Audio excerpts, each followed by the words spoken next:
Celebrate together with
Why is there always just a cluster of people here? Very, very overwhelming. Okay.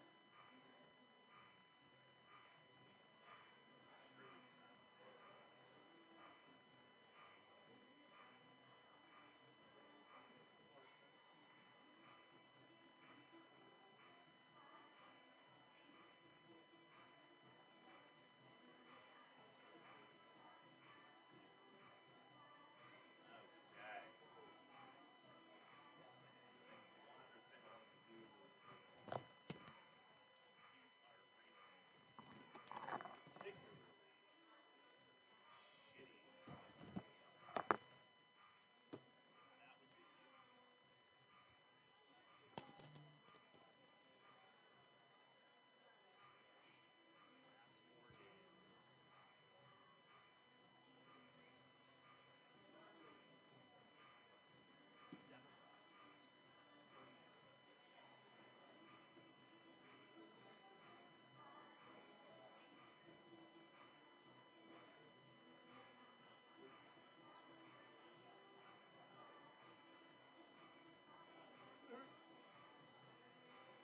How many strikeouts in that number?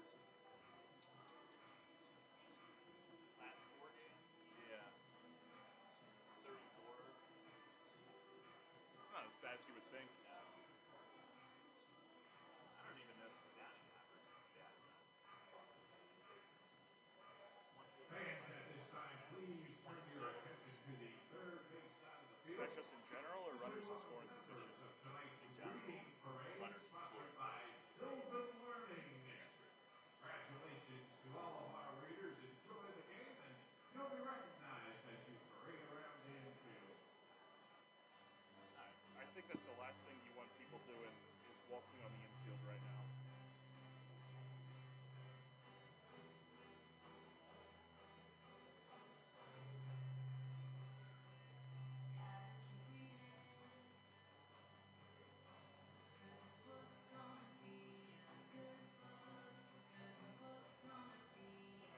God, I remember this song.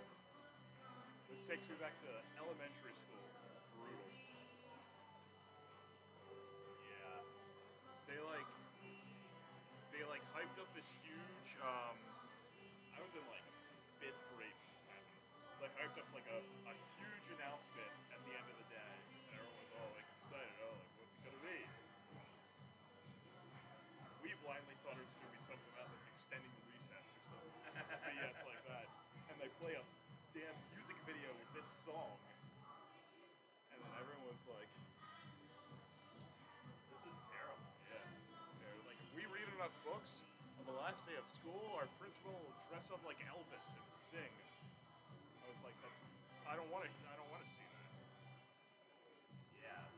What's this retard on-field host doing out there? Silo. You mean Lancaster Joe? Yeah. What the hell are they doing? That's right in the middle of where our guys are trying to stretch. Shit show.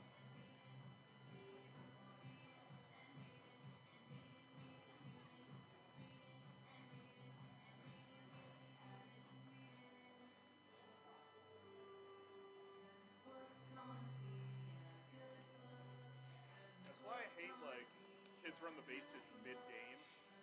Because, like, you either got... Because you either got that, like, the chunky kid that can't run, or the kid that has stubby legs that has no business running, and the pitcher has to wait while they try to mosey their way past. Or my kid. Doesn't know what the hell's going on and has to have diamond dog overhand around the base. Well, you also got... We had a couple instances this summer. They do it, like, 4th inning for some reason. And this one girl, like, decided to go into business for herself. And, like, as they were rounding third, decided that she was just going to run around the entire field. And instead of doing anything, they just, like, stood there, like, come back. And then, like, her mom tried chasing after her, but her mom just walked after her. And, like, the players were not happy. Not bad. Look at this idiot.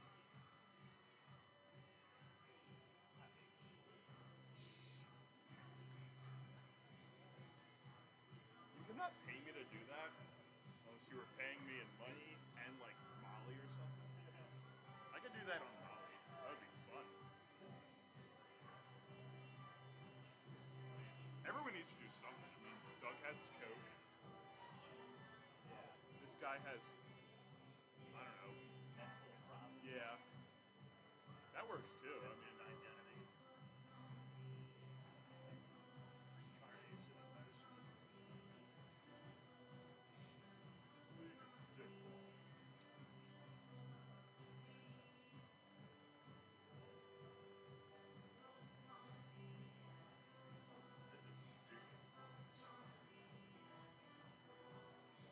we have to go on in like a minute, don't we? Yep. I hate this. I hate this sport. I'm becoming like a hockey guy after this season's over. At least if you're bad at hockey, there's some complaints. Yeah.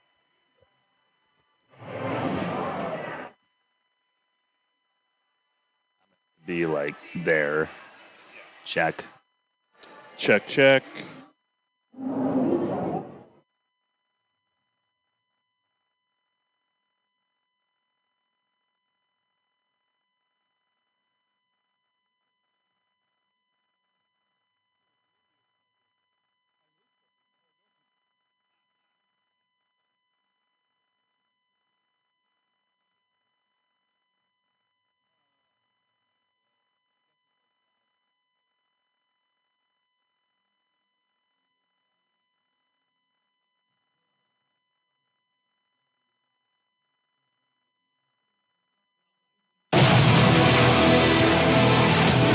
The York Revolution is on Sports Radio 98.9 FM and 1350 WOYK. It is gone!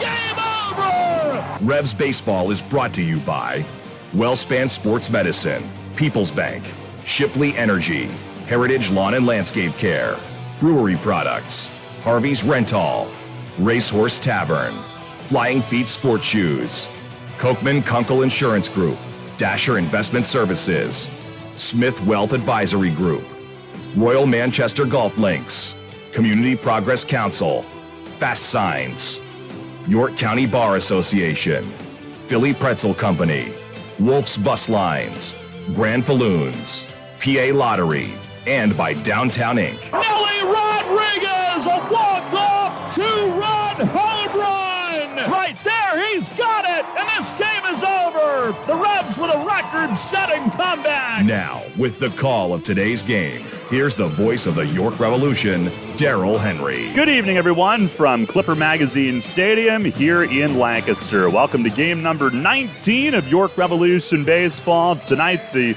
week-long road stretch, not really a road trip, sleeping in our own beds now, but it continues as the Revs visit the Lancaster Barnstormers for the second time in 3 weekends. Hi again, everybody. Daryl Henry alongside Jake Ness. Welcome to Revs Baseball. And Jake, hopefully these three here in Lancaster go a little bit better than the first three this week at Staten Island. Not much going for the offense, and the Revs swept, and the Fairy Hawks jump in front of them out of last place. Yeah, 5th place. It's a very unfamiliar territory to be in, but like you said, hoping to bounce back from that previous time we were here in Lancaster, and we're going to see a lot of them. This is the first of 6 straight games between the two of these teams, so again, always love it. Can't complain, and other than finding out I was in the doghouse today, it's been a pretty solid afternoon so far. Well, I've been there, but at home. No, just kidding. But the Revs, it's literally the first time they've ever been in 5th place, and there will be a handful of these stretches of 6 straight games against an opponent this season. In fact, Lancaster just got done with a scheduled 6 in a row against Long Island. Weather made that 5 in a row, but they lost 2 up there and then won 3 here, and the Barnstormers are 6-0 here at home, but they've lost 11 straight on the road. And at one point we were looking at those home-road splits across the league, and it is no more severe than when it involves Lancaster. And of course, the first 3 wins on that 6-0 home record came at the Revs' expense here a couple of weeks ago. Yeah, it's been quite the interesting way of looking at things when you look at these home and road splits. There is 3 teams with a positive record on the road so far. One of them's by 1 game. So if that really puts things into perspective for you, if you want to look at it from a positive outlook, the Revs are going to be playing the majority of the second half at home. So, the first half is not going as planned so far, but as we know in the Atlantic League, it's basically 2 separate seasons. Not to kick the bucket on this season yet, or this stretch yet, but that's maybe a positive outlook for the Revs going forward deeper into this season. Well, and we've heard multiple times off the air, not even during our pregame chats with Mace, that things will get better and he's going to continue to make roster moves where necessary, but right now it's been difficult. Revs are 4-14 and trying to snap a 3-game skid tonight. Lancaster is 7-11, and again, speaking of the home team has won the last 17 games in which they've been involved. The Revs are trying to change that trend here tonight. It will be right-hander Jorge Martinez facing Lancaster righty Niall Ball. That is our pitching matchup tonight. Take a look at what's on tap, brought to you by Brewery Products and Michelob Ultra, which is on tap at Peoples Bank Park. And on the pregame tonight, Jake's got a look around the league coming up. We'll check in with Mace on the Racehorse Tavern Managers Report as well, as we had a little change in plans here today that we'll get into, and also get his thoughts on that awful ruling on Nelly Rodriguez, runner interference last night, among other things. First impressions of Mirandy Gonzalez, all of that and more. And our first pitch tonight set for 6:30 on a partly or mostly cloudy night for now. Temperature-wise, it's pretty comfortable, but they had a very brief rain shower in the last half hour or so. In fact, they had the tarp stretched out, ready to be put on, but then they rolled it back up. So looks like we will start on time tonight. Both pitchers going through their routines. And we'll have it for you right here on Sports Radio 98.9 FM and 1350 WOYK. Trade pros. Whether you specialize in service or new construction, Ferguson knows firsthand how much work goes into a long day on the job, which is why we're committed to offering the products and solutions to get every job done right. With over 1,000 locations, an unmatched selection of specialty products, tools, and supplies, our pro pickup and same or next day delivery, you can trust that doing business with Ferguson will be the easiest part of your hard day's work. Visit Ferguson.com to find a counter location near you. This is Joe Cordell of Cordell & Cordell. I want to speak to the dads who are being denied access to their kids, excluded from key parenting decisions, contending with child support issues. The law has given you rights, but you have to assert them. If the challenge is the cost of an attorney, Cordell & Cordell offers a capped fee option. Give us a call. Online at CordellCordell.com. Offices in Philadelphia, Radnor, and Allentown, Pennsylvania, and Mount Laurel, New Jersey. Michelle Ferrari, licensed in New Jersey and Pennsylvania. Joseph Cordell, licensed. Downtown's ready. Are you? The Revs play here. Sports Radio 98.9 FM and 1350 WOYK, York.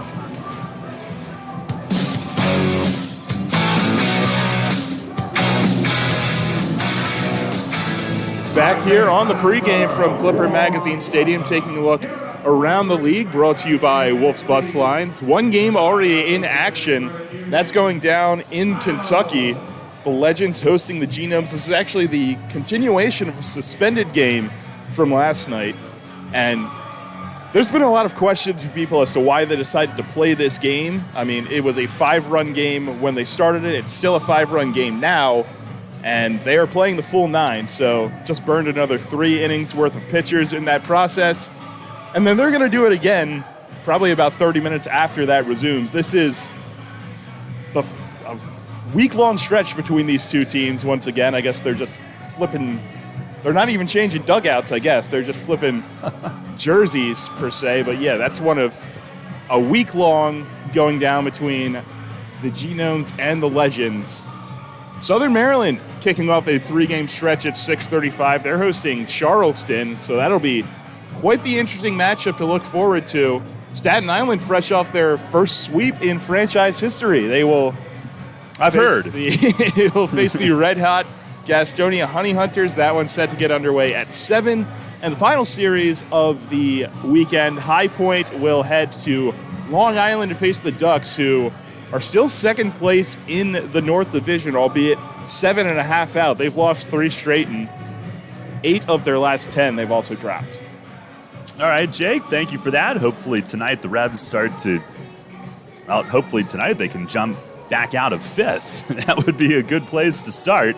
But we'll check in with Mace, the Racehorse Tavern Managers report coming up. So are the Revs and Barnstormers here in about 12 minutes. And again, stay tuned. We'll hear from Mace coming up next. But I think the NFL is set. I'm Dan Patrick, and this is Above the Noise. Last night, the NFL schedule was officially released. That led to a lot of talk about teams' strength of schedule. But the problem with grading out each team's schedule is we use last year's results as our data. The NFL is much different than any other sport. Each year, we see about a 50% turnover rate on teams that make the postseason. Take the Browns and Bengals as an example. Browns made it all the way to the AFC title game in 2020. Team failed to make the playoffs last year. The Bengals, opposite. Cincinnati had a top 10 pick, made it all the way to the Super Bowl. So although it may be fun to talk about which teams have the hardest path to the postseason, using teams' records from the previous season probably isn't the best process, because between injuries, the draft, free agency, every roster will look drastically different than it did the year before. I'm Dan Patrick, and this is Above the Noise. Financial advisors. Remember when your job was fun? I'm Ron Kraszewski, CEO of Stifel. And at our firm, it still is fun. Here, you'll find the culture and values of the past, along with the technology and vision of the future. Stifel is a firm built by advisors for advisors, a place where you can better serve your clients and have some fun again in our business. Visit ChooseStifel.com to learn more about the investment firm you've been waiting for. When it comes to building wealth, knowing where you stand is half the battle. That's why we've created Stifel Wealth Tracker. Stifel Wealth Tracker lets you build your personal balance sheet and track your net worth over time. You can securely link your financial accounts using bank-level encryption and even connect with a Stifel financial advisor if you need professional guidance regarding your situation. Download Stifel Wealth Tracker on the App Store, Google Play, or by going to stifel.com/tracker. That's STI. Catch the Revs all season on Sports Radio 98.9 FM and 1350 WOYK. First in York, first in sports.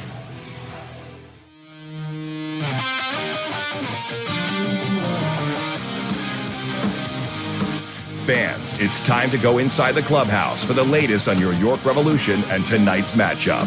It's time for the Racehorse Tavern Managers Report. Now here's the manager of the Revs, Mark Mason. All right, Mace. Well, last night at Staten Island, we saw the debut of Mirandy Gonzalez and obviously a big 5th inning with 2 outs. But before that, what do you think of what you saw? No, I liked it. You know, the velocity on the fastball was good. He has a really nice slider, good breaking ball. So, you know, I mean, I liked what I saw. Just, you know, he got into a little trouble in the 5th inning with 2 outs. And, you know, I mean, I just keep thinking, like, okay, I know we got to be able to get 1 more out so we can keep our DH in the game, right? And, you know, and then it just turned into one thing after another. And, eventually I had to go and pull him. But, I mean, the first 4 2/3, I thought, that was winning baseball that he pitched. It definitely looks like a veteran guy that knows what he's doing out there. I agree. I just think if there was one, drawback for me, every inning I kept telling him, keep using your fastball, predominantly be your fastball guy. And I think when he got in trouble in the 5th inning, I think the home run was an off-speed pitch. I think the ball in left field over Melky's head, definitely a hanging breaking ball. So I think, he abandoned his fastball when he probably should have stayed with it a little bit more. And, if these things continue, to be honest, I've already talked to him about it. Yeah, there's going to be certain situations in the game where I'm going to call the pitches, and I'm not going to allow them to shake, because right now, we don't have the most veteran catching staff here right now, and some of the pitchers they overthink it, and when you're throwing fastballs by hitters, there's no reason to do a whole lot of anything else. It's a pound that fastball early in the count, and once you get ahead, then if you want to throw a secondary pitch on the ground or off the zone to try to get a swing, that's one thing. But we're throwing off speed when we're even in the count and behind in the count, and that's why we're getting the walks and a lot of hanging pitches that are getting blasted for extra base hits. So those are things we really have to try to work on. Late last night, you had to lift Melky, but he is in there DH in the night, and he's doing all right.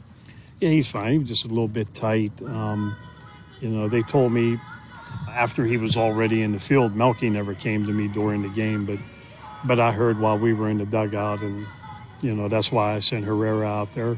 It wasn't the best move that I wanted to make, but at that point Stokes is gone, and we only have 4 outfielders on the roster. And of course, as baseball does, the first ball hit right to Herrera in left field. So, baseball's a crazy game, and the ball will find you when you come into the game defensively. Somewhere in that inning, it will find you. And, it was hit right to him, thankfully, because I really don't expect him to track the balls down in the gaps, being an infielder. But, we were able to get through that. Unfortunately, it was a big point in the game when Nelly hit that little tapper and called for runner's interference. Did you get a satisfactory explanation? No, not even close. Look, I'm in the first base dugout, and as Nelly's running up the line to first base, I can clearly see the foul line to his left, which means he is not running inside the line.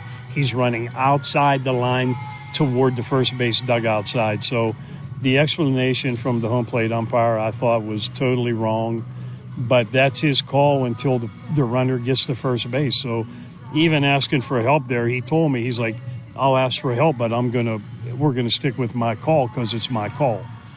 But I think a part of that was he had just thrown Figueroa out of the game, their pitching coach, for basically nothing that I could see. And then he told Eduardo, he's like, and if you come out here, you're next. And he was just going out to get Figueroa away from him. So, I just think that at some point it became too much about the umpiring in that inning. And that was, in my opinion, that was a terrible call on Nelly going toward first base and ended up costing us some runs or, a chance where, we get bases loaded there. Yep. And it cost us a run because now everybody, so it was just a mess of an inning all the way around. But no, I totally didn't get a good enough explanation based on, I know my eyes are bad, but I can see 20 feet away. and I know when the white line is to the left of the runner, that I know. So no, I thought the call was a bad call. I guess the good news is if anybody does pay to see the umpiring, they got their money's worth in that 5th inning. Well, it was all about the umpiring in the 5th inning, which is not what it's supposed to be. Look, their catcher argued a 2-strike call that was clearly a ball. Even the pitcher didn't even argue it, right? So the pitcher just, he got the ball back, no big deal. But the catcher and the home plate umpire have a history anyway of not getting along.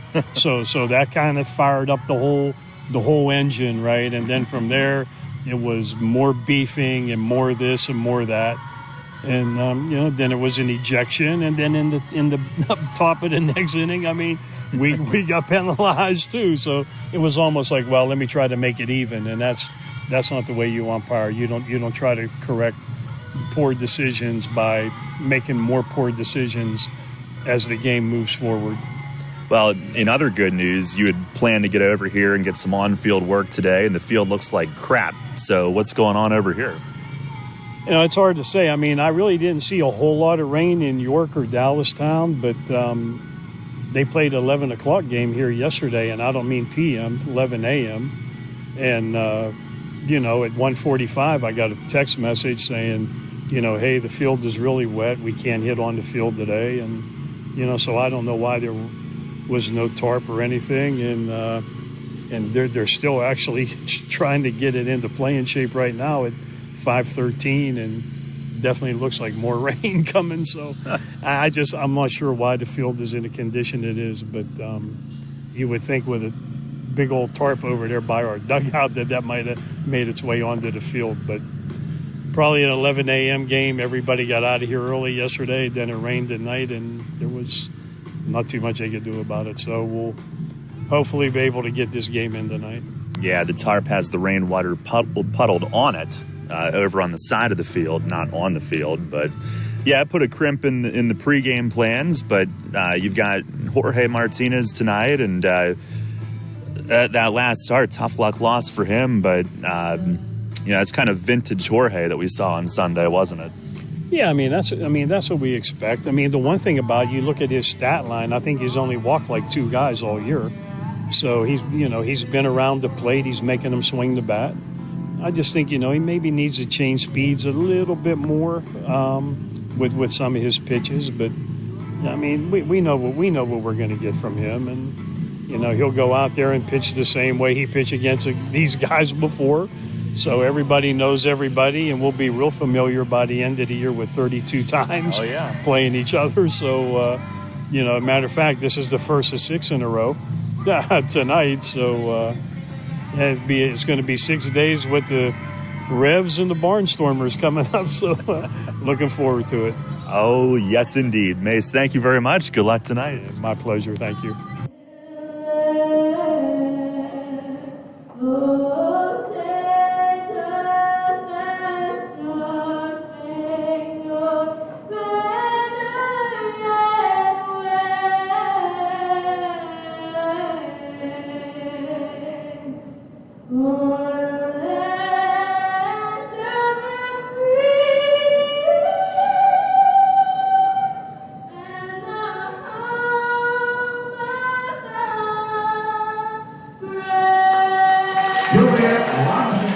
Our national anthem here at Clipper Magazine Stadium tonight, as the Barnstormers have taken the field.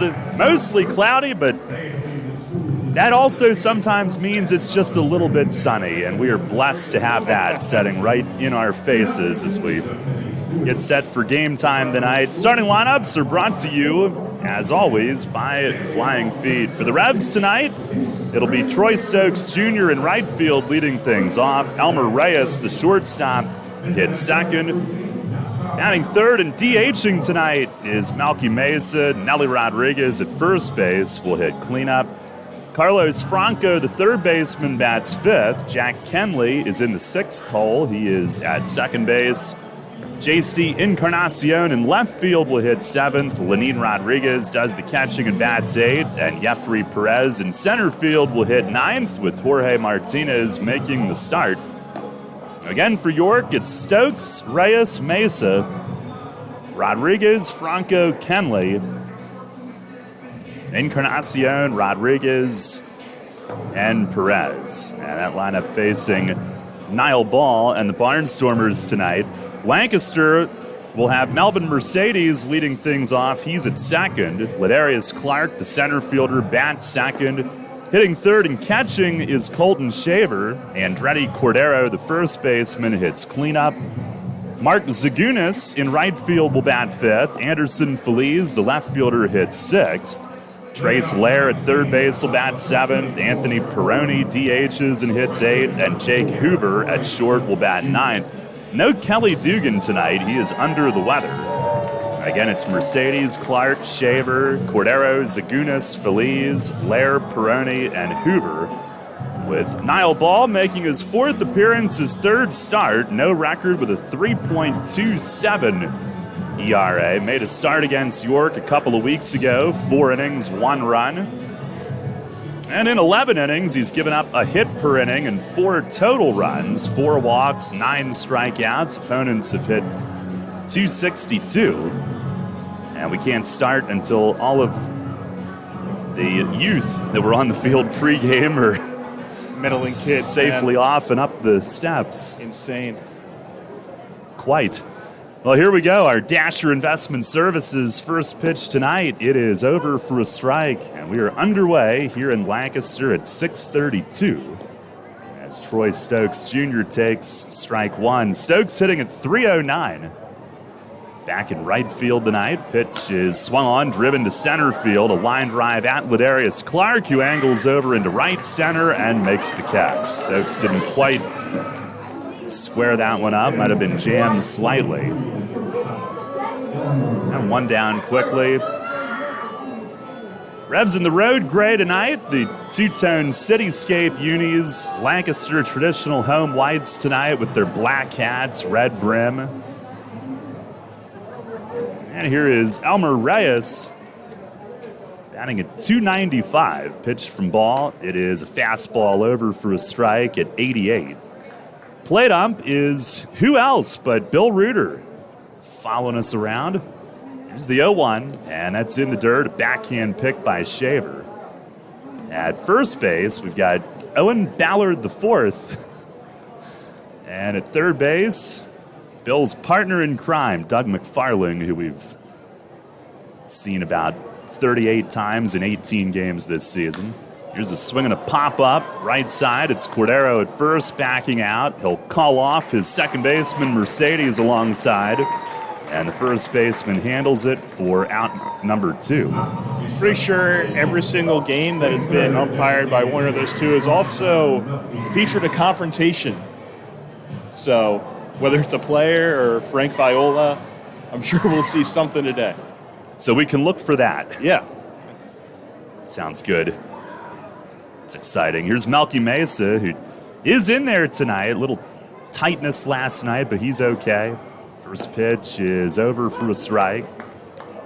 They are DHing him. He's 3rd in the league in hitting at 358 and an 8-game hitting streak coming in. Hitting 464 on that pitch. He swings and he fouls it off right side. 3rd in the league in batting, 4th in on base at 460. Couple homers, hit his first 2 on Sunday and Monday at home, and he's knocked in 14. 0-2 from Ball, a swing and a fly ball, right field. Zagunas is back a step, waiting in front of the warning track, and he's got it. Not much room for him to backtrack in right field in this place. And Ball keeps Melky in the park. It's a 1-2-3 first inning. At the end of a half, it's the Rebs nothing, the Barnstormers coming up. Money and business are essential to the strength of a community. So is cheering and celebration and music and fun. That's why York Revolution games, concerts, youth sports, special events, and more happen at a place called People's Bank Park. People's Bank has been serving the community for more than 155 years. Always cheering, always celebrating, always committed to the things that make our communities great. And to you having a great time at People's Bank Park. People's Bank, member FDIC, equal housing lender. April showers means May flowers. As spring blooms and lawns are growing, so are we at Heritage Lawn and Landscape Care. Our team at Heritage Lawn and Landscape Care is growing, and we're seeking qualified candidates to grow with us. Join our world-class team-based environment and get your foot on the lawn of a new career with the leading provider of lawn care, tree care, and landscaping services in York, Adams, and Cumberland counties. Be part of our team. Find out more at heritagelawnandlandscape.com. Hey, Fred, did you see that Shipley Energy was hiring CDL drivers? Really? My buddy works there. He's been driving for them for over 20 years. Must be a nice place to work. Yeah, I saw online that they're hiring transport drivers and propane and heating oil delivery drivers. Do you need to have a hazmat? Nah, they'll help us get one. They also give 4 weeks vacation, benefits like healthcare, and we'll get to be home every night. I'm going to check it out tonight. Yeah, man. Go to shipleyenergy.com/drive and apply. It took me less than 5 minutes. I'm pulling it up on my phone right now. This is Hall of Fame third baseman Brooks Robinson. Catch York Revolution Baseball right here on Sports Radio 98.9 FM and 1350 WOYK. First in York, first in sports.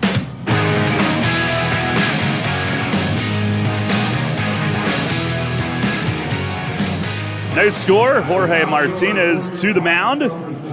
Here in the bottom half of the first inning. And Jake, he was really good Sunday at home against High Point. Tough luck, 2-1, or it ended up being 5-1, but he gave up 2 runs in his 5 innings. Certainly pitched well enough to win. Yeah, absolutely. Just attack the hitters early, as we've seen in every single start. Didn't walk a guy either, so comfortably around the zone. That's what we see from him all the time, and it's going to attack you with a lot of different speeds, a lot of different arm angles, and just try to keep you off balance. Made a start here April 30th. Lost 5-3, gave up 3 runs in 5 innings. Pretty solid in that one as well. Melvin Mercedes to lead off. Switch hitter takes a first pitch strike. In fact, Jorge has left each of his 3 starts trailing 3-0, 3-1, and 2-0. Just 1 run scored while he's been in on offense as he fires a strike to Mercedes and jumps ahead 0-2. Yeah, and that was sort of the similar situation when he pitched here the first time. Just 1 run off of Niall Ball, and then the kicker was that 5th inning home run to who else but Kelly Dugan on an otherwise fabulous effort. Winds and fires, breaking ball, it's low. Mercedes hitting .273. Has reached base safely in 13 straight starts. Here at Clipper Magazine Stadium, he's hitting .440.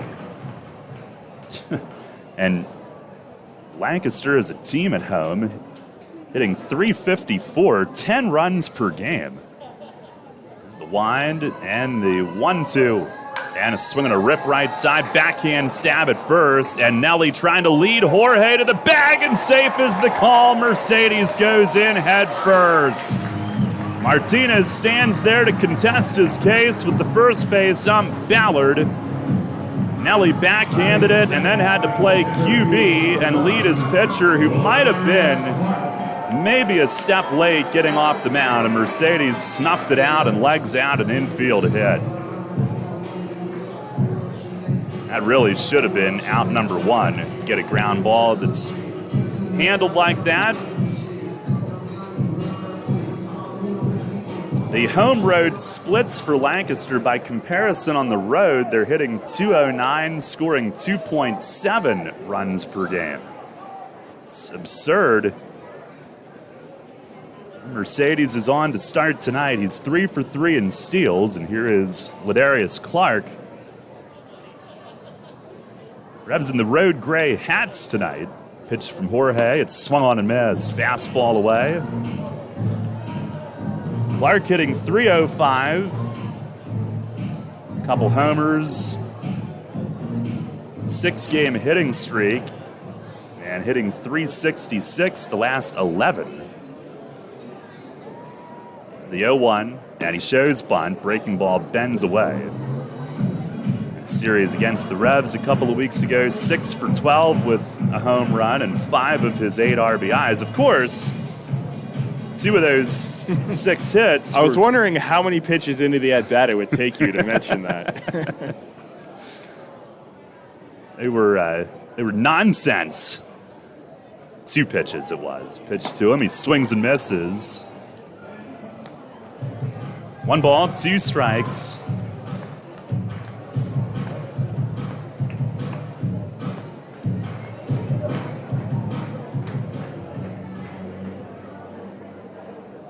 No score here in the bottom of the first inning tonight. Martinez with the pitch, and a breaking ball just missed away, 2-2.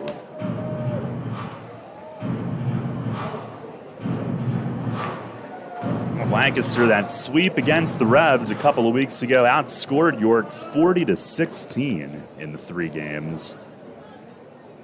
There goes Mercedes. Pitch is fouled back against the netting. Jorge went to more of an overhand angle there. He will change his arm angles.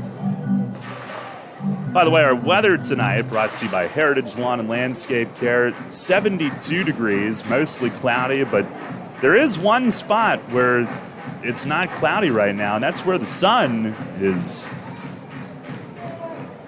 beaming through from out over left field. Of course, pitch. It is swung on and missed. He got him. Took a little off, and Martinez changing speeds that entire at-bat, works over Clark, and has a strikeout for his first out of the night.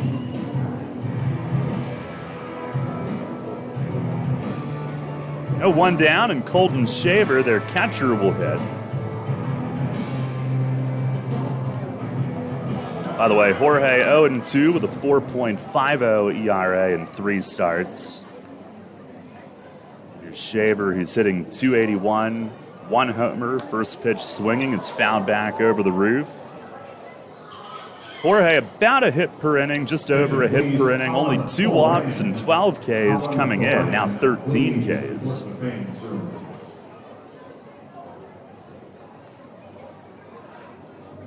In fact, both walks were here in Lancaster. 2 of his 3 starts, he hasn't walked any. Pitch to Shaver, a breaking ball. That's a called strike. Shaver at home hitting .391. Barnstormers have played 12 road games, just 6 at home. 12 of their first 15 were away. And a throw over, diving back Mercedes on a soft toss.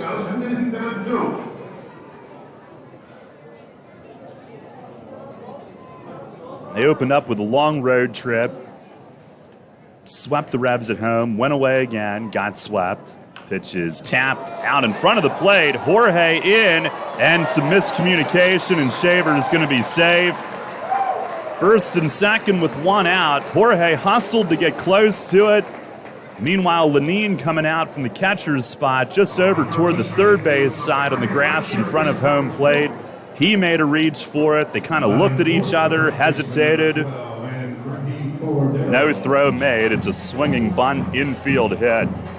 It seems like both of these base runners so far have come from a combination of miscommunication and hesitation. You had to think that that was easily the second out of the inning, essentially a sacrifice bunt. But of course, just in that no man's land area between the pitcher and the catcher. Yeah, this inning should probably be over. Instead, here's Andretti Cordero with first and second, 1 out. Martinez holds, fires. First pitch is down and away. Cordero hitting .271, 2 home runs, 14 RBIs. Here at home, he's hitting .385. Pitch, and a swing and a line drive, base hit to center. Around third is Mercedes. No chance for Jeffrey to throw to the plate. It comes into short. 1-0 Lancaster. And Andretti Cordero, a line drive, RBI single into center, opens the scoring tonight.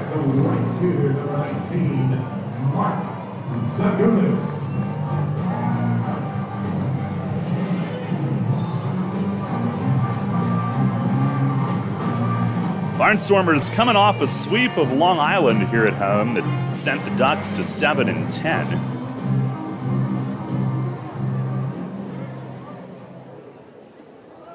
Played an 11 a.m. game yesterday that finished that sweep.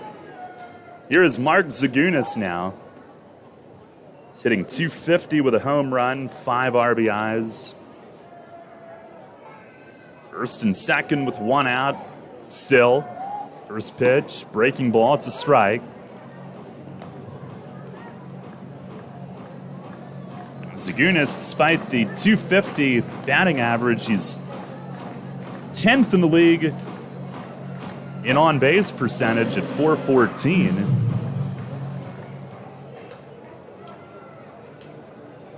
Here's the 0-1, and it is over for a strike.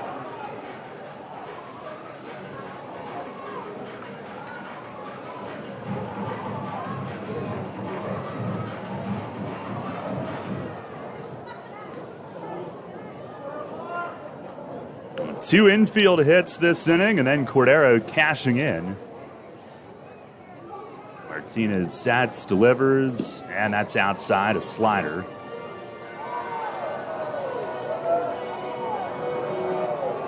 Lancaster, that first series against York, batted .375. And perhaps not much worse than that in their home series against Long Island. They're at .354 at home. Martinez delivers, overhand, he misses down and away, 2-2. I don't quite understand. Jorge, earlier, the first road trip, he was rocking a Philadelphia Eagles Kelly Green hat, and then this past trip had a New York Football Giants hat. So I'd prefer the former better. Now to 2-2, and a foul tip back to the netting.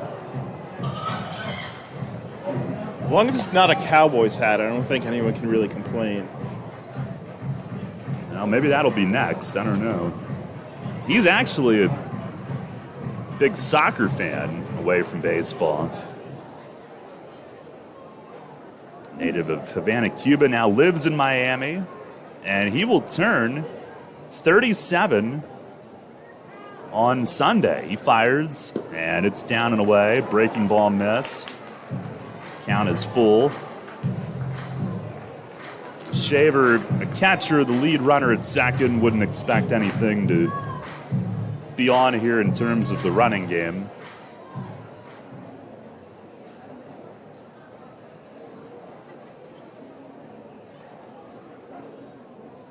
Zagunis puts his hand up, requesting time.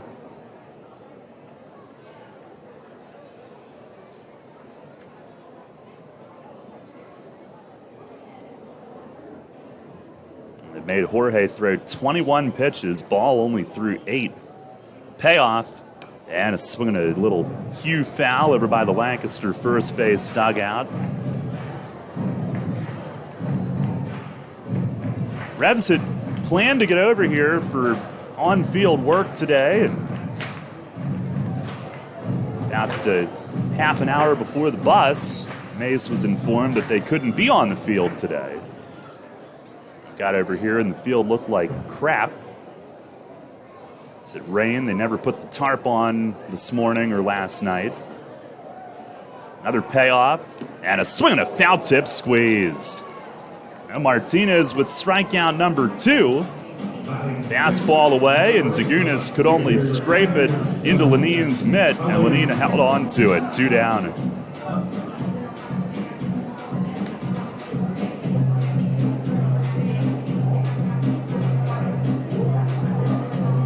Bring up Anderson Feliz.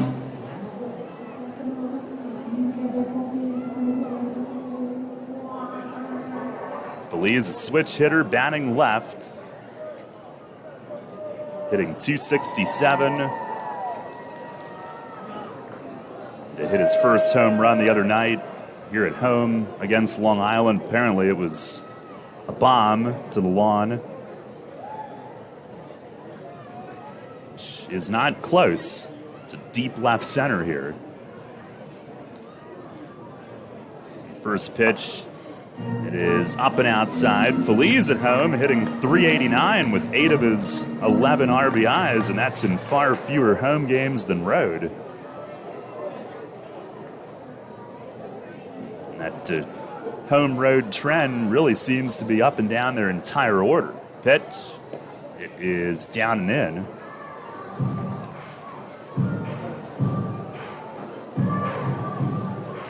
Maybe they're banging trash cans in the dugout. Could be. They do have a whole in-depth video crew here. Saw about 7 different cameras during that pregame ceremony. Do they look trustworthy? I don't know. 2-0. Fastball, that's over for a strike. I mean, I don't know how much trust goes in this league. They told us that they never ran on a pass ball here, and then we saw it twice. Yeah, that's true. Can't trust anyone these days. Who knows if you can even trust me? I know some people can't. Now the 2-1, swing and a miss as he went upstairs with it.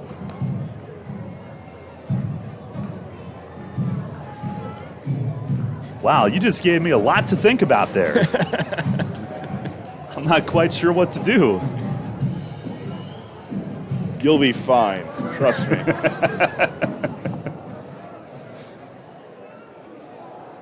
He says with a wink. 2-2 on Feliz. Here's the stretch. Martinez fires home. Fastball up and away. Got another full count. Trying to navigate a long first inning and hold them to 1 run.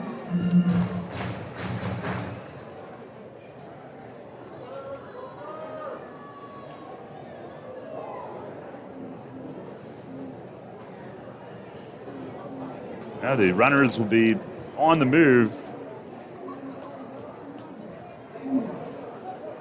1-0 Lancaster. And time is asked for. Feliz backs out.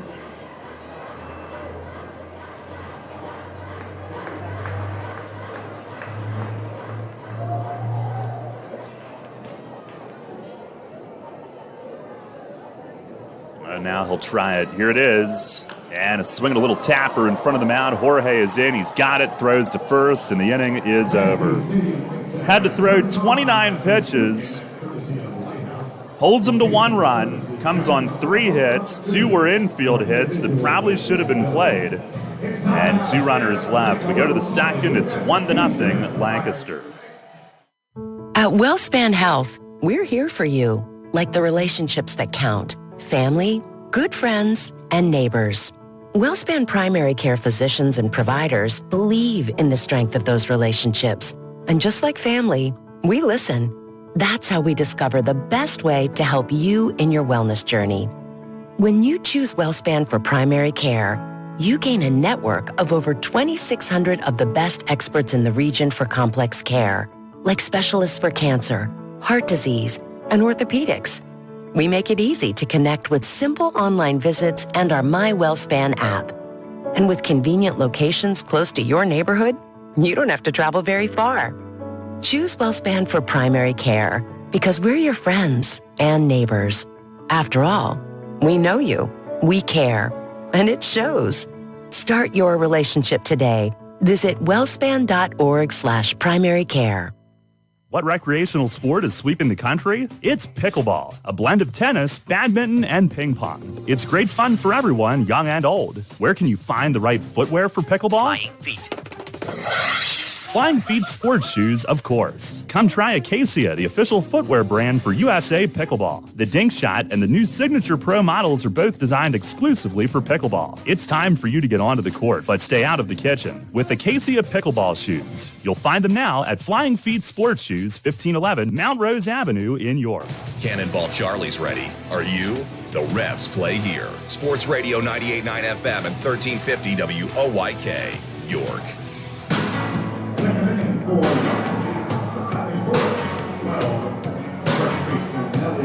Head of the second inning, 1-0 Lancaster. Could have been worse. 29 pitches to get out of it. Niall Ball needed only 8 in the first inning. 7 were strikes. So not a great start, but a full night ahead. As Nelly Rodriguez digs in, first pitch is over for a strike. Nelly hitting at 250 with a home run. Revs as a team, 8th in the league, hitting 243 as ball misses outside. They're next to last in runs. Only Staten Island has scored fewer. And the last 4 games, Revs just 7 runs total. Pitch is a called strike, down and away. 2, 2, 1, and 2. And hitting 226 in those 4. And it's a team that was built to mash and score a bunch of runs. Pitch to Nelly, a swing and a miss, sharp breaking ball. And Niall Ball with his first strikeout of the night. It's been part of the early season struggle for Nelly, a lot of strikeouts. One down, here is Carlos Franco, who's got good power numbers, but he's only hitting 239 coming in. Is tied for 3rd in the league in homers with 6, tied for 4th in RBIs with 21. 10 extra base hits total, that's top 5. First pitch, fastball misses away.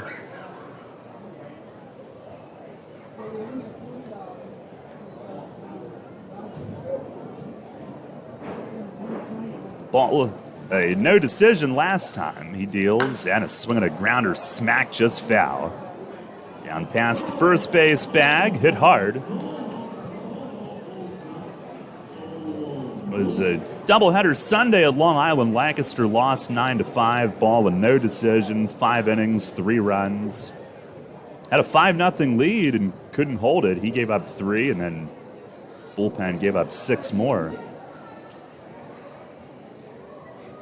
Wind the pitch, breaking ball, bounce foul over by the Lancaster dugout. April 30th, when Ball went up against Martinez, that was his first start of the year. He missed his first turn due to a leg injury. He deals, and a swing and a miss. Change up, back-to-back strikeouts, and 2 down here in the 2nd inning. Revs looking to tee off tonight. You can too at Royal Manchester Golf Links. Play the best layout in PA on the area's only Pure Links course. Book online at royalmanchestergolflinks.com. Never mind teeing off. I'd like to just see them score more than 2. Here's Jack Kenley. And he swings and lines one hard to center. Clark is back and coasting into deep center, runs it down.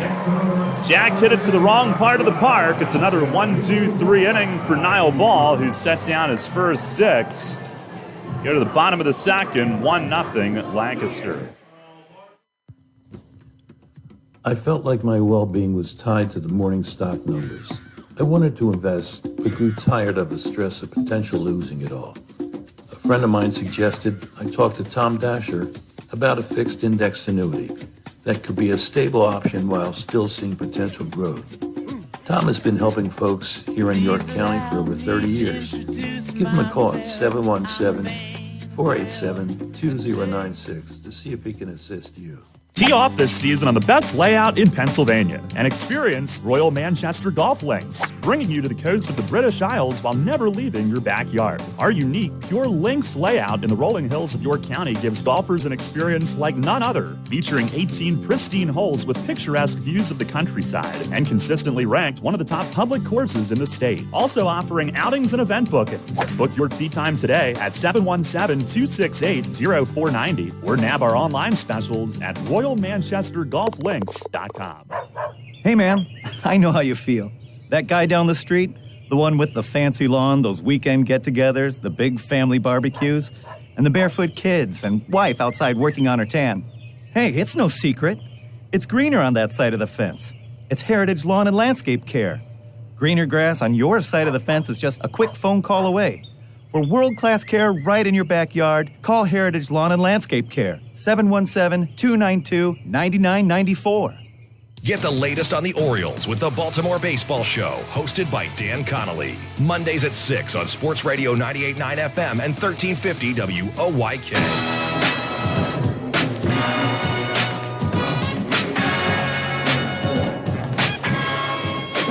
1-0, Lancaster leads it. Niall Ball off to a clean start. Jorge Martinez, couple of infield hits that set up a first inning run on a Cordero single. What the heck is Ross doing? Like a big electrical cord down the third base line that he had to pick up. Here's Trace Lair, who leads off, and Martinez delivers a strike. 7-8-9, Lair hitting 185. It's the 0-1, and it misses high. Left-hand hitting at third baseman. 0 for 13 the last 5. 1-1, and he swings and loops one to shallow center, and it falls in. Another bloop hit. As Jeffrey came trotting in, but couldn't get to it.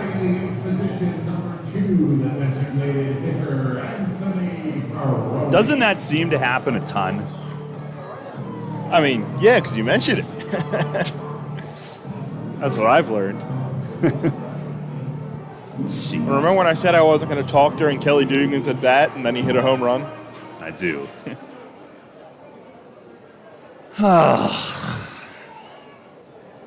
Here's Anthony Peroni.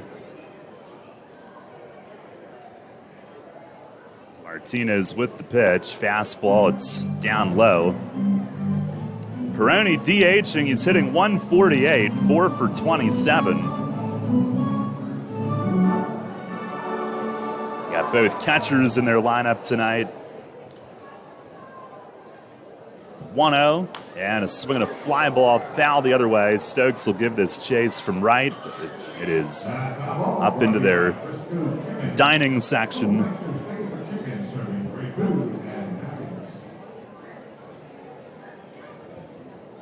Got Kelly Dugan, who's been red hot. Not in the lineup tonight due to illness. They also have Connor Lean and Devon Torrance on their bench. Peroni, their second catcher, is DHing. The 1-1, and a fastball missing inside. So Lancaster was a little hot under the collar this week when one of their leaders from last year, Alejandro De Aza, up and signed with Long Island. Remember when I said you can't trust anyone?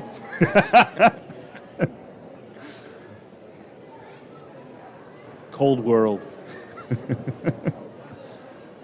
They were thrown for a loop. Here's the 2-1, and a check swing foul back against the netting. Reminds me of a few years ago, the Orioles had an agreement with Dexter Fowler, and then a day later, he showed up at Cubs camp. I vaguely remember that. I think it was 2016. On the 2-2, and a slider misses away. Well, it reminds me of a fellow by the name of Brad Roney, who had a verbal agreement with the Revs and then all of a sudden shows up on Southern Maryland's roster.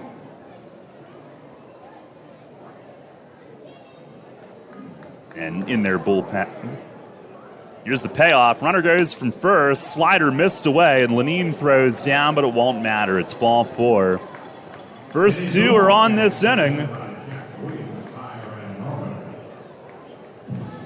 And Jorge, just his 3rd walk of the season. All of them have been in this park. 2 on for Jake Hoover.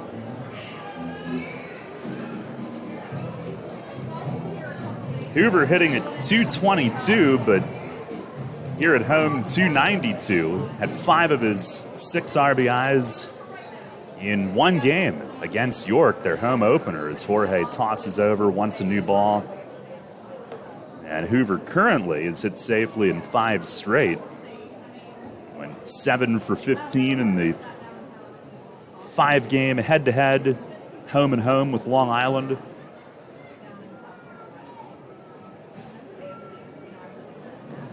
Corner is brought into the edge of the grass. Revs back on natural surface tonight. Martinez with the pitch. Hoover does show bunt. Jorge missing his spot away with Nelly charging in from first. It's a 1-0 Lancaster lead and threatening for more.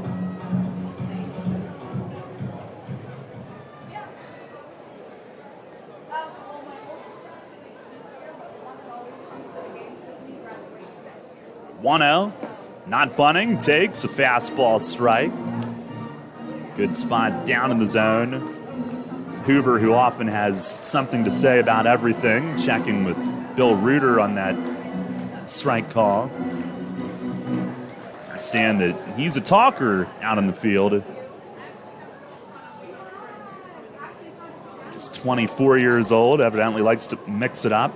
Pitch is swung on, a hit in the air, right center. Stokes and Jeffrey converge. Stokes is over from right. He's got it. And he'll heave it in. Overshoots Reyes. Franco intercepts it. And Lair tagged from second and advances to third. It'll be first and third with 1 out.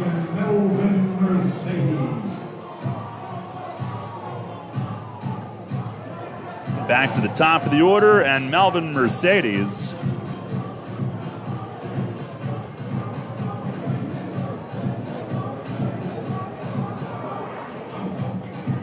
Mercedes, an infield hit and a run scored in the first inning, and he beat Jorge to the bag at first on an attempted 3-1 hookup.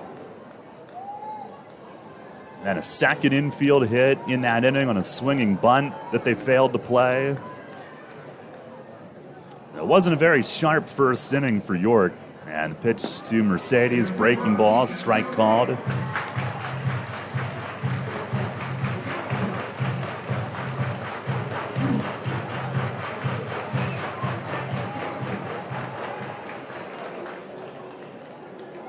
Martinez to the belt. Here's the 0-1. And a fastball. There's a strike. Down and on the outer half.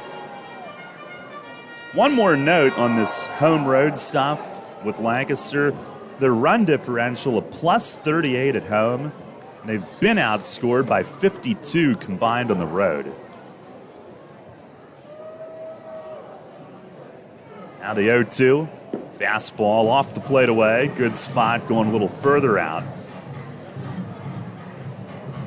I've just personally never seen it in any baseball I've covered where it's that drastic league-wide. Yeah. As it is this year.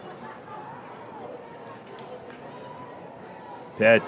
It's down and in. Lenine slides over in front of it. Now, I'm probably helped along that, I mean, I do believe Gastonia and High Point are two of the better teams. Gastonia opened with however many in a row at home, 10, I think, and High Point, whoever made the schedule, they're home 22 of the first 28. It's absurd. 2-2, and a swing and a foul, third base side and up onto the roof. And initially, I wasn't totally sure, like, are their records that good because they're home that much? But having seen them, I think it's clear that they are at the top of the pecking order in the league right now, no matter where they play. But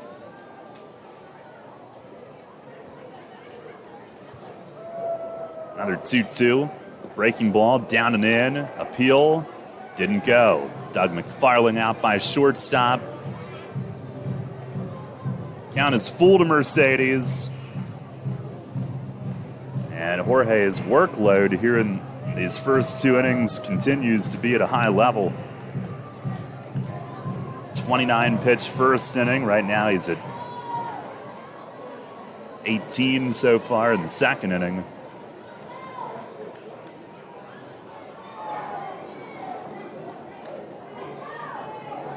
Now the payoff, runner goes from first, and it's high again. And again, Lenine can't get a throw off, running on 3-2. Now the second walk of the inning, that'll load the bases. Ladarius Clark coming up. Center fielder, Ladarius Clark.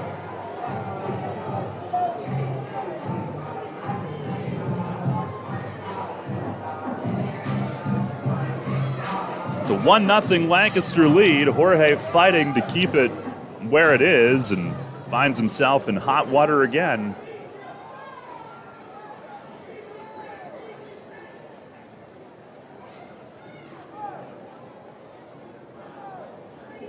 Tomorrow night, and this is nothing against who's making the start, the Revs might be into their bullpen a lot tomorrow night. They have a spot starter, at least at this point, Rivera, who used to be a starter full-time. First pitch is over for a strike on Clark, a slider to start him off.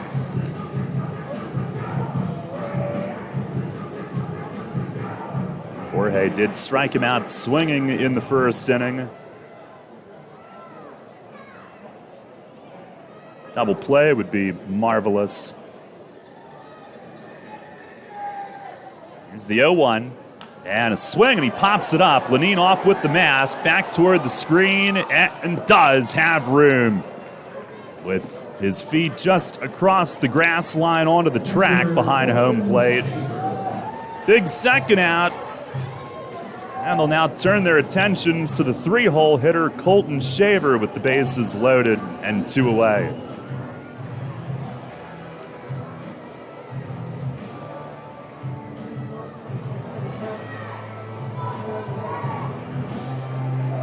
Shaver had that swinging bunt infield hit in the first inning that crawled out just in front of the home plate dirt.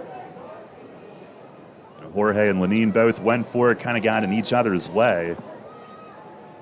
They're trying to keep it at 1-0 here. And Martinez set to go. First pitch, it's outside, slider that he yanked.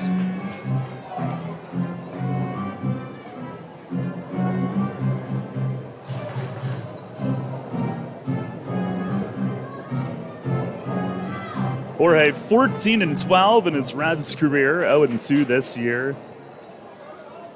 Despite keeping his team in it. 1-0. And that's a breaking ball for a called strike.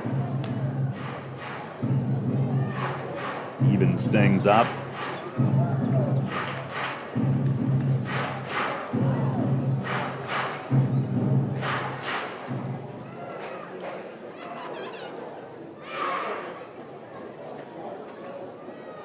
Now the 1-1, and a swing and a foul back. That'll find the roof. Foul ball brought to you by Window World.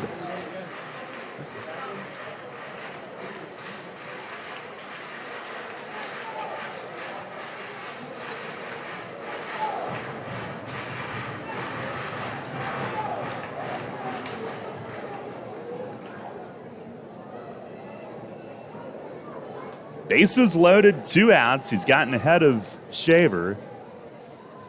See what they go to. 1-2. Swing and a miss. He struck him out. Went to the slider, bending off the plate, and a foul tip held on to end the inning. Flirts with big trouble, but works out of it. 1 hit, couple walks, bases left juiced. We go to the third. It's still 1-0 Lancaster.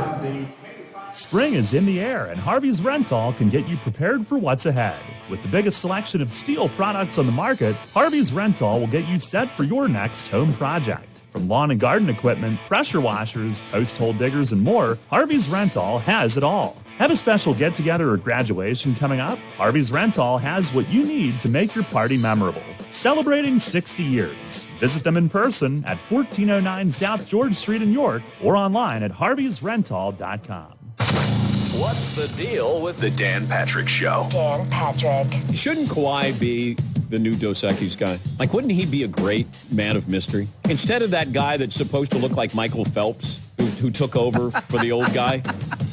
Yeah, I thought it was one of that was like, hey, how about we get a guy who looks like Michael Phelps as the most interesting man in the world? Kawhi would be great.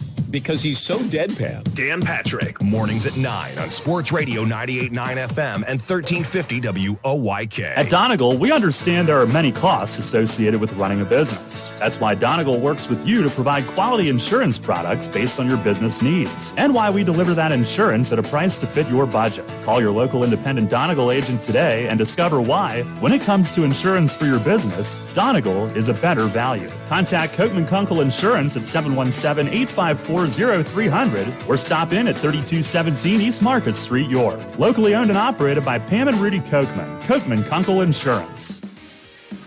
Listen live, on demand, and on the go. Download the new WOYK app on the Apple and Google Play stores today. By scoring 100 points for the Philadelphia Warriors in a 160-147 Head of the third inning. It's still only 1-0 Lancaster. Just the real problem at this point. Jorge Martinez pitches by inning 29 and 25. Niall Ball 8 and 9. And he's retired all 6 that he's faced. JC Encarnacion will lead things off. 2 for 16 so far on the year. Does have a homer, which was hit here in his season debut. First pitch, fastball. It misses in tight. And a double that was hit here yes. in his season debut.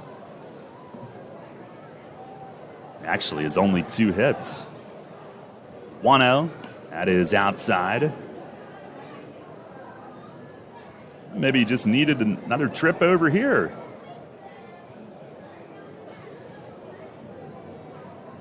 Our maiden voyage to Staten Island was a challenge offensively.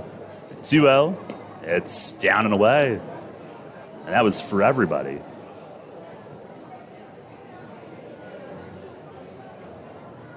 Ball last year, 3-6 with a 4.63 ERA for Lancaster. Pitch is in at the knees, a called strike. He's in the American Association back in 2019, Gary and Sioux City. Wind, the 3-1, and a rip right side and right at Mercedes, who spears it for out number 1. Ball was laced, and Mercedes, reaching down to his left foot, spears it above the ground for the first out. Yeah, can't get any tougher of a break than that. And for JC, it's been that early in the season. We mentioned it's just hard, especially for a guy like him who came late, to get consistency early in the season, especially when you're not playing every single day. Here's Lenine. He takes the first pitch strike. So 7 up, 7 down for Ball. Former Missouri Tiger, also pitched at UNC Pembroke. Fires, breaking ball, rolled over on the ground to short. Hoover lines it up, gloves, gets rid of it, and that's out number 2. First ground out tonight. Evidently, he was working in real estate when Lancaster called him last year.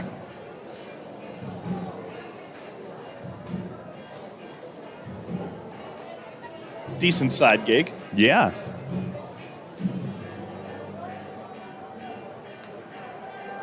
I like that $1 million listings Los Angeles. I'm sure it's always exactly like that. Here's Jeffrey Perez. First pitch from Ball is up high.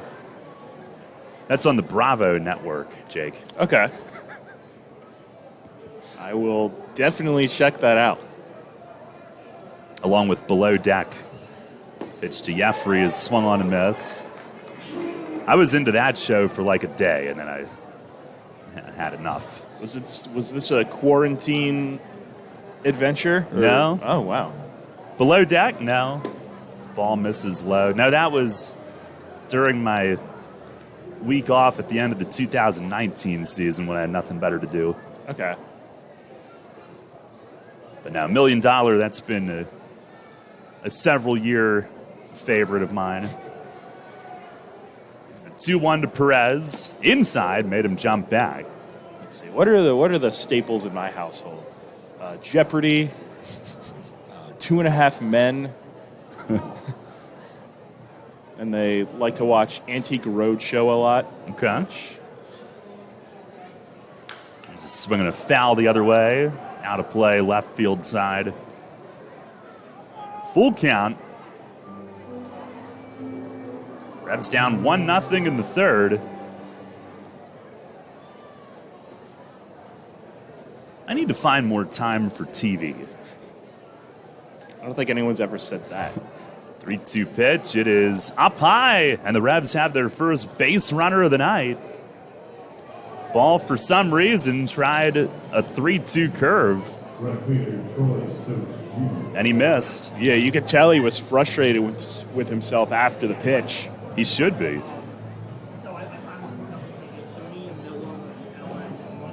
Jeffrey and the Revs will take it. And here's Troy Stokes Jr. at the top. Lined out to center to begin the game. First pitch, it is over for a strike. I'm seeing people talking about the ending of Ozark. Okay. Yeah, I have heard a lot about that too. I have yet to start Ozark, so that's something I need to get into. Maybe that 2-week road trip where you're all... Oh, your mic fell out. It's a throw over as Perez dives back. There you go.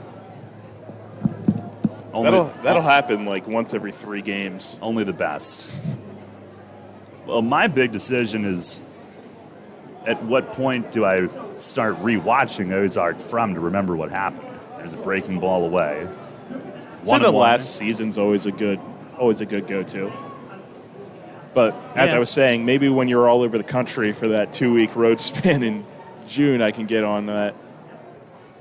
I fell asleep on the bus watching the Phillies game last night.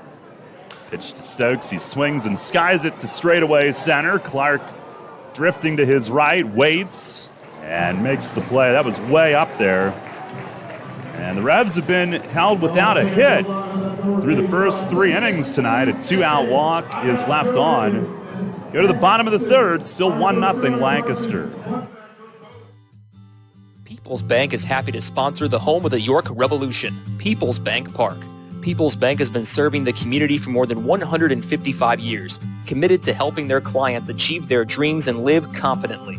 That commitment continues at People's Bank Park, with Revs games, concerts, events, youth sports, and much more. We're proud to partner with the York Revolution, and we look forward to seeing you at People's Bank Park. People's Bank, member FDIC, equal housing lender.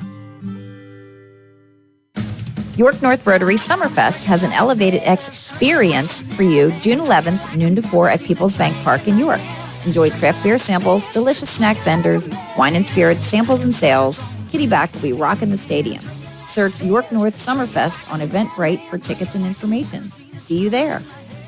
Need an excavating contractor for your upcoming project? Get it done locally and get it done right with Barnes & Barnes Incorporated Excavating. Locally owned and in business since 2005, Barnes & Barnes Incorporated Excavating is a small excavating and landscaping business offering demolition, excavating, landscaping, foundations, concrete, sewer and water hookups, lot clearing, welding, fabrication, and more. Located in Windsor at 30 North Blacksmith Avenue, Barnes & Barnes will get the job done right. Call Scott to schedule your project at 717-515-3495. That's 515-3495. Or email him at barnesbarnesscottinc@gmail.com. That's barnesbarnesscottinc@gmail.com. Downtown's ready. Are you? The Revs play here. Sports Radio 98.9 FM and 1350 WOYK, York.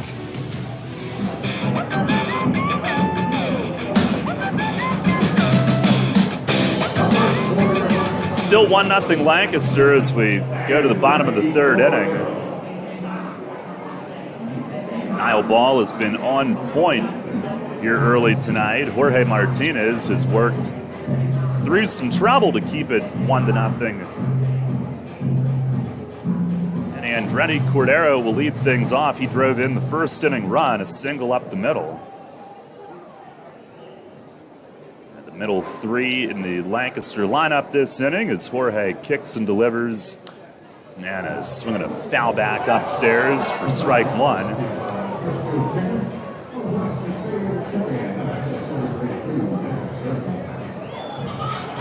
There's a low layer of clouds around the outfield. pitch and a swing and a pop way up in the infield. Nelly at first, trots into the grass, calls, and has to reach back, but makes the play for round number 1. Well, we've learned from that first series that anything in the air in this ballpark, you can never really guarantee you know exactly where it's going to be. Well, luckily for Nelly, able to stick with that one all the way. In fact, that one didn't even make it to the infield dirt, but it was almost a home run.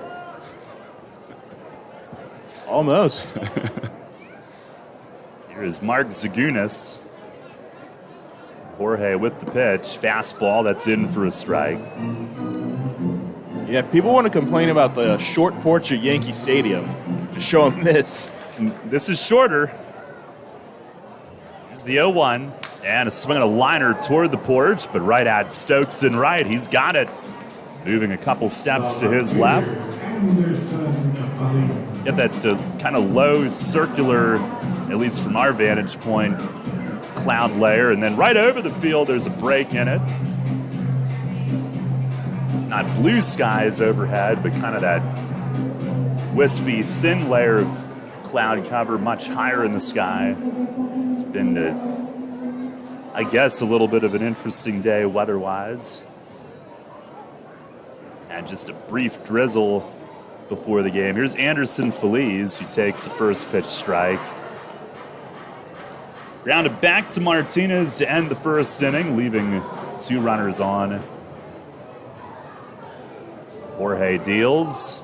And a breaking ball for a strike. Looking for his first clean inning tonight and trying to establish his rhythm going forward. Here's the wind, the 0-2. And a curveball. It tumbles down out of the strike zone, but a good pitch.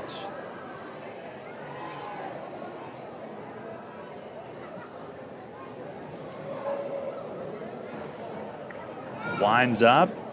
And the 1-2 swing, and it's fouled off over the third base side roof.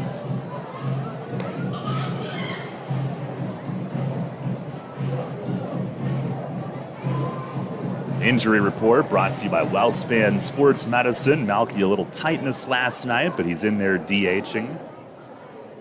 Another 1-2. And a swing and a miss. Went up high, and Jorge with strikeout number 4 through the first 3 innings tonight. He will dose you up with all those curveballs and then climb the ladder. Only 86, but off all the off-speed stuff, it's effective. 1-2-3 inning. Jake with the play-by-play in the 4th. Revs still trailing 1-0.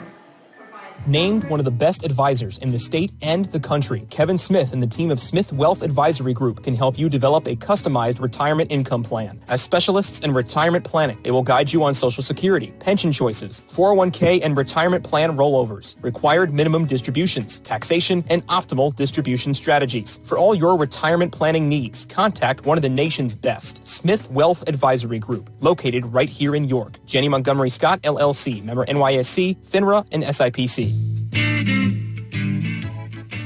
Hi, this is Vicki from Brewery Products. Stay tuned to catch the latest episode of Beer Talk airing throughout the day here on WOYK. Each day will feature one of our great brewers and share fascinating stories behind their products.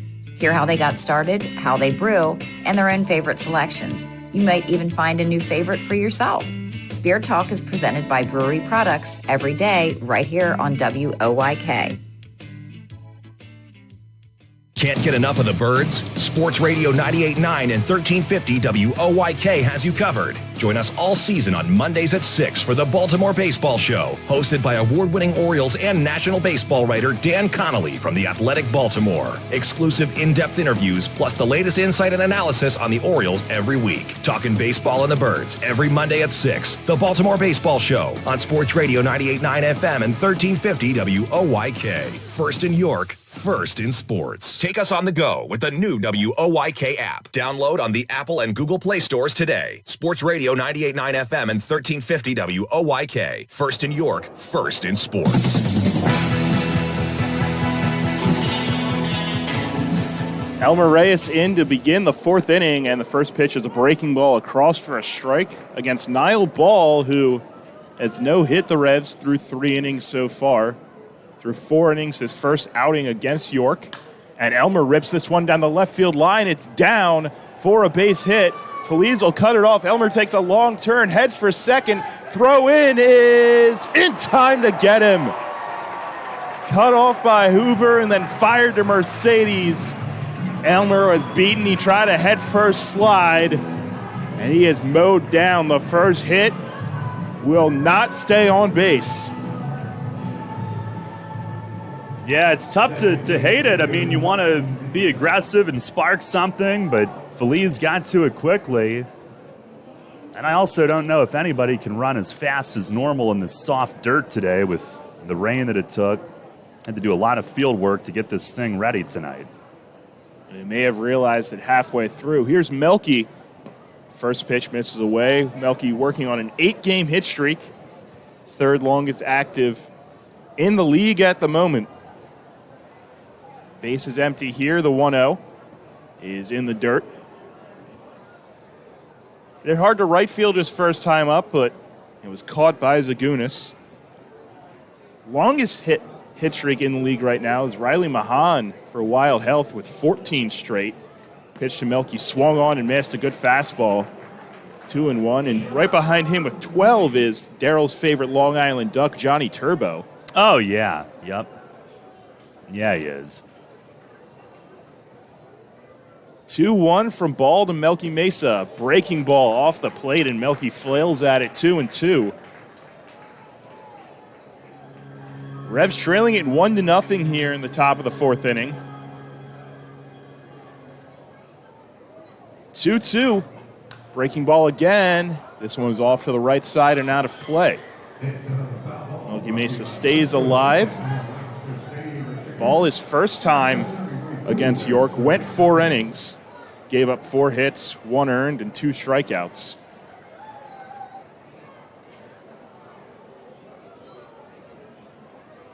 Another 2-2 on its way.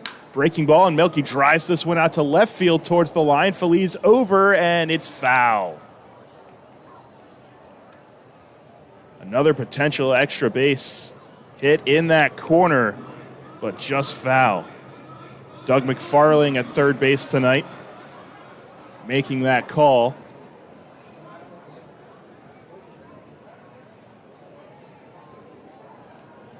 And we'll do it again, another 2-2.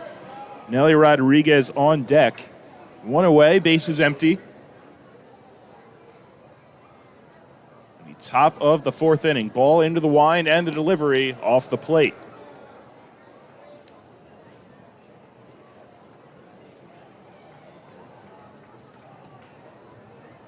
Payoff pitch on its way.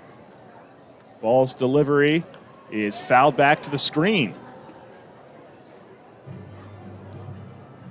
This will be the 9th pitch of the at-bat upcoming.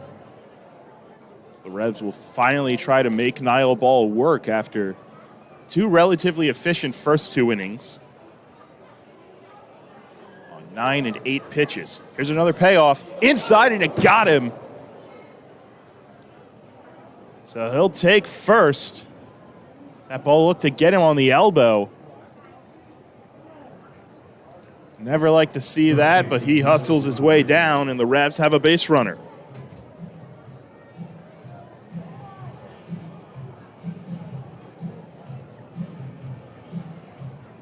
Melky talking it over with Sandy.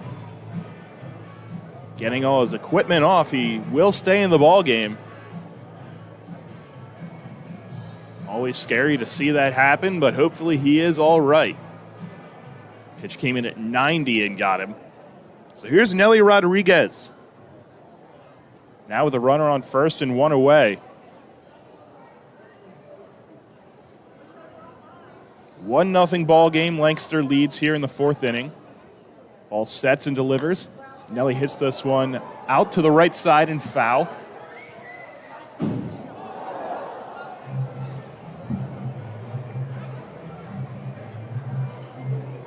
Revs have mustered 3 total base runners.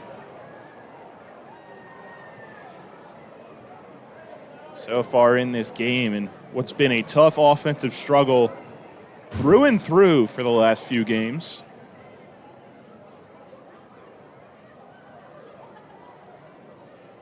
0-1 delivery is off the plate away.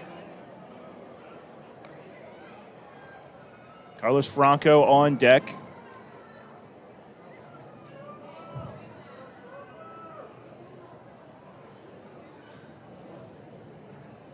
Game number 4 of 32 between these two teams this year.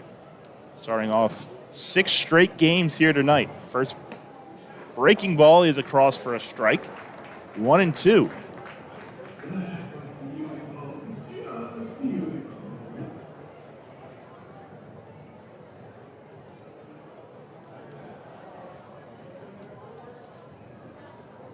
Nelly at 246 now on the season. The 1-2 up and backs him off the plate, 2-2. Has gotten on base at a decent clip, walked 13 times, which is good for third in the league as it stands.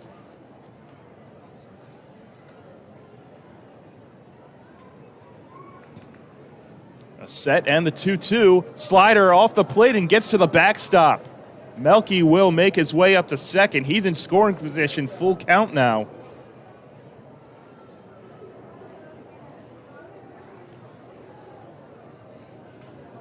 Can assume that will be scored. A wild pitch. Now Colton Shaver will go out to the mound to talk with his pitcher, Niall Ball.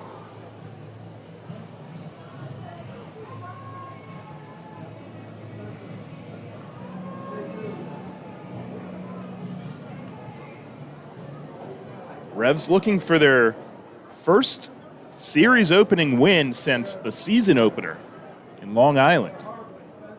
They've lost 5 straight series openers. They've lost all 6 series so far this year. 3-2 pitch. Inside, backs him off the plate. And he's on. 3 straight have reached against Niall Ball, albeit Elmer Reyes cut down to lead off the inning. So first and second, just 1 away. And here's Carlos Franco.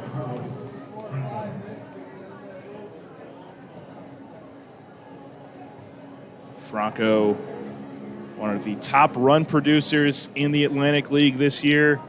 21 of them is good for third most. Also the second most long balls.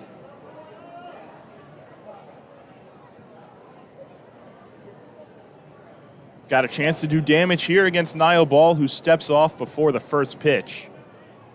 Lancaster leading it 1-0 here in the top of the 4th inning. Revs threatening, however, with 1 away. Runners on first and second. First pitch to Carlos Franco is across for a strike. Franco, a strikeout victim, his first time up tonight.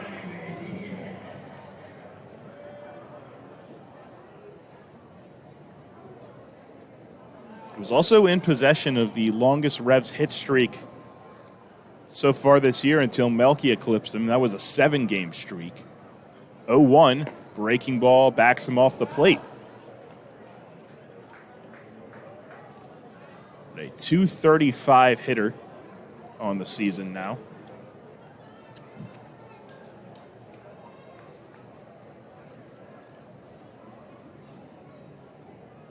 One ball, 1 strike, 1 away in a 1-run ball game. Here's the pitch. Breaking ball doesn't break quite enough. Misses just a bit high, 2-1.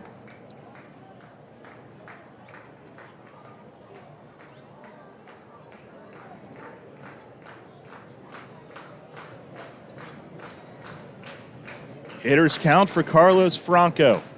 Here's the pitch. Tap back to the mound. Ball will go to second. And the relay throw is in time to get him. 1-6-3, Franco and Sandy in disbelief. But Niall Ball escapes. 1-6-3 ends the inning. 1 hit, 2 runners stranded, still nobody across for the Revs. We go to the bottom of the 4th inning. They trail it 1-0. This is Revolution Manager Mark Mason. I love a great local neighborhood bar, and no matter what night of the week, Racehorse Tavern in Thomasville has something for you. Open 7 days a week, 3 till midnight, Monday through Wednesday, noon until 2 a.m., Thursday through Saturday, and Sundays noon to midnight. Live music every Friday, Saturday, and Sunday, karaoke every Thursday, and bike nights Thursdays throughout the summer. Plus pool league Sunday through Thursday, and a 4-season patio with full bar and food service. Stop in and visit my pal Jim DeLisio at the Racehorse Tavern, 738 North Beesicker Road in Thomasville. For more info, visit their website at racehorsetavern.com. Colin Cowherd. Folks, this is the price and the burden of power. It's the price and the burden of being the United States, is scrutiny. First of all, let me defend the United States women's national team. Soccer only allows 3 substitutions per game. You're trapped. Are we patronizing women like they can't handle this? The women from Thailand are tough. They can handle it. They got their ass kicked. This is The Herd with Colin Cowherd. Weekdays at 3 on Sports Radio 98.9 FM and 1350 WOYK. Drunk driving prevention is a priority at Anheuser-Busch. You can't drive drunk if you don't drive there. Encourage friends to sign the Decide to Ride petition on DecideToRide.com. Brought to you by Anheuser-Busch, Mothers Against Drunk Driving, Uber, Brewery Products, and WOYK. Anheuser-Busch, St. Louis, Missouri. Listen live, on demand, and on the go. Download the new WOYK app on the Apple and Google Play stores today.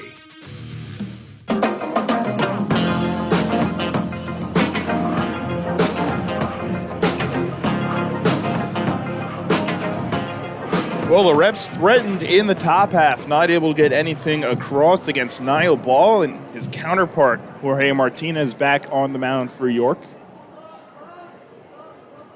Facing the bottom third of the order here, starting with third baseman Trace Lair, who singled his first time up. Got his average back to 200 on the season. They play him to pull in the infield. Jorge's wind and first pitch is fouled back.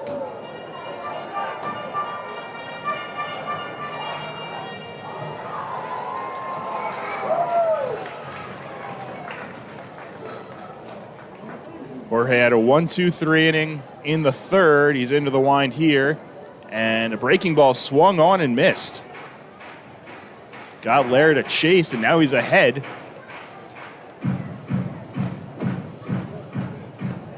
One run on 4 hits against Martinez so far in this one. 0-2, fouled back, and he stays alive. It ricochets off the screen into the Revs dugout. Jorge at 65 pitches, and have to figure Mace will hope he can eat a few more innings. 0-2, half swing, skips away, a peel down, he did not go. Lenine hustled after it, but won't have anything to worry about.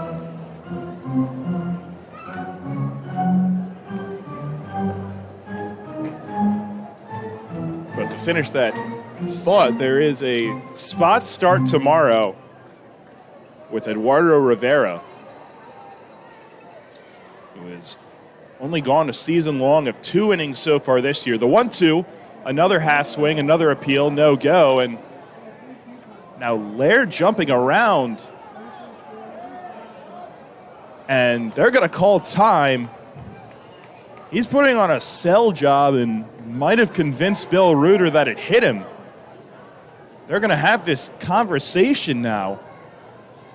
Lair's all the way down at first. And there will be some words exchanged on either side, given what they decide here.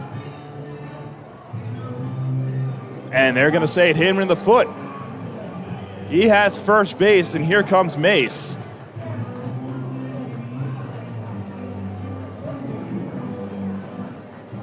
Bill Reuter did nothing about it until Lair started jumping his way down the first base line.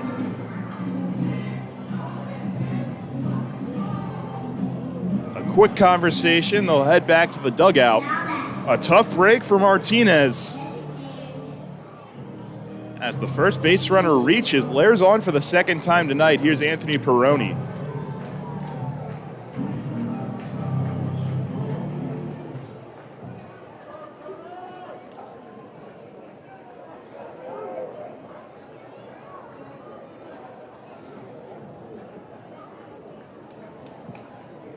Blair off at first. The first pitch, another bender in their first strike.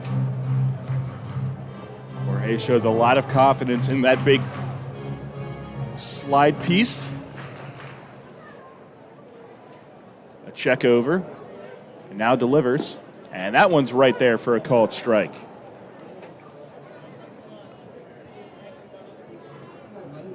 Oh, and 2 to Peroni, who's doing the DH duties tonight.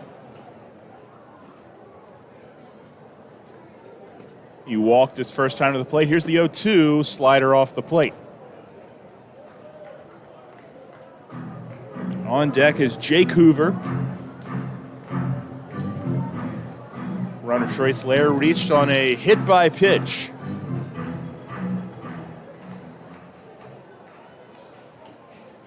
The third leadoff batter to reach against Jorge. In his 4 innings, that one misses off the plate inside.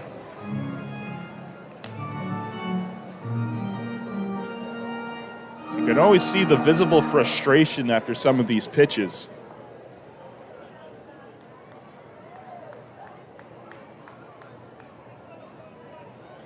A look over. 2-2 delivery. Swung on and missed. Went back to that slider again. Peroni swings right through it. Strikeout number 5 for Jorge Martinez. And here's the 9-hole hitter, Jake Hoover.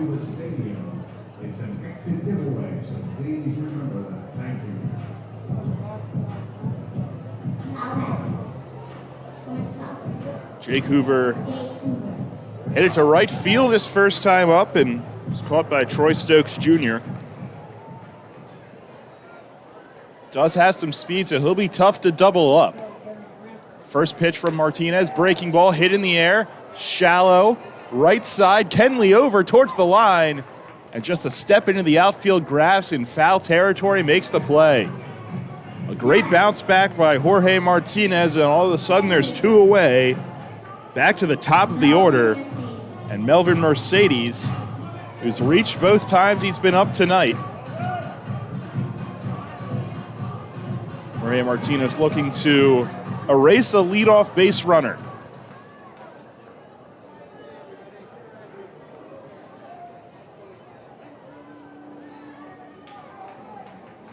Pitch number 75 misses down and in.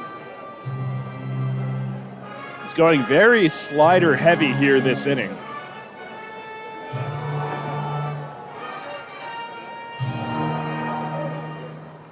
Mercedes switch hitter. Single and a walk. He scored the game's only run so far, 1-0 Lancaster. Now a check over. And back in with a head first dive is Trace Lair.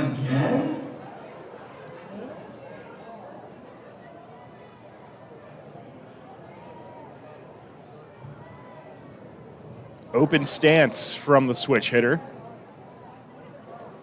A look, and now a throw over again. And back in again with a head first dive. Okay. Well, they're making that seemingly shattered foot work a lot over there at first base.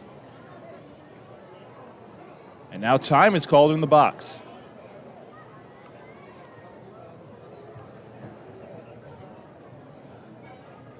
Sun starts to set here at the clip.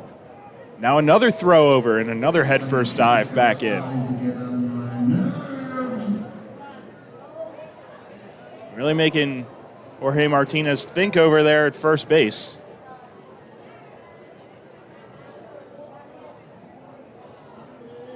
One out to Mercedes. It's chopped on the ground to second base. Kenley will field at the letters. And a soft toss over to first in time. So no runs on no hits. The only batter reached on a hit by pitch, and he is left stranded. Go to the top of the 5th inning. Revs looking to answer back. They still trail it 1-0. Are you ready for some live music? Get your tickets now for White Rose Music Fest, presented by York College, October 7th and 8th at People's Bank Park in downtown York, home of the York Revolution, featuring headliners Jamie Johnson and Grace Potter. Special guests Margot Price, Lucero, Drew Holcomb and the Neighbors, the Wood Brothers, and Langhorne Slim, Brittany Spencer, and Madeline Edwards. Check out whiterosemusicfest.com for more and for tickets. White Rose Music Fest, presented by York College. Get your tickets now. The York County Solid Waste Authority turns up the heat every day. On your garbage, that is. Advanced waste-to-energy technology is used to burn garbage at 1,800 degrees Fahrenheit in environmentally controlled combustion units. This reduces air emissions and produces electricity, enough to power 20,000 homes every minute of every day. Visit www.ycswa.com to learn more. In York County, garbage is power. Can't get enough of the birds? Sports Radio 98.9 and 1350 WOYK has you covered. Join us all season on Mondays at 6 for the Baltimore Baseball Show, hosted by award-winning Orioles and National Baseball writer Dan Connolly from The Athletic Baltimore. Exclusive in-depth interviews, plus the latest insight and analysis on the Orioles every week. Talking baseball and the birds every Monday at 6. The Baltimore Baseball Show on Sports Radio 98.9 FM and 1350 WOYK. First in York, first in sports. New FM signal, new website. Get features, live broadcasts, and on-demand game broadcasts and shows online at 989WOYK.com. Revs have been shut out through 4 against Niall Ball. They'll send Jack Kenley, JC Encarnacion, and Lenin Rodriguez to the plate in the top of the 5th inning, trailing it 1-0. Niall Ball at 54 pitches in the ball game. Jack Kenley hit the ball hard to center field, but flew out to end the 2nd. Leads off the 5th, the wind and delivery. Breaking ball misses in.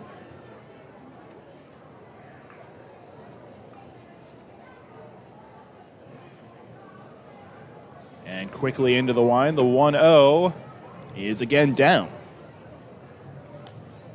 56 pitches, 33 strikes for Niall Ball.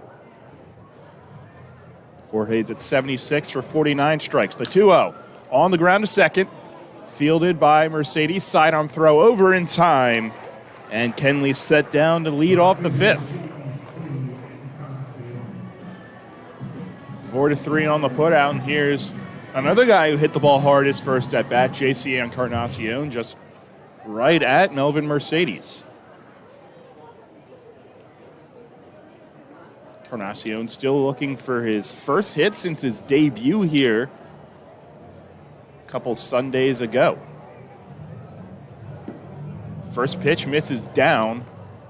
Went with the changeup that time. Encarnacion didn't chase.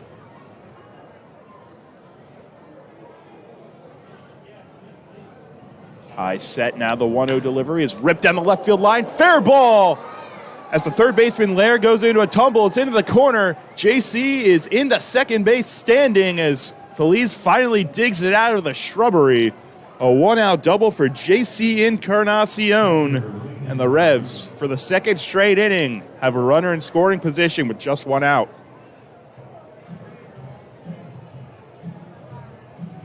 That was hit sharply. Lair tried to leap for it, ended up rolling on the ground, and now we wait for Doug McFarling to retrieve JC's gear, hand it over to Polo.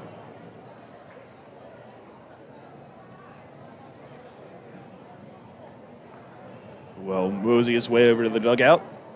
Finally handed off, and we're ready to go. Lenin Rodriguez, the batter. First pitch, check swing, appeal down. And yes, he did. 0-1 to Lenin Rodriguez. Grounded it out to short his first time up. There is an opening on the right side as Mercedes tries to creep over and hold Encarnacion close. 0-1. In the air, right side and foul. 0-2. Jeffrey Perez on deck.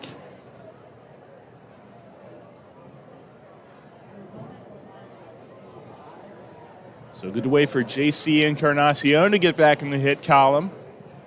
Revs still trailing at 1-0, top of the 5th here. But they have a runner on second and 1 away.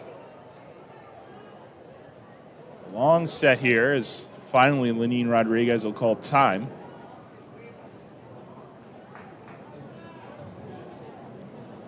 Encarnacion's speed, depending on where exactly in the outfield it's hit, he could tie this ball game up. 0-2 off the plate. Missing away at 88 on the stadium gun.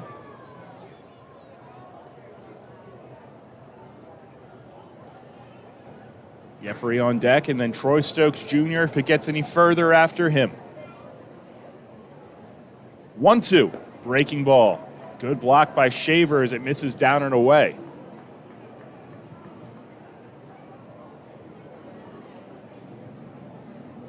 Ball's already thrown one wild pitch. It was the last inning going to that same breaking pitch. Now we'll get a time called before the 2-2.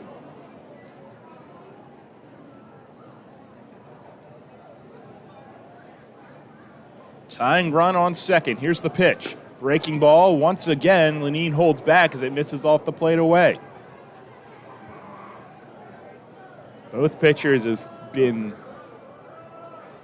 really reliant on those breaking pitches in this ballgame as we reach the middle portion. Payoff pitch. Popped up. Right side on the infield. Mercedes over. He calls off his first baseman and puts it away. Made the catch, basically brushed up against Andretti Cordero's shoulder. He kind of gives a shrug. But the out is made and there's two away.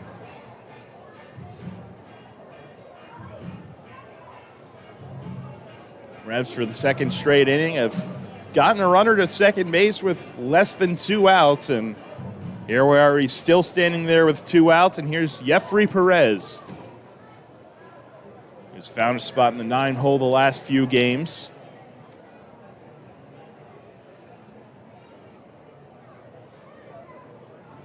Open stance, and now time's called as he steps out.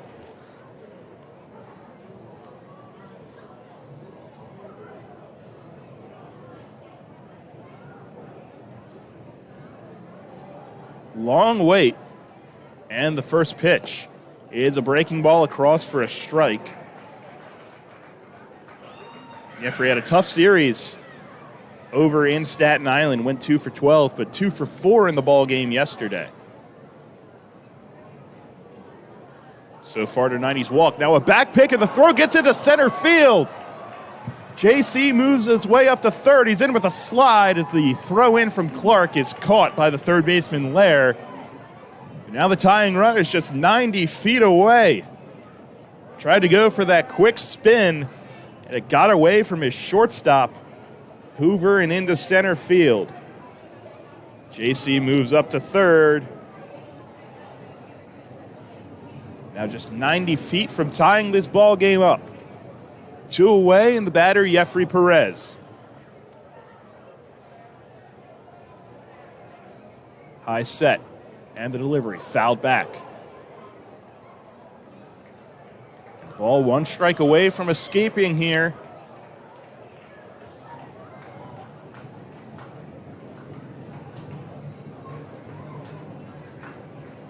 Top of the order awaits if Perez is able to extend this inning. It'll be a tough one. He's down 0-2. Here's the pitch inside, and Ball thought he had strike 3. Got Jeffrey a little off balance in the box, but it's inside, 1-2.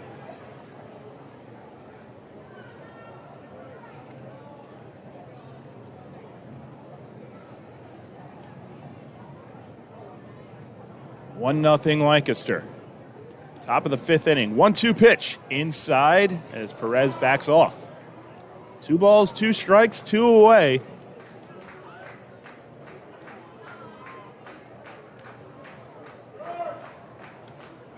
JC Encarnacion is on third base. He reached on a 1-out double and then made his way up to third on the errant pickoff attempt. 2 balls, 2 strikes, 2 away. The pitch popped up. Left field, drifting over Feliz. He'll put it away and end the inning. So the Revs get another runner in scoring position, but come up empty. Jorge Martinez back out for the bottom of the 5th inning, trying to keep this deficit at 1-0. Planting a tree? Putting in a fence? Whatever your project, Columbia Gas reminds you to be safe and call 811 before you dig and know what's below. Safe digging is no accident. Call 811 at least 3 business days before you start your digging project, and your utility companies will come out to mark any underground lines near your work area. Calling 811 is free for Pennsylvania homeowners, and it's the law. For more information, visit ColumbiaGasPA.com. Facing a legal issue can be a frightening time. What's my course of action? How do I know who to call? Fortunately, the York County Bar Association makes it easy. Now, you only need to make one call to find the right lawyer for you. Call the York County Bar Association and let us help you find the right lawyer with our Attorney Connection Lawyer Referral Service. Just call 854-8755 or visit yorkbar.com. Don't hesitate in getting the help you need. Contact the York County Bar Association and let us help you find the right attorney at the right time. With its selection of delicious wings, cheesesteaks, and seasonal specials, Grand Falloons Tavern is the place to be all summer long. Located in downtown York, Grand Falloons even features live outdoor music every Saturday night. Open daily at 4 p.m. and noon on Fridays and Saturdays. You can even park in the City Hall parking lot after 5 p.m. Grand Falloons Tavern is a great place for all ages 21 and up. For more information, visit falloons.com and come out to enjoy. Listen live, on demand, and on the go. Download the new WOYK app on the Apple and Google Play stores today.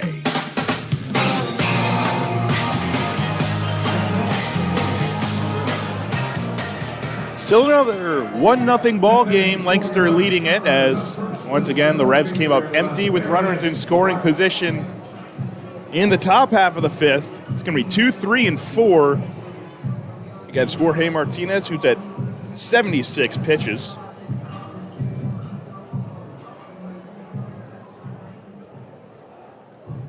Ladarius Clark leads things off. Strikeout and a pop out. And the first pitch, slider across for a strike. Clark with speed. Franco playing about a step in front of the third base bag. 0-1, swung on and missed, went to the slider again.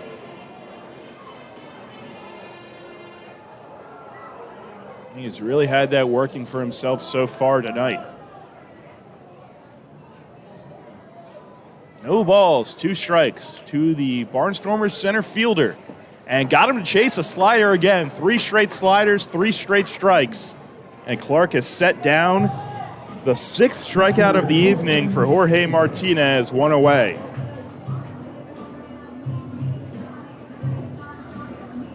Brings up Colton Shaver, the catcher.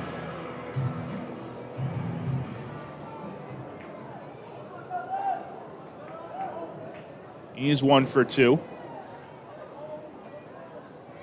The wind and a fastball on the corner for a called strike. Outside corner from Martinez. Shaver, the big right-handed hitting catcher. 0-1. Went with the slider up, and Shaver swings right through it. 0-2.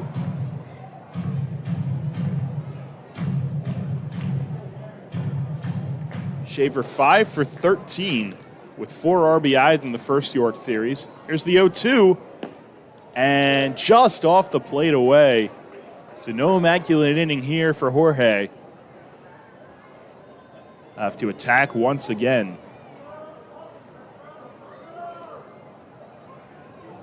Andretti Cordero on deck. 1-2 to Shaver. Swung on and missed. Went with the slider. Lenine will apply the tag, and back-to-back strikeouts for Jorge Martinez starts off the 5th. Strikeout number 7.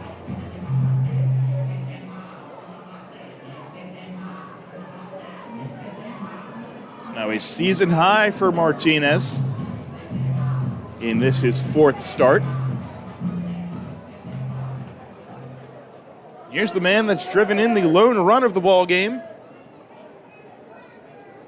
Andretti Cordero is his 15th RBI in the first inning. First pitch out in front of a changeup, strike 1.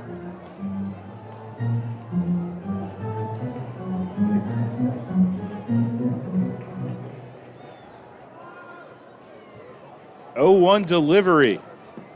Out in front again, 0-2. Another off-speed pitch, this time the curveball.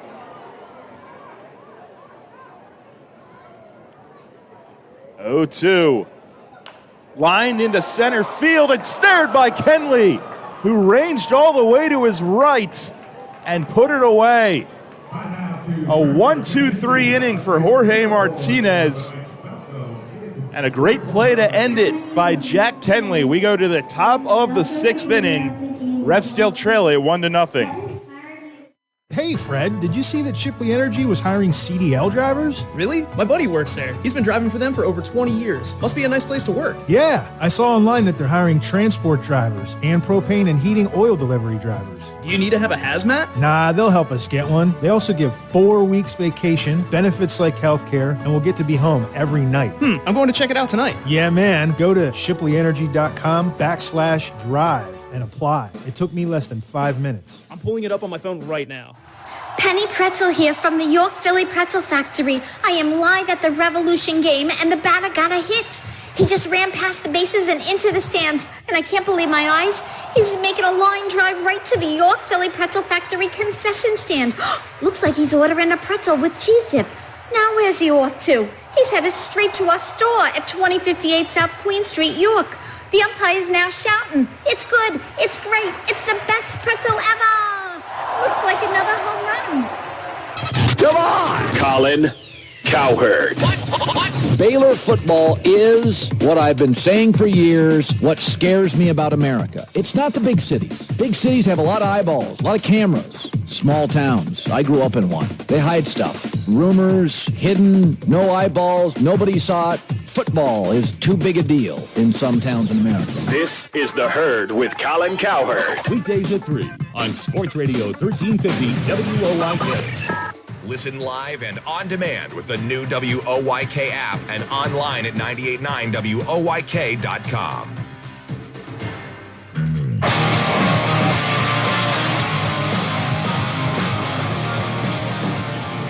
Top of the 6th inning and top of the order for York. Troy Stokes Jr., Elmer Reyes, and Melky Mesa against Niall Ball, who has held York to just 2 hits so far and still nothing on the scoreboard. It's 1-0 Lancaster. Series opener here this weekend and first of 6 straight between these two teams. First pitch from Ball brushes Stokes off the plate just a bit, 1-0. Ball has attacked that inside corner frequently today. Here's the 1-0. That one's across for a strike.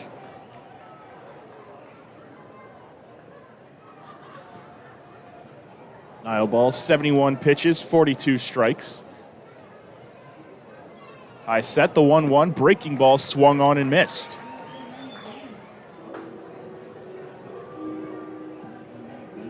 Stokes 2 flyouts to center field so far.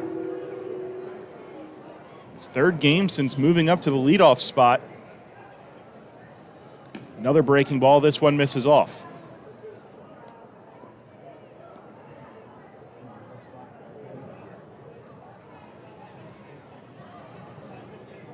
Two. And lined hard to shortstop, fielded by Hoover on a hop. Long throw is high, and it skips into the dugout. It's off the wall. Stokes will make a turn and retreat back to first. Hit that little slit where there wasn't the opening and stayed in, so Stokes will stay at first.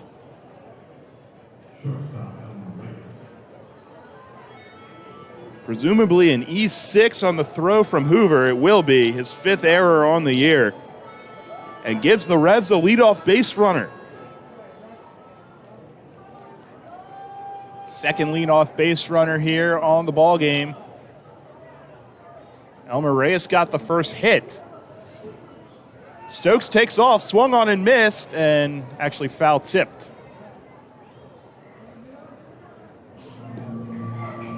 Shaver came up throwing, but it was tipped away from his glove. Stokes is the league leader in steals with 11. He has showed no fear in taking off at any point. If I had his speed, I'd be doing the same exact thing. 0-1 to Elmer. Stokes not going this time as Reyes lines it one hard to the right side out of play.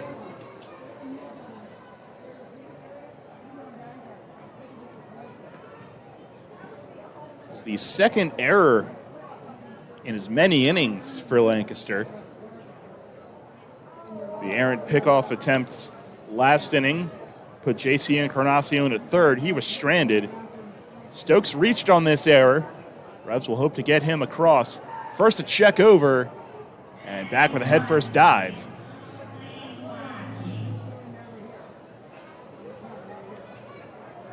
Again, Owen Ballard the fourth doing the umpiring at first base tonight. Another check over. Stokes in standing, and he's called out. He slipped after the contact was made, and he was called out. And here comes Mace to argue. Sandy and Troy are trying to get their words in. It looked to me like he was in standing and then fell when he made contact with Cordero. He's going to make his thoughts known as he walks off the field, and now Mace will talk to Ballard.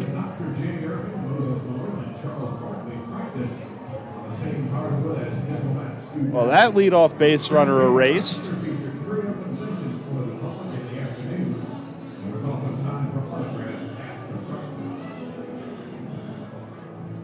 Mace still having a conversation. Now, Sandy will chat with Andretti Cordero. Mace walks off.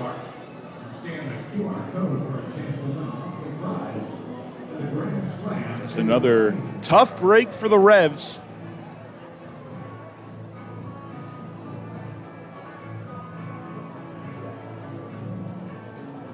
Elmer Reyes is still the hitter. He's got a 0-2 count against him.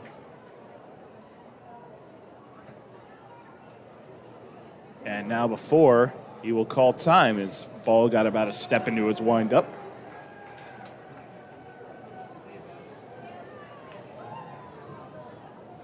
Oh-2. Chases a breaking ball. Strike three, tag applied.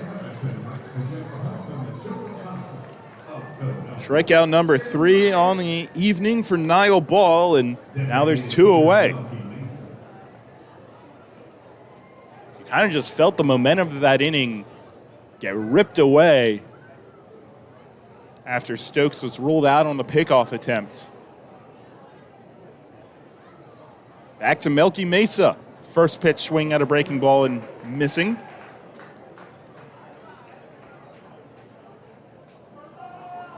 Melky 0 for 1. He also reached on a hit by pitch.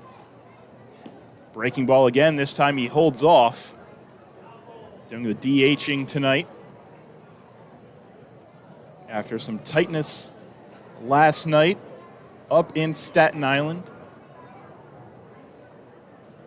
The 1-1. Breaking ball fouled off to the left side. Off the fence in front of the Revs dugout. 1-2.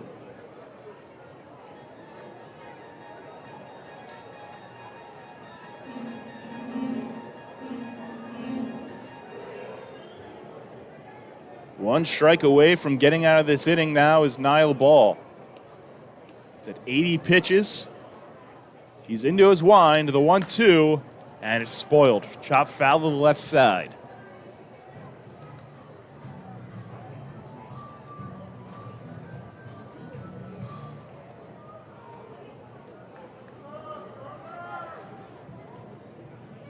We'll do it again. 1-2, the wind. Breaking ball driven out to left center field. Clark is over. He will run out of room. It's off the wall. Melky into second, standing up, making a 9-game hit streak and another runner in scoring position with 2 outs for York. Really no wind tonight to guide that any further, but the deepest part of the ballpark.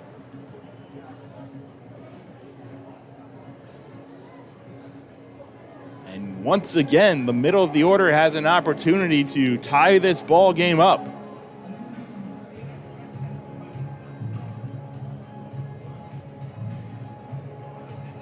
They really like U2 here at this ballpark.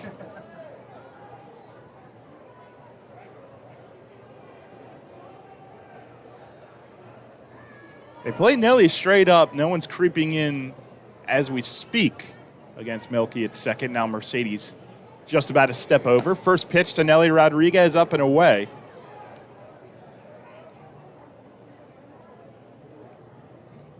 Strikeout and a walk so far for the cleanup hitter.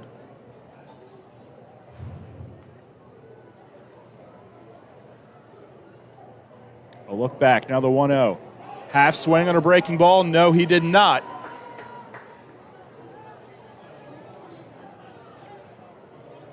The head 2-0. They have the base open, but the ever-dangerous Carlos Franco on deck. Can't really play around in the middle of this Revs order.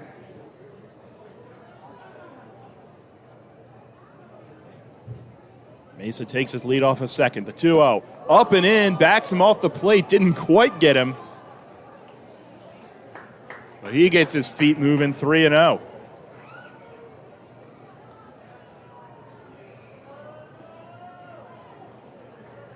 So now Franco goes over to the dugout and gets his elbow guard as he knows that the inside corner will be tested.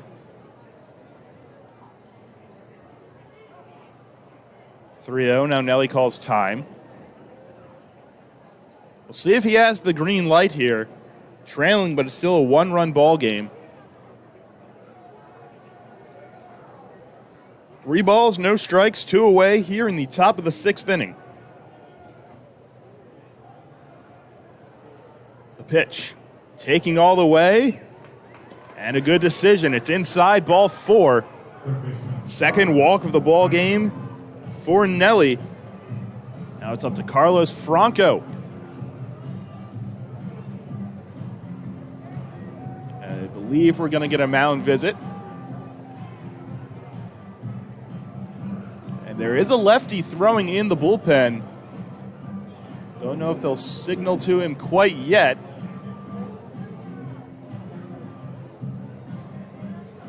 They'll take their time getting out there.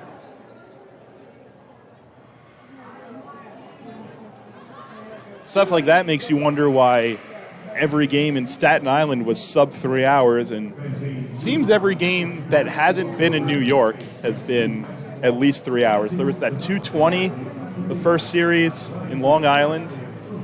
Otherwise, besides the 7-inning games, I don't think we've played under 3 hours.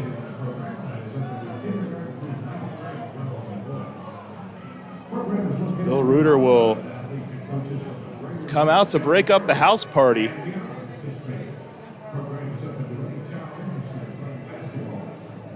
You see a really different attitude from a lot of these umpires. Of course, there was the controversy with Frank Viola last Sunday as the home plate umpire basically trailed his catcher all the way out to the mound and tried to force him off as soon as he stepped foot there.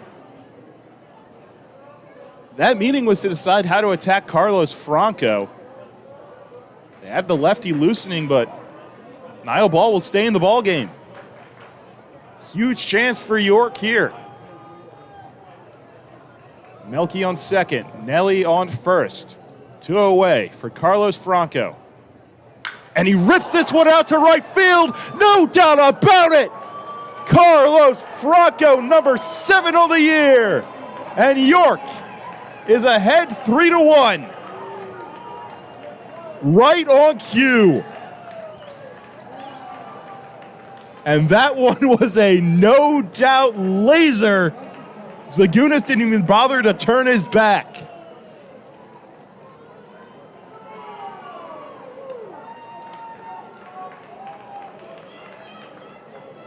"24 RBIs now in the year.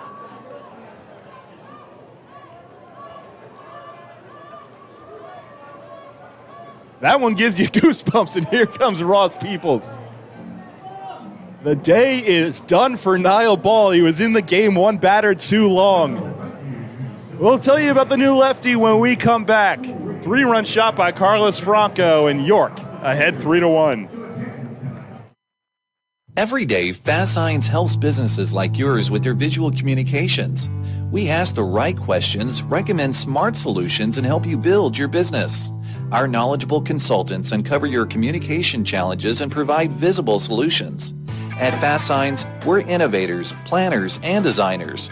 We're more than fast, more than signs, and we're more than ready to help. Contact Fast Signs today. Locations in York and Lancaster. Visit fastsigns.com or call 717-840-6400. Celebrate the history of our national pastime at the National Baseball Hall of Fame and Museum in Cooperstown.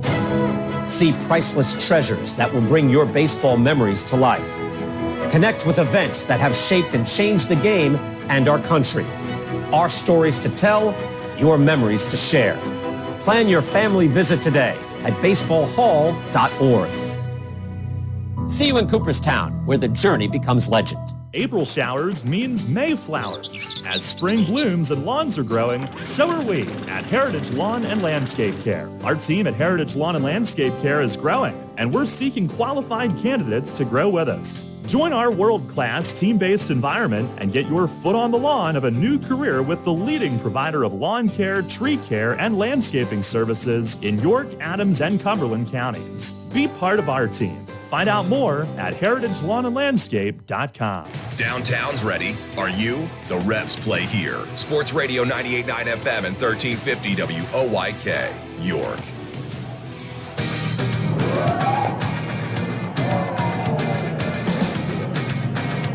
Will you blink? And it's 3-1 Revs. Carlos Franco with an absolute missile to right field. Chased Niall ball. His day is done after 5 2/3. Tommy Shirley on the mound for his 6th appearance of the year. The tall, lanky left-hander will face Jack Kenley. 113 off the bat on that 3-run Franco home run. First pitch from Shirley to Kenley, down and away. Shirley a 19.29 ERA in just 4 2/3 this year. 13 hits, 10 earned runs, and 2 long balls. The 1-0, up and away.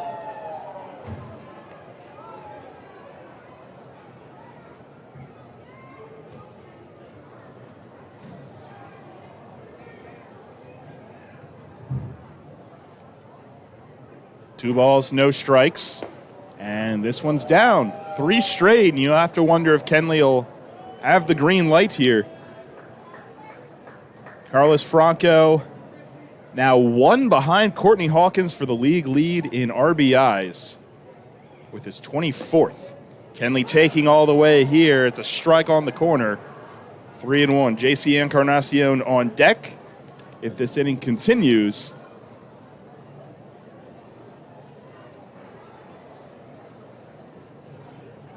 3-1. He lines this one to left field, chasing towards the corner. Feliz, he will dive. He runs out of room and is down. Kicks in the corner. Kenley's going to try for third. Now he stops halfway and retreats. Hoover fired that one to third base as Kenley dove back into second. A 2-out double. He flexes towards the dugout. Huge hit for Jack Kenley to keep the inning alive for JC Encarnacion.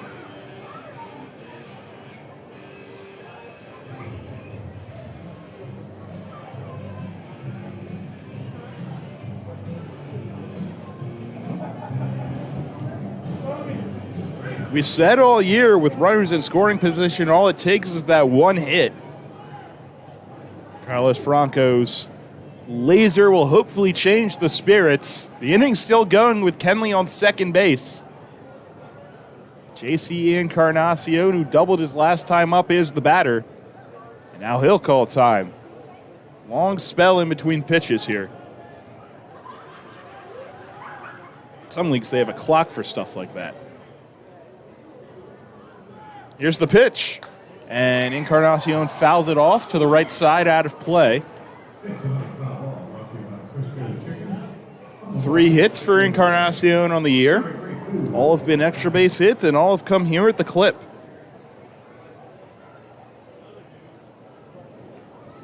Perhaps he can turn this into a second home, and he might as well, considering how much we'll be here. 0-1. In the dirt, blocked by Shaver. Kenley holds.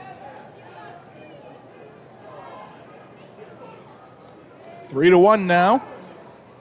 Still in the top of the 6th inning. Revs and Barnstormers, game 4 of 32 this year. Game 1 of 6 straight. 3 here at the Clip, and then 3 back for the midweek at People's Bank Park. 1-1. High fastball swung through. 1 ball and 2 strikes.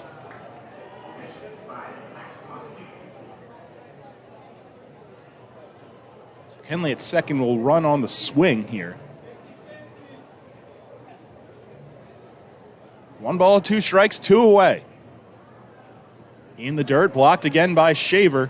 Evens the count at 2.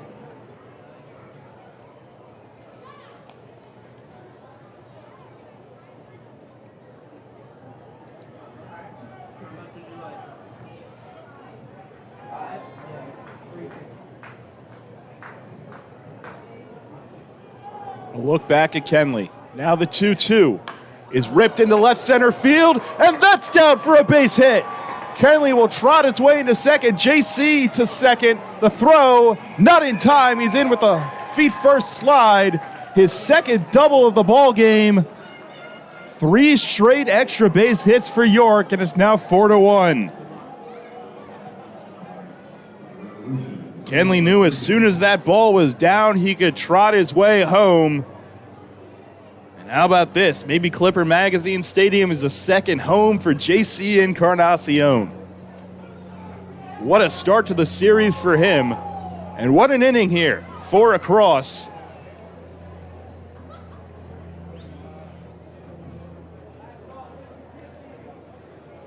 Now it's up to Lenin Rodriguez to keep the party rolling.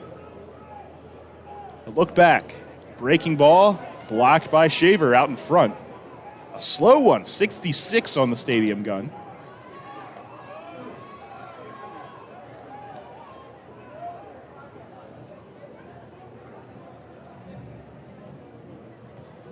That double 105 off the bat of JC. 1-0. Brushes off Lenin Rodriguez. 2-0. And exit velocity suddenly being added to these stats. I believe they just kicked it up this week for the Staten Island series, but it's always fun to look at how much these balls are scorched off these bats. 2-0. This one's into right field. Back towards the wall, looking up. It's gone! Large goes deep. When it rains, it pours. 6-1 on the first long ball of the year for Lenin Rodriguez. Short pork burns him.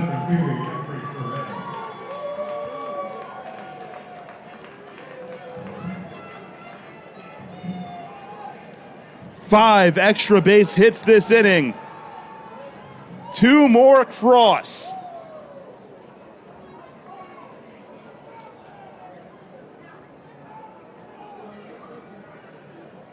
And now Jeffrey Perez will turn around and hit from the right side. And Lenin, not really known for his power. That's just the 2nd of his Reds career and 8th of his pro career. 1-0. Perez taps it on the ground, foul to the left side.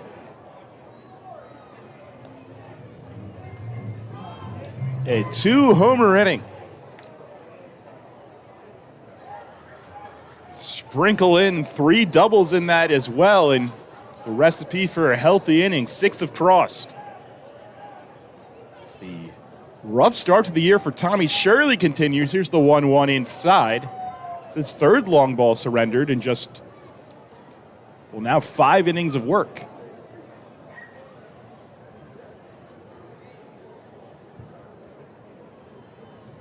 Two-1, and Jeffrey fouls it back. Shirley's 1 strike away.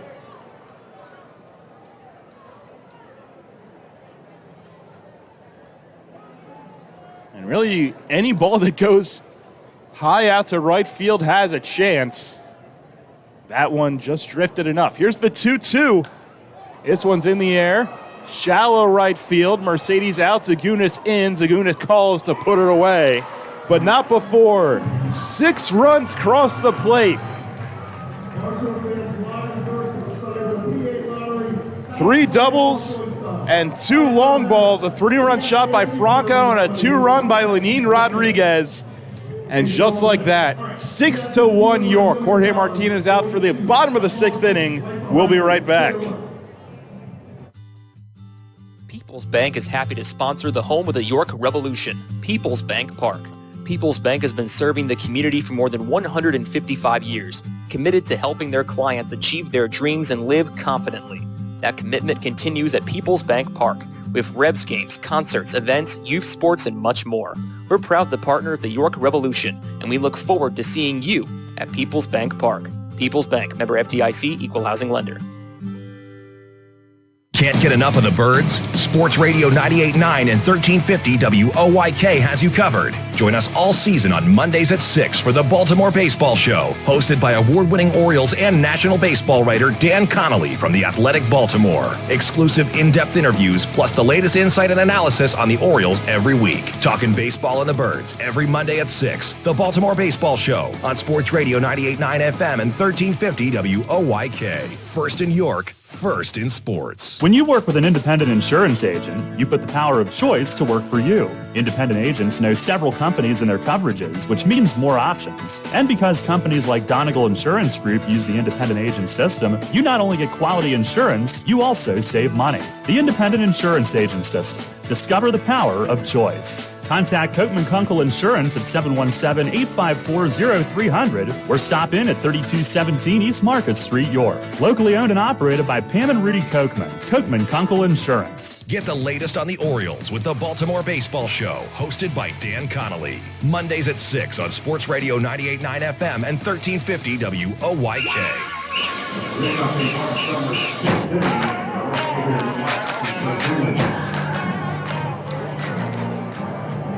Finally, the big inning goes back in York's favor. They score 6 in the top half. They lead it 6-1.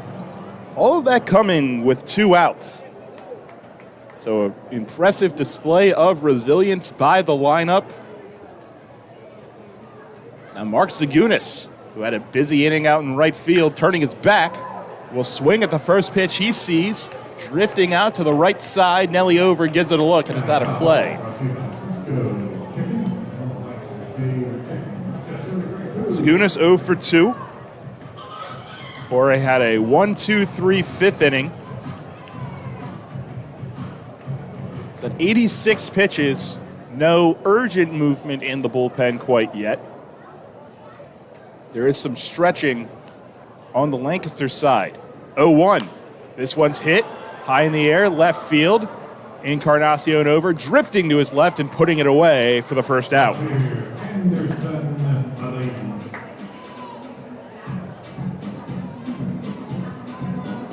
Anderson Feliz the batter. He'll be followed by Trace Lair in this inning. And for the first time, Jorge can sort of pitch comfortably. He's been trailing in basically every inning in which he's taken the mound this year. It's a 5-run cushion as it stands. We know that's not going to get in his head too much, however.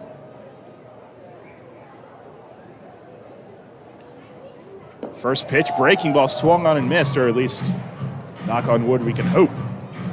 Great curveball there. Feliz was out in front on it. Both breaking pitches have been tremendous today. This one's a fastball that's fouled back. 0-2.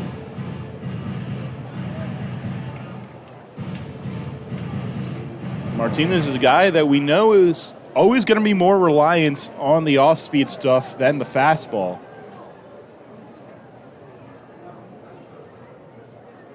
He has been in tune tonight. 0-2 delivery. And he tries to bend one, but it misses off the plate.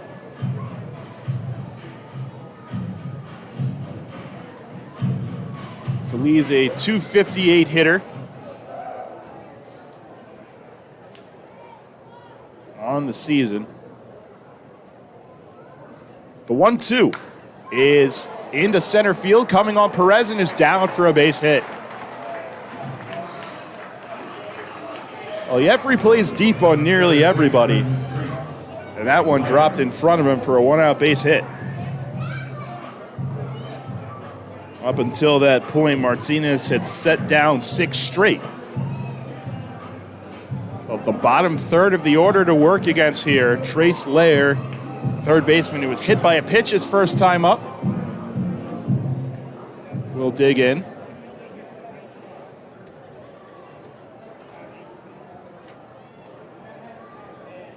Open stance from Lair on the left side, and a bender in there for a strike.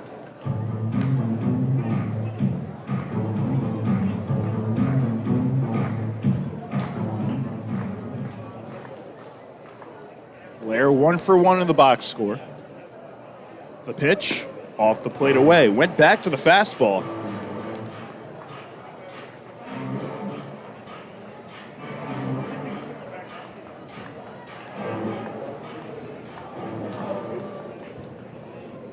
Runner on first, 1 ball, 1 strike, 1 away.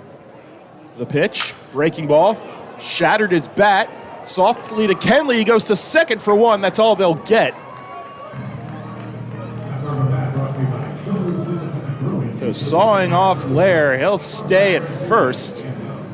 But a good play by Kenley. He drifted all the way over towards the first base bag, still had the wherewithal to turn around and fire a dart to Reyes at shortstop to get the lead runner.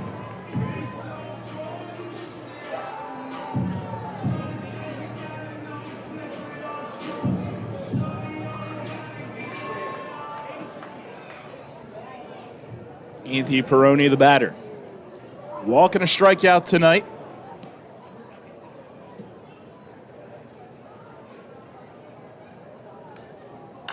And hits the first pitch foul to the right side. For Martinez, he's been 40% slider tonight, 26% changeup, and just 12% on the fastball. The definition of pitching backwards. A look and a delivery. Slider that had trouble written all over it, and Lee's able to stab at it. So we'll get a new baseball.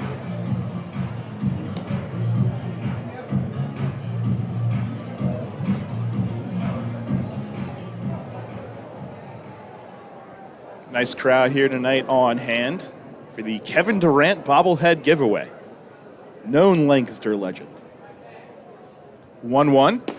And that one's right there for a called strike. 1-2.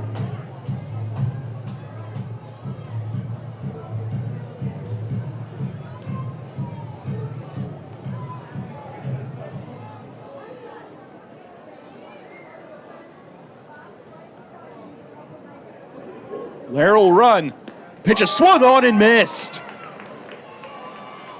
Number 8 on the night for Jorge, and if that is it for him, what a night it was. 1 out, base runner stranded. We go to the top of the 7th inning, back to Darrell Henry at a 6-1 Revs lead. Kids today, with Facebook, texting, TV, and video games, seems like fresh air and sunshine are things of the past. Remember playing catch, climbing trees, wholesome backyard fun? Heritage Lawn and Landscape Care remembers. Give them lush grass, healthy trees, the good old outdoors. American is baseball and apple pie. Kids have every reason to stay inside. Don't let your lawn be one of them. Heritage Lawn and Landscape Care. World-class care right in your backyard. 717-292-9994. This is the Dan Patrick Show. I just like to say that y'all rock, man. We're going to watch somebody lose millions of dollars right in front of us here. So every time there would be a draft pick taken, you'd go to Tunsil. You could see him sweating. And then there's even more information coming out. His agent's trying to call all of these teams that, are in the top 10, top 15. It got crazy last night. Dan Patrick. Mornings at 9 on Sports Radio 1350 WOIK. Spring is in the air, and Harvey's Rental can get you prepared for what's ahead. With the biggest selection of steel products on the market, Harvey's Rental will get you set for your next home project. From lawn and garden equipment, pressure washers, post hole diggers, and more, Harvey's Rental has it all. Have a special get-together or graduation coming up? Harvey's Rental has what you need to make your party memorable. Celebrating 60 years. Visit them in person at 1409 South George Street in York or online at harveysrental.com. New FM signal, new website. Visit us online at 989WOYK.com and take us on the go. Download the new WOYK app today.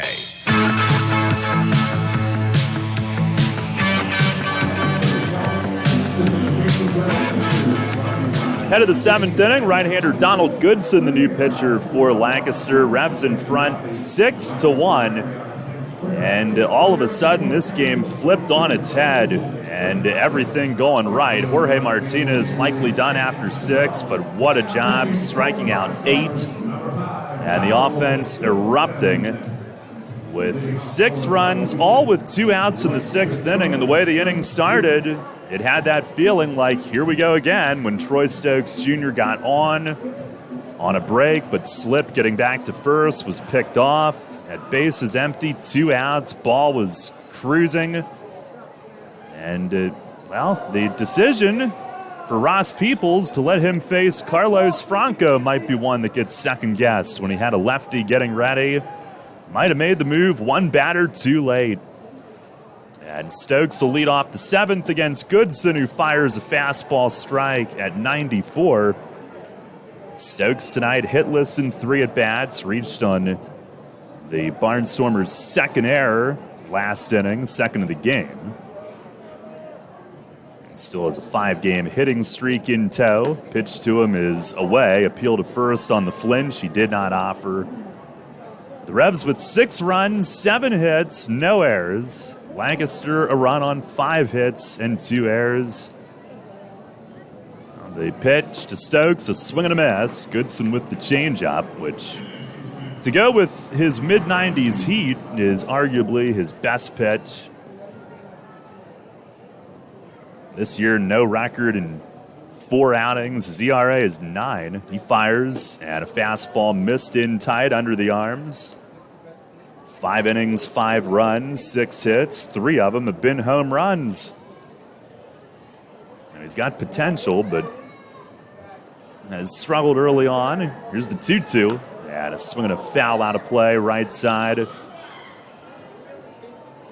the Revs with 5 hits in that 6th inning. They were all for extra bases. 2 homers, 3 doubles. They've got 4 doubles for the night. Pitch to Stokes. He swings and he tips a foul behind the plate.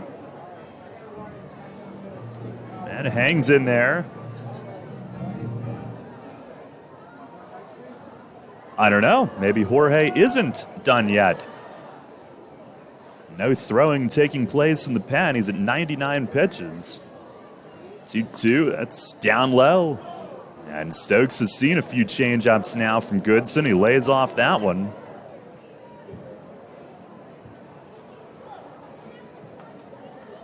Former infielder is Goodson. Began his career in the United Shore League. He fires and a swing and a line drive down the line in left field. That's a base hit. Stokes is into the hit column. It skips to the angled wall, kicks out deeper in left, and in with an easy double standing up. 6-game hitting streak. And for the Revs tonight, make it 8 hits, and 7 have gone for extra bases.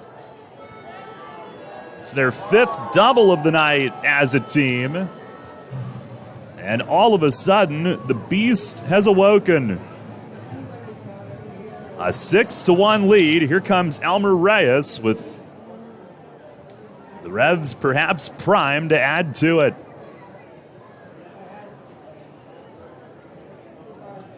Elmer tonight 1 for 3.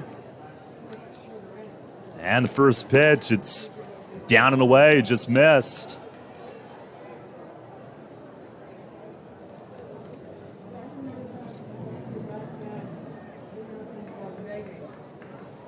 Revs had 7 doubles in that 19-1 win in Lexington, April 28th.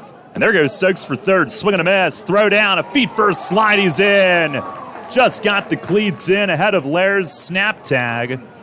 And Troy Stokes Jr., his league-leading 12th stolen base, 12 for 12. And our Harvey's Rental steal of the game. Visit Harvey's for all your steel product needs in York. Well, he watched Goodson like a hawk the first pitch and was ready to take off on the second one. And now the infield brought most of the way in. 1-1 to Reyes. It's a changeup down low.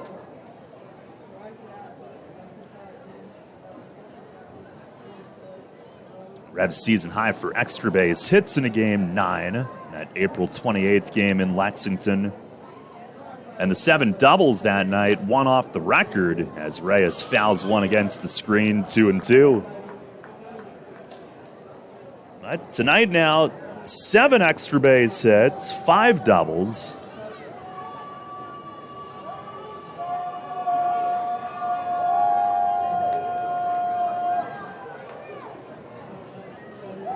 Pitch, it's in the dirt, blocked by Shaver.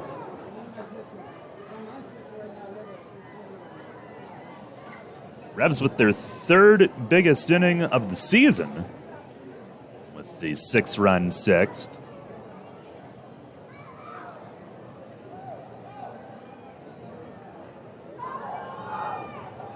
On the stretch and the 3-2. It is down and away. Good eye from Elmer. It just missed. And he's on. It'll be 1st and 3rd with nobody out. The only 2 bigger innings for the Revs this season came the same night. You guessed it, April 28th in Lexington, 7 in the 5th and 8 in the 7th.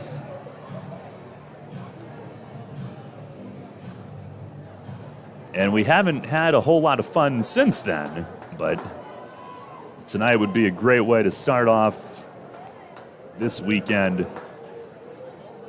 or week against Lancaster if you prefer. Here's Malky, and he swings and skies the first one, foul out of play right side. And it's 0-1. Malky tonight has flied the deep right, then got drilled, fortunately, in his elbow protector in the 4th inning, his 5th hit by pitch of the year. And then in the 6th inning, he answered that by blasting one off the wall in left center for a double. Pitch here is swinging a foul tip into the mitt. And it's 0-2. And any other park in this league, that would have been his 3rd home run. And that was the one that started the whole rally. Pitch is foul tipped. It ricochets off Shaver's helmet and hard back to the screen.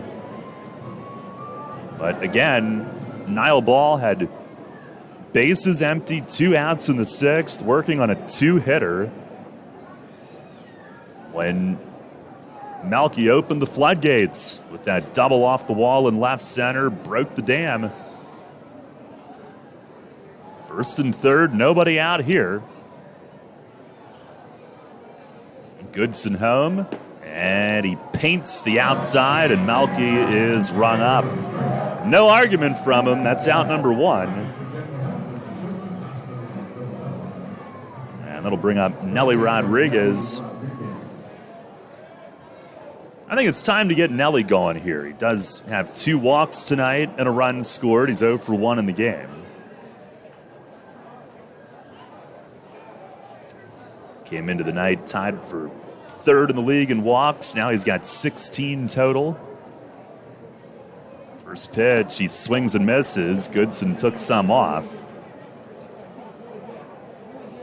16 walks, actually the same number of hits that he's got.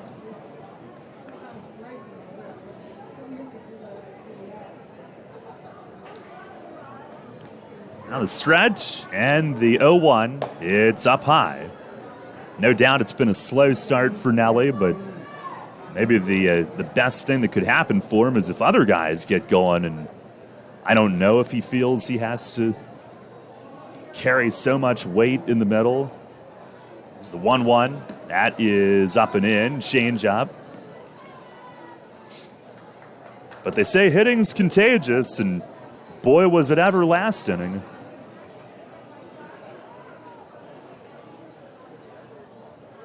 Revs had combined for 7 runs the previous 4 games and then ripped off 6 in the blink of an eye. The 2-1, and he swings and fouls it back.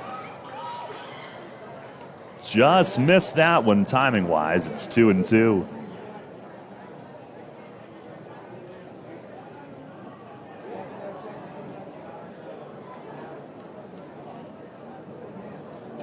First and third, 1 out here in the 7th. Pitch, and it's upstairs. Count goes full on Nelly. Trying to add to a 6-1 lead.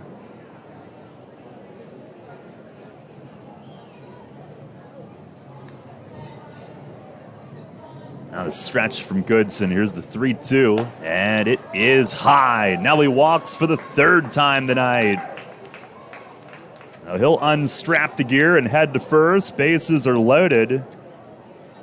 And the first Revs batter to draw 3 walks in a game this season. And here is exactly not the guy that Lancaster would probably want to see with the bases loaded. Carlos Franco, who changed the game with a missile 3-run homer to right last inning, and here comes pitching coach Mark Johnson for a visit. Visit didn't work too well last inning, did it? It did not, and looks like they're warming up a righty in the bullpen, so doesn't seem urgent to get somebody in the ballgame. Then again, you would have thought last inning with the lefty warming that they would have gone to him to face Franco. Tried to get 1 more out and 6 complete from ball, and that blew up in their faces. Goodson, 27 years old. He's just 5'11". And earlier in his career actually played shortstop and right field. Has a big arm. Detroit native. Basically began his pro career in Michigan in the United Shore League. First pitch to Franco, bounced and just foul past the first base bag. And strike 1. Took aim at the chalk. But an inning like that, I mean, it can just relax all these guys. They probably all felt like they had to get the big hit themselves. Nobody else was. Even that first swing from Franco this at bat, it just seemed much more relaxed. Here's the 0-1, and he swings and smokes a foul off the front of the Lancaster dugout. That thing comes rebounding all the way out toward Carlos at home plate, and they might need some new pants in that dugout.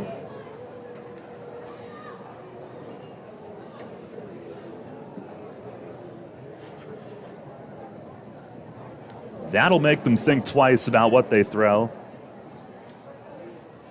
Couldn't keep it fair, but tore the cover off of it. And Goodson steps off, wants to go through the signs again. Last year with Lancaster, he was 2-3 with a 5.09 ERA. Loaded with 1 out. Trying to blow it wide open. Pitch to Franco. Sails to the backstop. Oh, no. It came right back to Shaver. Stokes went part way. Now in a run down. Lair throws to Goodson. Chasing him back to third.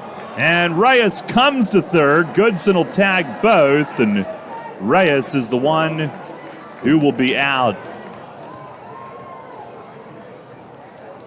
Well, and Stokes, he's got great speed, he's aggressive, he saw that, he was ready to go, but it bounced hard and straight back to Shaver, and it had to have missed the padding for it to come off that hard.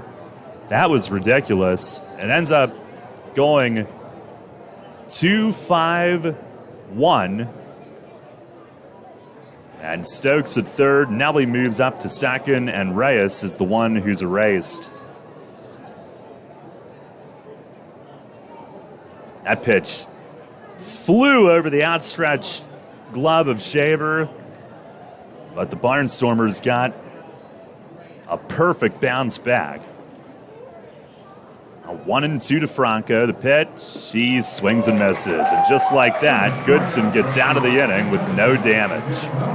Changeup finishes him off. No runs, 1 hit, 2 men left. It's still a 6-1 lead for the Revs. Stretch time here at the Clip.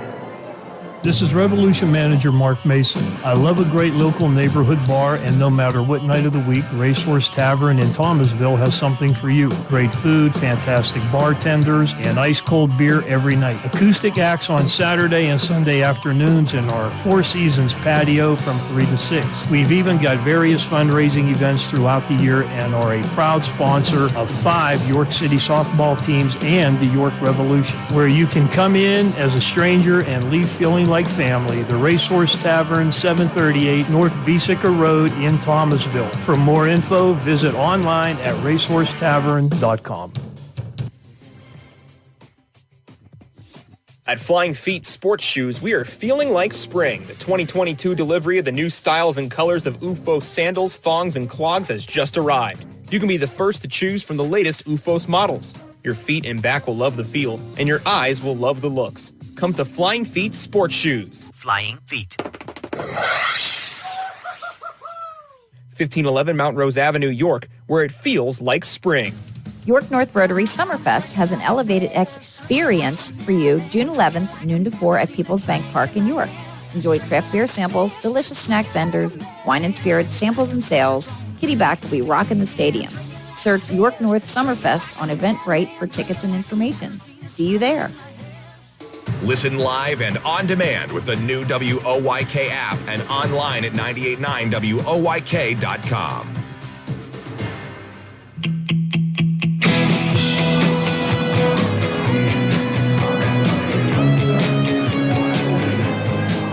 Bottom of the 7th, Revs with a 6-1 lead. And they are advertising hemp on the board here at Lancaster. Right-hander Josh Martin is the new pitcher for York. Wondering if we'd ever see him pitch again. Face 9-1-2. Hoover, Mercedes, and Clark coming up.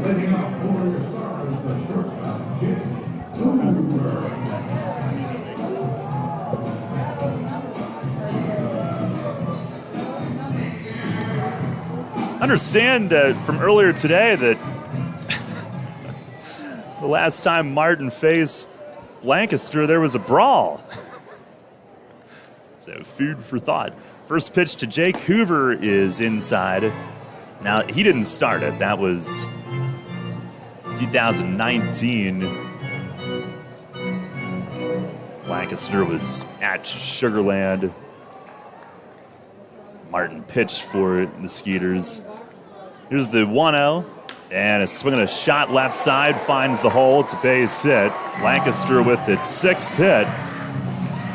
And Hoover's now hit safely in 6 straight. I wish I could tell you the Barnstormer who started it. I can't remember, but I think they were up big and got bunted for a hit. Skeeters took exception. One of their veteran hitters hit the next batter in the butt, which is the right way to do it, not the head or anything like that. And then benches emptied and on it went, and it was probably the ugliest bench-clearing brawl that the league has seen since, York and Bridgeport in 2008. And then Darrell destroyed the city of Bridgeport. That's right. Don't you forget it. Here's Melvin Mercedes at the top. And first pitch, breaking ball in by Mercedes' feet, and Hoover took off. Lenine recovers to get off a strong throw, but not in time. Short hop handled by Reyes at second, but Hoover slides in. That's an aggressive play down 5. I guess he read it in the dirt and made a mad dash. Lenine, a good recovery to have a chance. Now he sort of had to maneuver his way around to get to that ball. Yeah. Now he wants to talk with Martin about signs with a runner at second. It was scored a wild pitch. 18-700. If that's your number, take it to the Family Service Center. Congratulations. I was asked the other day what the best brawl that I've called was. And it had to be York and Bridgeport. We've had a couple other little get-togethers over the years. Now Martin ready. And the 1-0. And that misses down and away. And that's brawls as in hands were thrown or just benches clearing? Because benches clearing is just, yeah, that doesn't count. People getting each other's faces and jawing. No. These were hands thrown. Real men fight. Yeah. And that's just what the elementary school kids asked me. No, I'm kidding. It was one of our guys asked that. 2-0. That is over for a strike. Got another baseball and education day coming up on Thursday morning against these Barnstormers.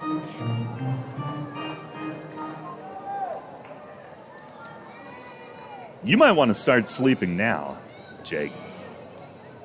For the Thursday morning game? Yeah. Probably. You'll get used to it. Here's the 2-1, and it's fouled back upstairs. That banged off a railing and down below. 2-2. Mercedes 1 for 2. He had an infield hit, scored in the first inning. Rebs were down 1-0 until that 6-run sixth. Mercedes has also walked and grounded out. Martin, all of his fastballs sink. It's typically around 88, 89. 2-2 again, and he got the called third strike. And Mercedes is furious, barks at Bill Reuter. Martin either backdoored a breaking ball or a changeup that he painted. We're on a slight angle here. It's a little bit tougher to tell, but he made his pitch, and there's one down here in the 7th.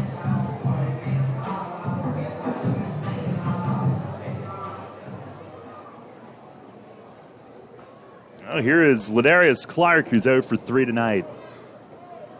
Couple Ks, sandwiching a foul out to the catcher. He's been quiet. Martin with the pitch. It is swung on, tipped foul off of Lenine's mitt. Final line for Jorge tonight, 6 innings, 5 hits, 1 run, it was earned, 2 walks, 8 strikeouts, 99 pitches, 68 strikes. Give you his pitches by inning here as well, because it didn't start off the best. Here's the 0-1, and a swing and a fly ball, center field. Jeffrey Perez has it measured, backs up toward right center, makes the grab. Hoover will tag from second and advance to third, but it comes with 2 outs. Here in the 7th. So early on, we had an ominous beginning,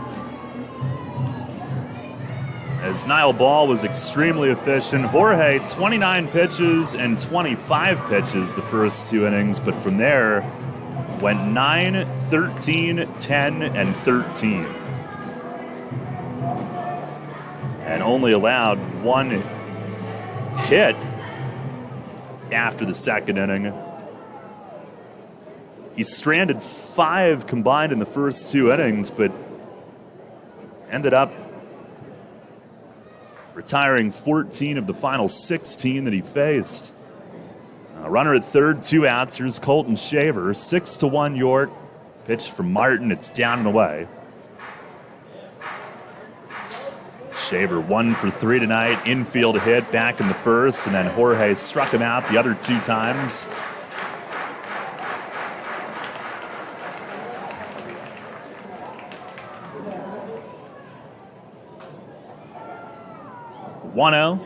And he tried to check, appeal toward first, and he did offer. says Owen Ballard IV, who's then on the receiving end of a wave off by the hitter Shaver. He naturally did not agree. Like when they appealed down, his arms were crossed, and then he didn't realize he was being appealed to initially. Love it. 1 ball, 1 strike.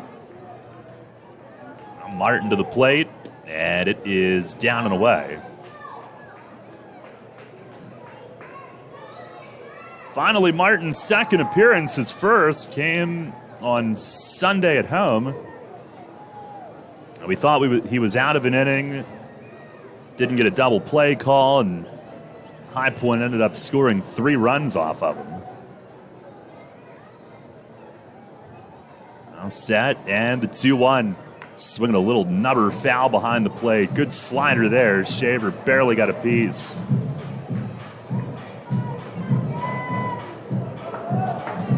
Martin was acquired from the Genomes for Carlos Castro.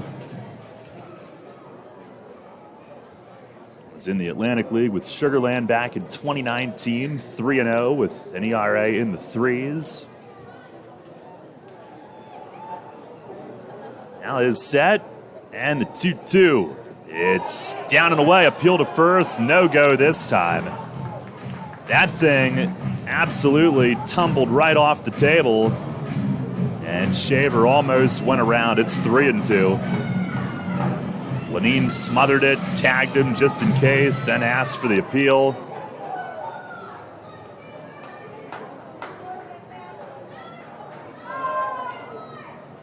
Martin trying to put the wraps on the 7th. Runner at third, 2 outs. Here's the stretch. And the payoff.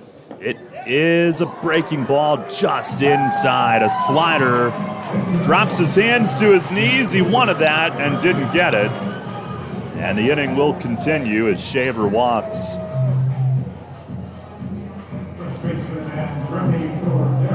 Here comes Mace, and Andretti Cordero, the hitter. It's like Adrian Almeida is beginning to loosen in the bullpen left, but has not quite cranked it up just yet.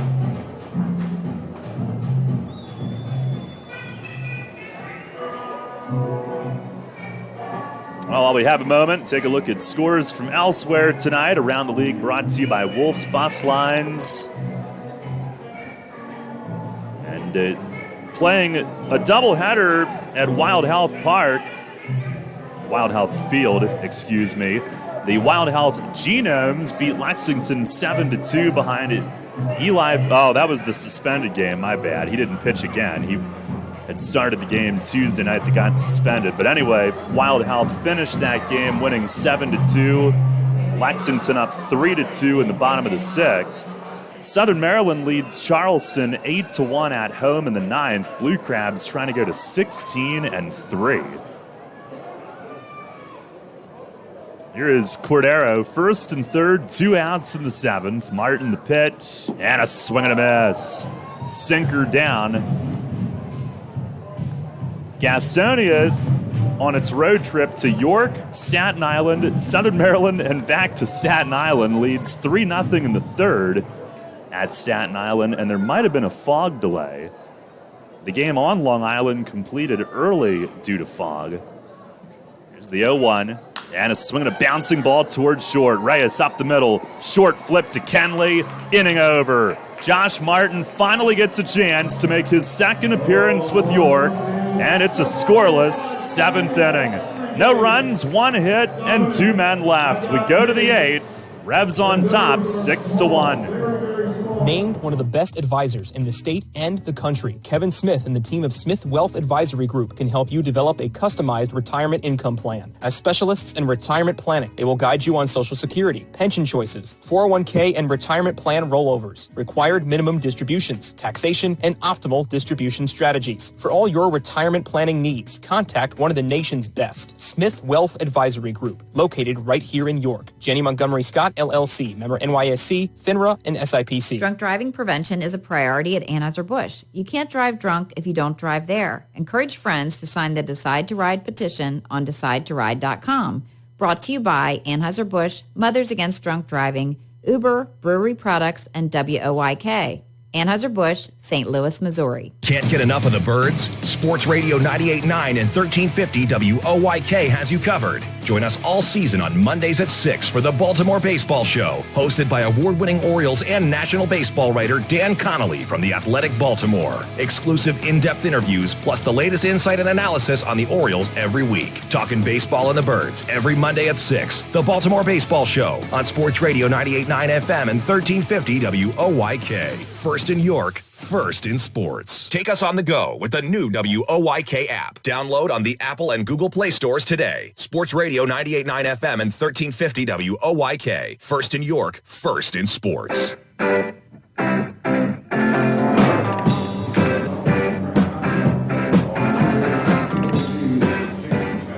Revs lead at 6-1 as we head to the 8th. Tyler Laporte, the new pitcher for Lancaster. Revs trying to snap a 3-game skid tonight. This would also get them off of the pace of worst start in franchise history. They are 4-14. They were 4-16 in 2009 before they got their 5th win. And as we have seen in years past, things can turn in a hurry. So I know Mace has not lost faith. Tells us off the air often that things will get better, and tonight would certainly be a good step in that direction. That one other game that I started to mention fogged out at Long Island, and the Ducks beat High Point 1-0 in 6 innings. I didn't realize, I didn't confirm until after the game last night. Some light rain starts to fall here. But last night I wasn't sure if it was smoke or fog or what, but it was fog rolling in through Staten Island, light fog. Here's Jack Kenley, who takes high. Kenley 1 for 3 tonight, doubled and scored in that 6-run 6th. He started the next rally after Franco emptied the bases with a 3-run homer and Chase Ball. Pitch to Kenley, a swing and a miss. He greeted lefty Tommy Shirley with a double, and the Revs would score 3 more runs. Perhaps they went to Shirley a little too late. The 1-1, and it misses inside. You make decisions, you have to live with them.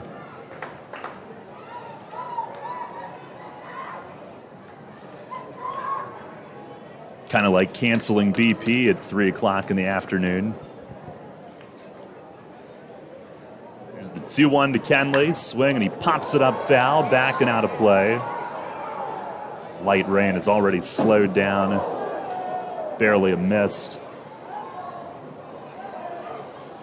Laporte, 4 outings, 4 innings, 2 runs on 2 hits. He's done a decent job in limited time.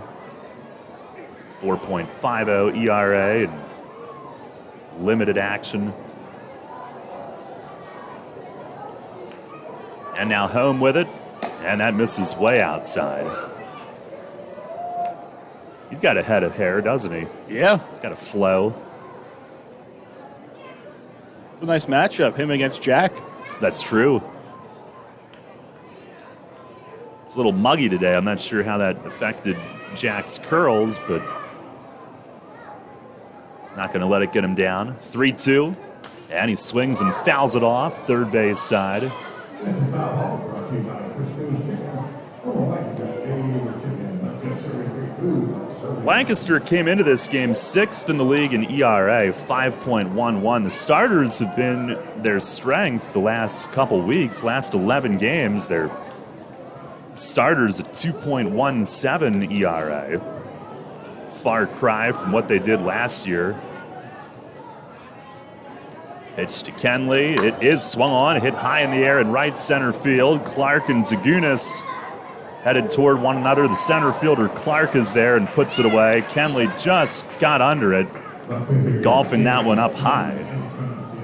And now 1 for 4 tonight, 1 down here in the 8th. Same time tomorrow night, Eduardo Rivera against Cam Gann. Be on at 6:10. Sunday we're on at 12:40. It's a 1 p.m. first pitch. And by the way, tonight and tomorrow, and now there might be some concern with Laporte as Ross Peoples and athletic trainer Anya Holmberg are on their way to the mound. We'll see if he can stay in. Gonna get some stirring in the bullpen, but tonight and tomorrow, and for that matter, Sunday, the Phillies are on the West Coast. We'll join the Phillies and the Dodgers once we wrap up each of these games. No more Sixers to go to, though. Instead, it's... For everyone's sanity, that might be for the best. I told you last night, you lucked out not having to watch that game. That's true. And I won't watch another minute till November. Frustrated by it. Well, Laporte will exit due to some kind of injury situation. Didn't see what he did. He got the out, but something bothering him. So pitching change here in the 8th. And Lancaster will go a bit deeper into its pen, and this next gentleman will get all the time that he needs. Yeah, the Sixers are now in the post-mortem finger-pointing stage of the process the day after the season. I don't know where my finger's pointing, but... Well, he doesn't think so. That won't be fixed anytime soon. You mean Doc? I could. He doesn't think so. Just ask him.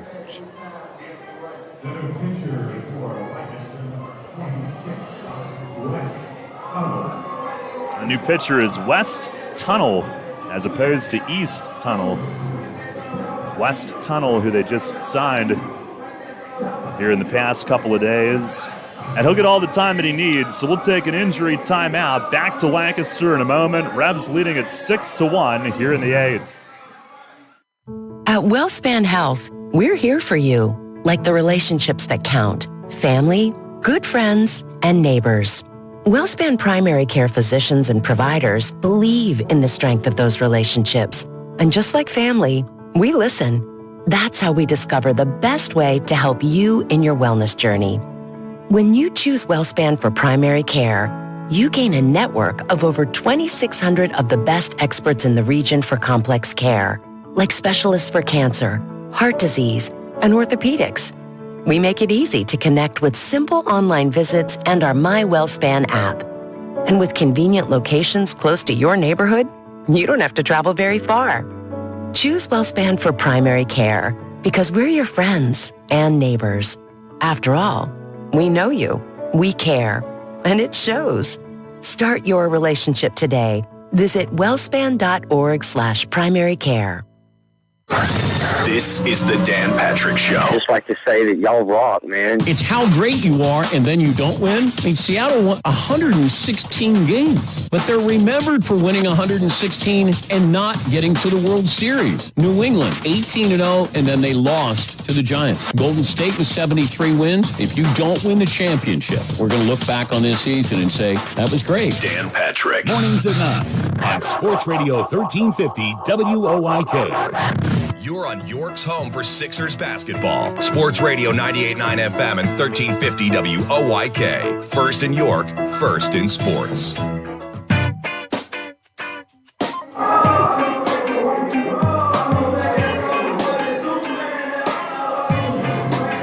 Well, West Tunnel is still in the catch-playing phase of his warm-ups here, so we're going to be a little bit. But an injury timeout here in the 8th inning. Revs lead the game at 6-1. And JC Encarnacion will face him when he's ready. He just signed with Lancaster earlier this week. This will be his debut. had been in Mexico for 5 outings, struggled down there, 4 innings, only 2 hits, but 7 walks, 6 runs, 5 earned for Monclova, who he pitched with briefly last year and was also at AAA Reno with the Diamondbacks last year. Spent his entire career in the Diamondbacks system, a 2.77 ERA and 20 saves, had 19 saves in 2019 between high A and double A, with an ERA just over 1 that year, but didn't quite find that same success after the lost minor league season when he went to AAA last year. Former Baylor Bear, 28-year-old from Phoenix, 6'1" righty. And if you look at Baseball Reference, he had some serious hair when they took his picture with Reno. I mean, it's like it's down past his shoulder. That's like what Mace had until he didn't. And unless Tunnel's got it tied up under his hat, he's short-haired now. He actually was a position player at Baylor and didn't start pitching until he was in the Diamondbacks system. Played second base and right field in college.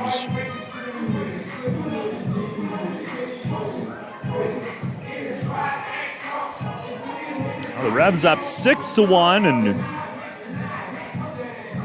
they kind of used the formula tonight that's been used against them here recently. A big inning offensively, and their starting pitching was really good with Jorge, who's in line for his first win this year and the 15th of his Revs career. It's like Tunnel needs 2 more. Revs will be back home Tuesday night, 6:30. It's Betty White Tribute Night, a WellSpan Sports Medicine Silver Slugger Tuesday. We've also got Baseball Bingo presented by Edgar Snyder and Associates. Wednesday night, a Spring Grove presence. It'll be Rockets and Revs night and a People's Bank Kids Eat Free Wednesday. And then Thursday at 11 a.m., Baseball and Education Day, and it should be a really good one. A lot of school groups signed up for that one against Lancaster. Tickets at YorkRevolution.com, 717-801-HITS, and at the Shipley Energy ticket office. And Lexington will come in for the weekend. Friday night, Mental Health Awareness Night, also a Fiesta Friday. Saturday, Salute to Military Service and Jersey Auction presented by Community Progress Council. And then Sunday at 2, big one that we'll tell you about here momentarily. Encarnacion digs in, base is empty, 1 out, 6-1 York in the 8th. And finally, here is Tunnel's first pitch, and he misses high with it.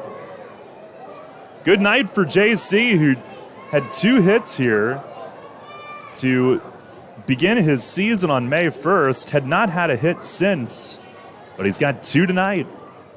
2 doubles, pitched to him, he swings and pops it up.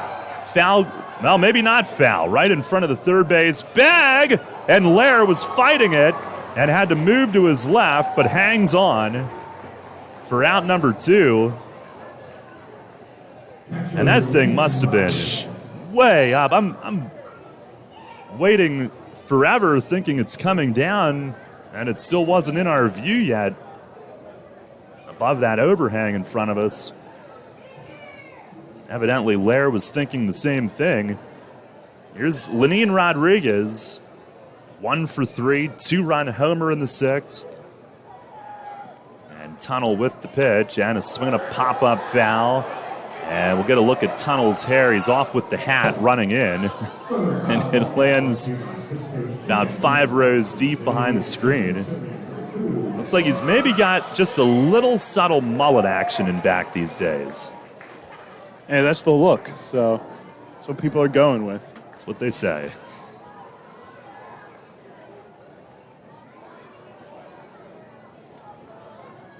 Now the 0-1.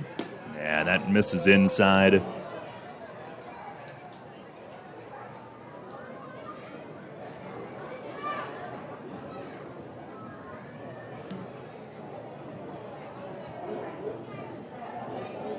The 1-1 to Lenine. And a breaking ball dips low. Back-to-back sliders from Tunnel.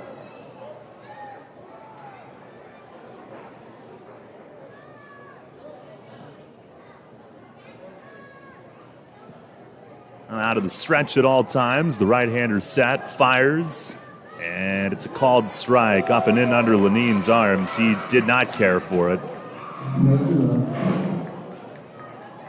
Tunnel's got quite the name for a pitcher. That's the term that they use these days for trying to make the pitch look the exact same. Tunneling. And coming from the west. Yeah. 2-2. And he tries to check. High fastball, appeal to first. And Owen Ballard IV said Lenine held in time. Now the at-bat continues. Count goes full. Wonder in a few years when Owen Ballard V is tested with that call what he'll decide.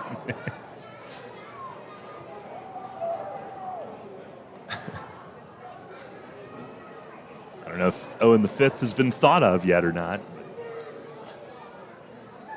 Here's the 3-2 and a swing and a miss. High fastball gets Lenine. Tunnel retires the first two that he faces in the Atlantic League. We'll go to the bottom half of the eighth. And Adrian Almeida will be on his way in for York. Rebs are on top here in Lancaster. It is 6-1. When you walk into the new Capital Blue Cross Connect Health and Wellness Center in York, you walk toward wellness. The center, now open at the Apple Hill Medical Center, connects you to savings on healthcare services and prescriptions. It connects you to fitness classes, wellness events, biometric screenings, and more. And it connects you to people who can answer your questions about health insurance. So come find the new Capital Blue Cross Connect Center in York and come find your healthy place. Capital Blue Cross is an independent licensee of Blue Cross Blue Shield Association and a proud sponsor of York Revolution Baseball. Celebrate the history of our national pastime at the National Baseball Hall of Fame and Museum in Cooperstown. See priceless treasures that will bring your baseball memories to life. Connect with events that have shaped and changed the game and our country. Our stories to tell, your memories to share. Plan your family visit today at baseballhall.org. See you in Cooperstown, where the journey becomes legend. Dickey's Barbecue Pit is known for slow, smoked quality meats that make your taste buds grin from ear to ear. We queued it up to a whole new level by adding beer and wine to our menu, and there aren't many combinations better than mouth-watering brisket and ice-cold beer. So come visit us over at West Manchester Town Center to get your fix of both. Dickey's, the best way to cue the day with legit Texas barbecue. Visit us at dickeys.com. The York Revolution plays here. Sports Radio 98.9 FM and 1350 WOYK. First in York, first in sports.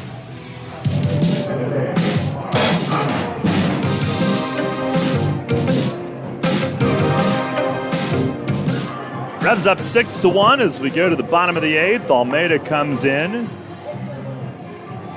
Now we were going over the upcoming homestand, and next Sunday at 2, that's May 22nd. We mentioned there's a lot going on that day. That is Superheroes Assemble Day, Kids T-shirt giveaway presented by Penn State Health Children's Hospital, Boomers Book Club Day, Rookie Rebs Meet and Greet, Bark in the Park, and Sunday Fun Day presented by Wise Markets. So got the weekend here, and then home for 6 beginning Tuesday night. And then we go to Staten Island and Lancaster all over again. Retrace our steps.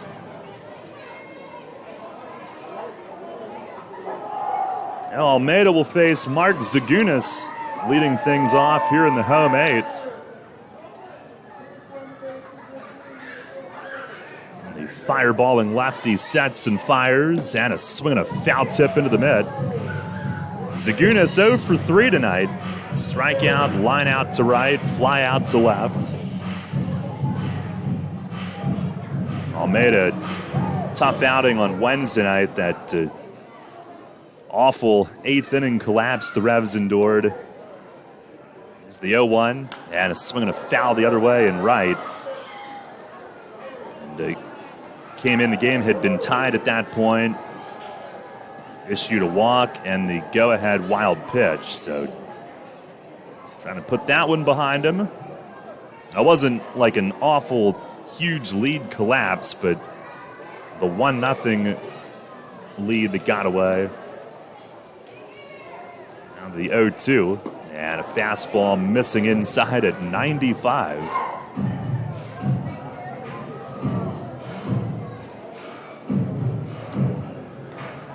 Overall for Almeida, 9 outings, a 2.25 ERA. Does have 2 holds. 8 innings, 3 runs, 2 earned. Does have 7 walks, but 8 Ks, only 6 hits given up in 8 innings.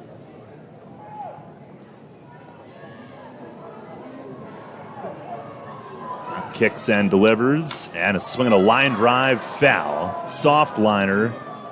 Foul down past first base into the Lancaster bullpen seating. If the Revs can hold this tonight, this would end a streak of 17 consecutive games that Lancaster's played where the home team has won.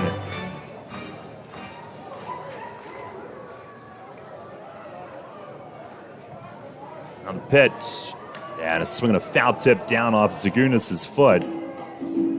Almeida working that fastball slider combo here.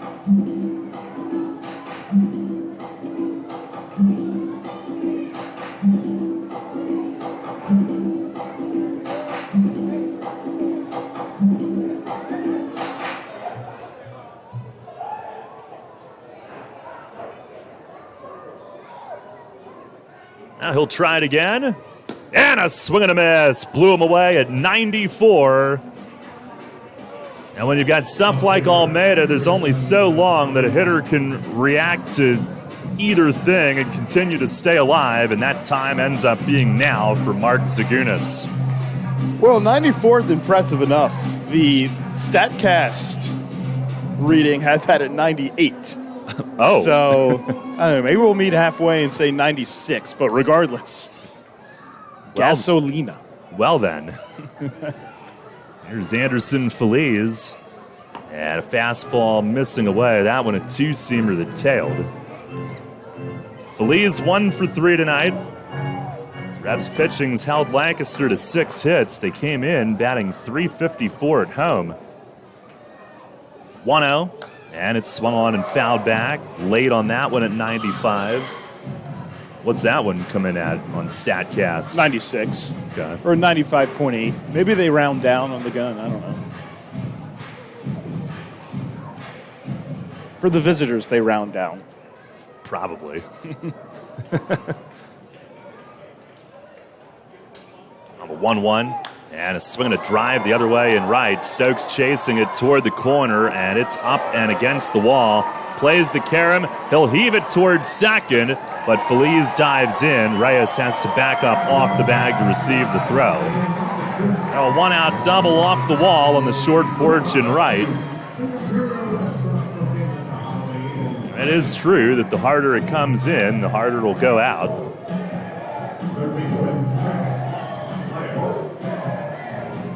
Trace Lair will bat.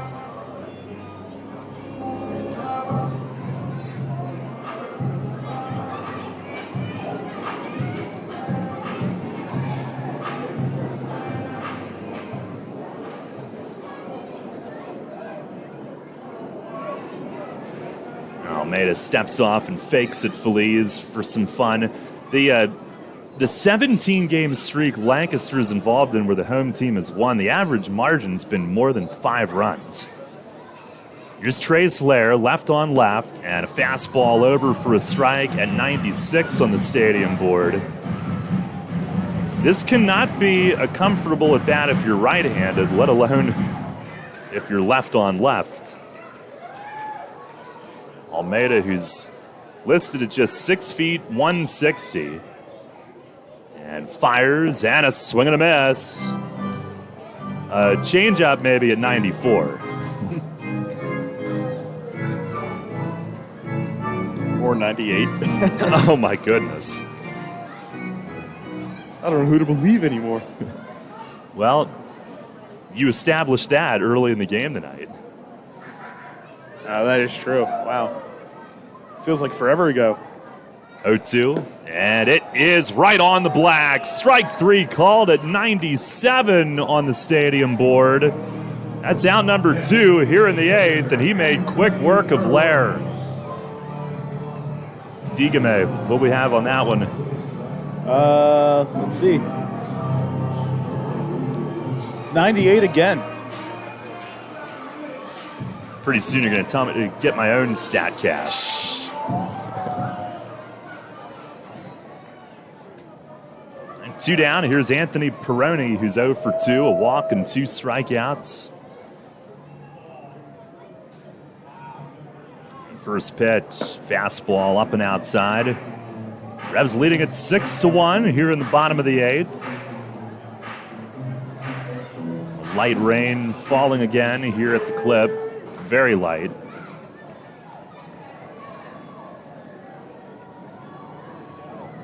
The 1-0, and it's swung on, fouled off. Look out upstairs. First base, skybox level. I guess there is a threat of storms over the weekend. It's going to get warmer.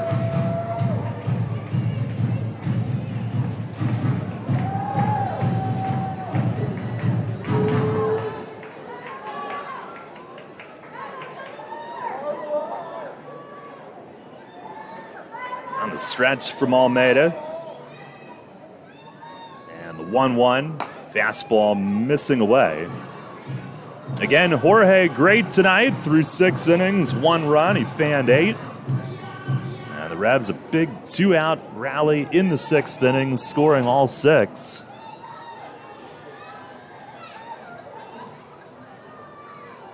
Carlos Franco, the go-ahead 3-run homer.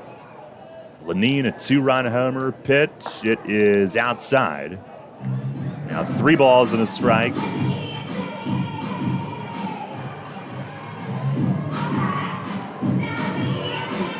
Revs get a spot start tomorrow. Eduardo Rivera. We could very well see Duke Von Schaman in the bullpen behind him. Pitch is fouled off, right side and out of play. It's 3-2.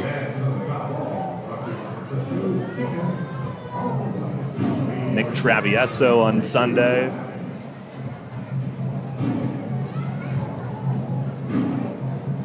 Still think the starting pitching should be a strength. Thought Morandi was encouraging last night.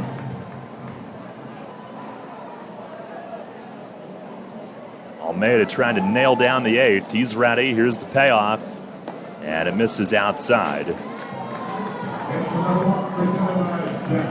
A 2-out walk puts 2 men on. Mace tells Sandy to motion to the bullpen, and it'll be Jim Fuller who will start to loosen.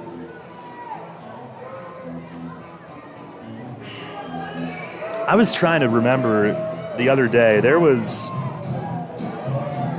one of Sandy's signals to the bullpen that I would just fall over in laughter every time I saw it, and I cannot remember who it was. Here's Jake Hoover, who swings and misses on a high fastball. But he made the full motion for Jim Fuller to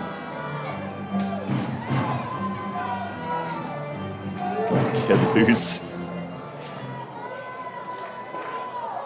Now the 0-1, and that's way high. Lenine gestures at Almeida to stay within himself here, keep it down.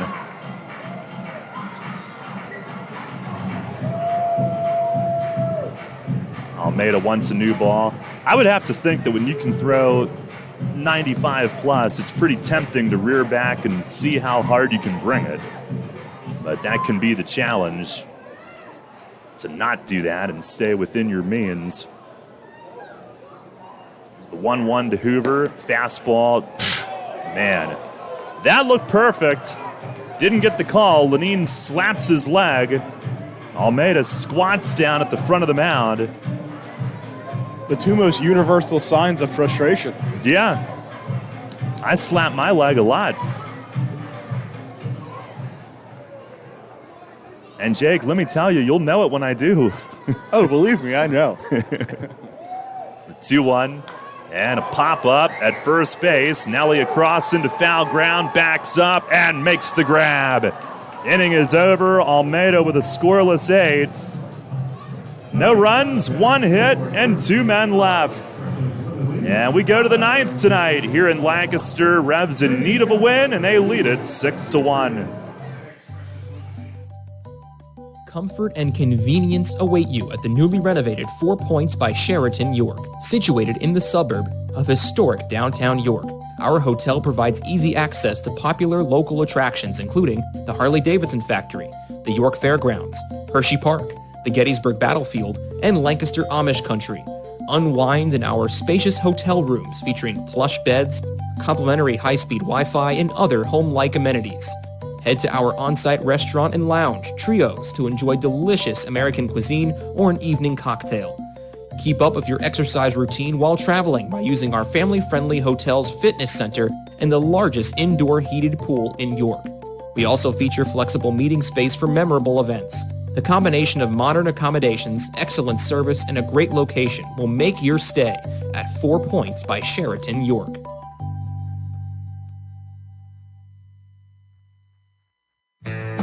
Farm Credit supports rural communities and agriculture with reliable, consistent credit and financial services. In good times and bad, we provide loans to farmers and ranchers, farmer-owned cooperatives, rural home buyers, agribusiness, and rural infrastructure providers. As cooperatives, we're locally owned and governed. We help agricultural producers feed the world. For America's farmers, Farm Credit, supporting rural communities and agriculture. Learn more at farmcredit.com. Get the latest on the Orioles with the Baltimore Baseball Show, hosted by Dan Connolly. Mondays at 6 on Sports Radio 98.9 FM and 1350 WOYK.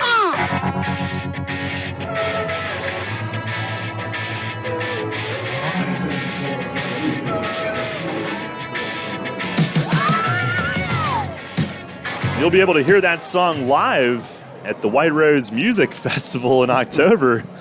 That was Grace Potter. I had no idea what that was until Will DeBoer put that one in back in 2016. Great plug right there. Yeah, I couldn't resist. So I still don't know much about it, but sounds like a great time. As Jeffrey Perez leads off the 9th, West Tunnel stays in. And first pitch to Jeffrey is over for a strike. A 6-1 Revs lead. Perez 0 for 2 tonight with a walk. He had 2 hits last night, snapping an 0 for 13 slide. There's the 0-1, and it misses high and outside.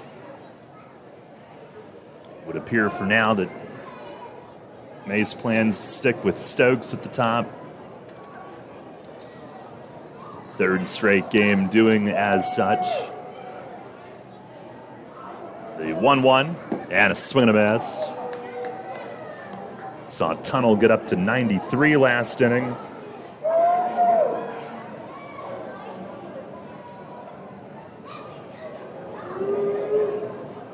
Revs with all 6 in the 6th inning tonight. They had been down 1-0 since the 1st. Pitch to Perez, breaking ball, and it just missed. Tunnel trying to backdoor one. For York tonight, 6 runs, 8 hits, no errors. Lancaster 1 run, 7 hits, 2 errors.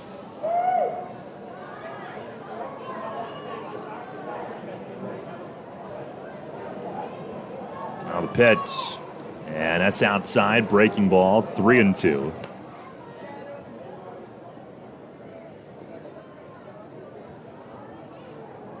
I think one thing that's becoming clear, and the Revs with 6 runs tonight,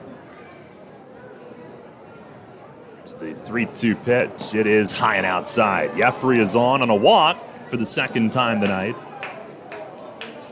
But the 6 runs feels like a lot, and the league is different than it was last year when we had all those games that ended up in like pinball scores. And I'm glad. I wanted to see it get back to better pitching, and it's a more veteran pitching league this year. Here's Stokes at the top. First pitch, he tried to stop on a high fastball. Played on Bill Reuter, looked like he called it a strike. Either way, it's strike one on Stokes. The video board here has him named Troy Strokes Jr. Pitch to him is inside, a breaking ball. It's probably a Troy Strokes Jr. out there somewhere. Maybe he plays baseball. I don't know. Or we've been getting it wrong this whole time. Ah, that'd be awful. He'd probably tell us, but who knows? 1-1, and a fastball missed up. Well, if you search Troy Strokes Jr. I wouldn't. It says, do you mean Troy Stokes Jr.? Oh, thank God, that's what they... Well, I mean, I could filter it so it only showed, yeah. But. On the 2-1. Oh, look out. Up and in on Stokes. A close shave. As he twirls away. 1 for 4 tonight with a double and his league-leading 12th steal. Maybe on the bus.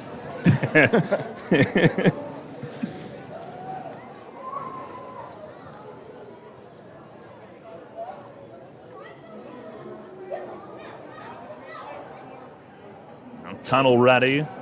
3-1 pitch and a fastball over for a strike.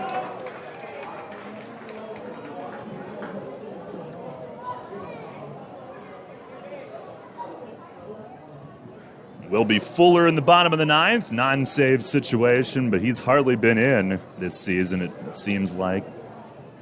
3-2. There goes Jeffrey and a swing and a miss. Throw down to second. Head first dive. Perez is in. He's got his second steal. Stokes swings through the high fastball for the first out, but Jeffrey takes second. Hasn't obviously been on base as much as he'd like to be, and has his second steal of the year. Revs with their second tonight.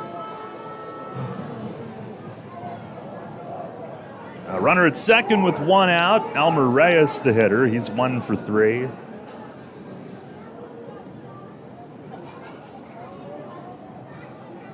I was digging for a fact here. Let's see if I can find it. Pitch to Reyes is swung on and popped up foul. And Shaver heading over toward the first base on deck area and misplayed it. He was staggering and then dove to his left and never touched it. So a break for Reyes. All it is strike one.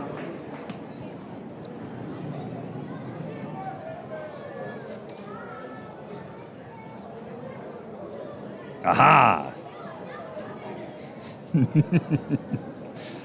Stokes, who is 12 for 12 in steals. The Revs' record for consecutive successful stolen base attempts is 19, and that was also to start a season.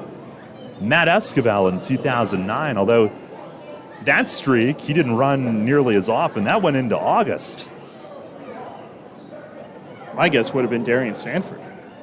Here's a rip to center field and a base hit. Perez at third being sent, and Clark overruns it. And Jeffrey can waltz in to score. Elmer Reyes with the point after. As he smacks an RBI single into center, and it's 7-1 here in the 9th. His second hit of the night drives in his 9th run for the season. And Jeffrey with the steal helps set it up. Revs are now 4 for 9 with runners in scoring position tonight. That's an improvement.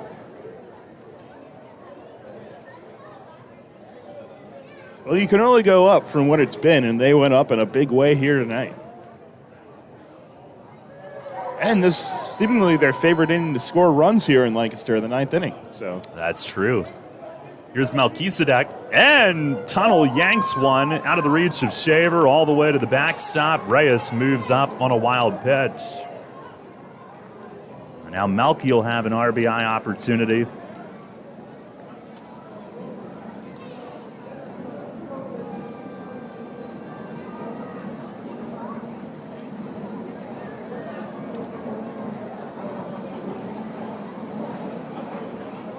Malky 1 for 3, a deep double. Run scored, hit by pitch. The 1-0. Swing and a miss. He chased upstairs. No, it wouldn't have been Sanford because he might have made bids at some caught stealing records as well. That is true. He's now with Fargo Moorhead, the American Association. Here's the 1-1. And a swing and a high drive the other way and right. Is it going to stay fair? Zagunis back into the corner. And it is off the wall, I believe. Yes, it is. It's in play. Malky into second, and Reyes, who read it, was at third, and he'll come in to score. 8-1, and Malky with a towering drive down the line and right that we can't tell from the angle down there how high up on the wall it hit, but it hit the wall, was in play, and he's got his second double tonight. And RBI number 15 on his season. It's 8-1.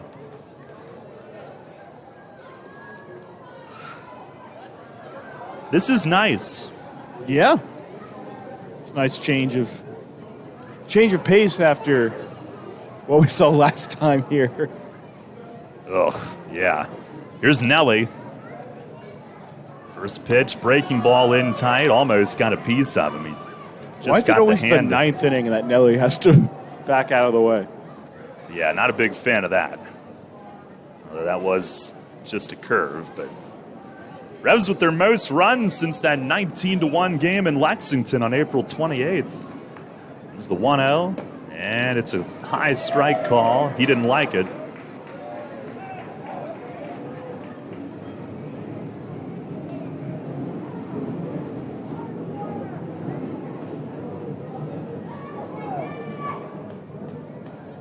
The 1-1 pitch, swing and a miss, fastball, down and away. Nelly just one official at bat tonight. Strikeout early in the game, 3 walks since. And a run scored. By the way, Malky with 2 doubles tonight, and it has extended his hitting streak to 9. 1-2, breaking ball, forces Nelly to duck. That one up over the helmet.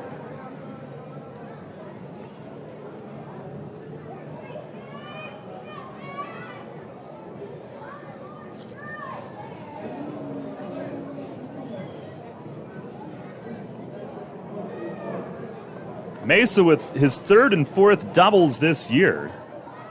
Pitch to Nelly, it's up high. He starts to turn but holds back. And the one in the 6th inning tied him for 5th in Revs history in doubles with Talvin Nash, his 77th. The one here in the 9th inning moves him ahead of Talvin into 5th himself, his 78th. 3-2 to Nelly, that's up and in. And he'll toss the bat aside, and he walks for a franchise record-tying 4th time on the night. And here comes Ross Peoples. And next on the doubles list, Eric Patterson with 79. Malky's next one will tie him with Eric Patterson for 4th in Revs history. And that'll be it for Tunnel.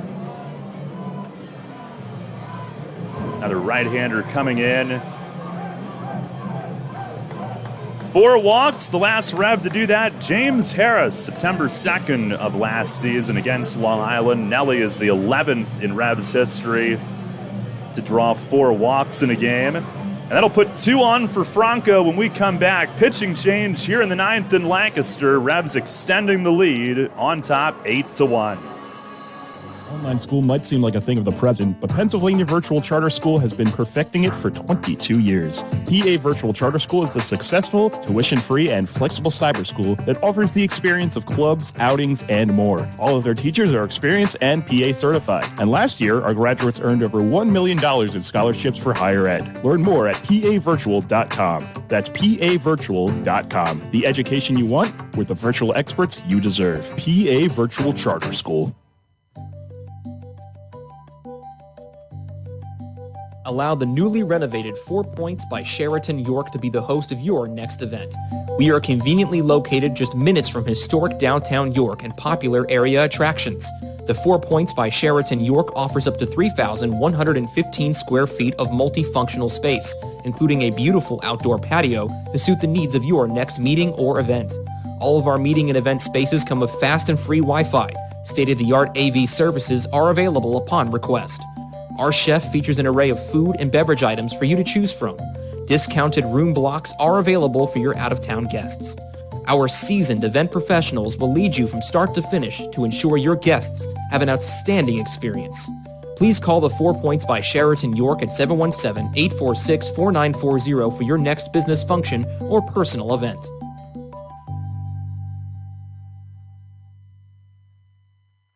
New FM signal, new website. Visit us online at 989WOYK.com and take us on the go. Download the new WOYK app today.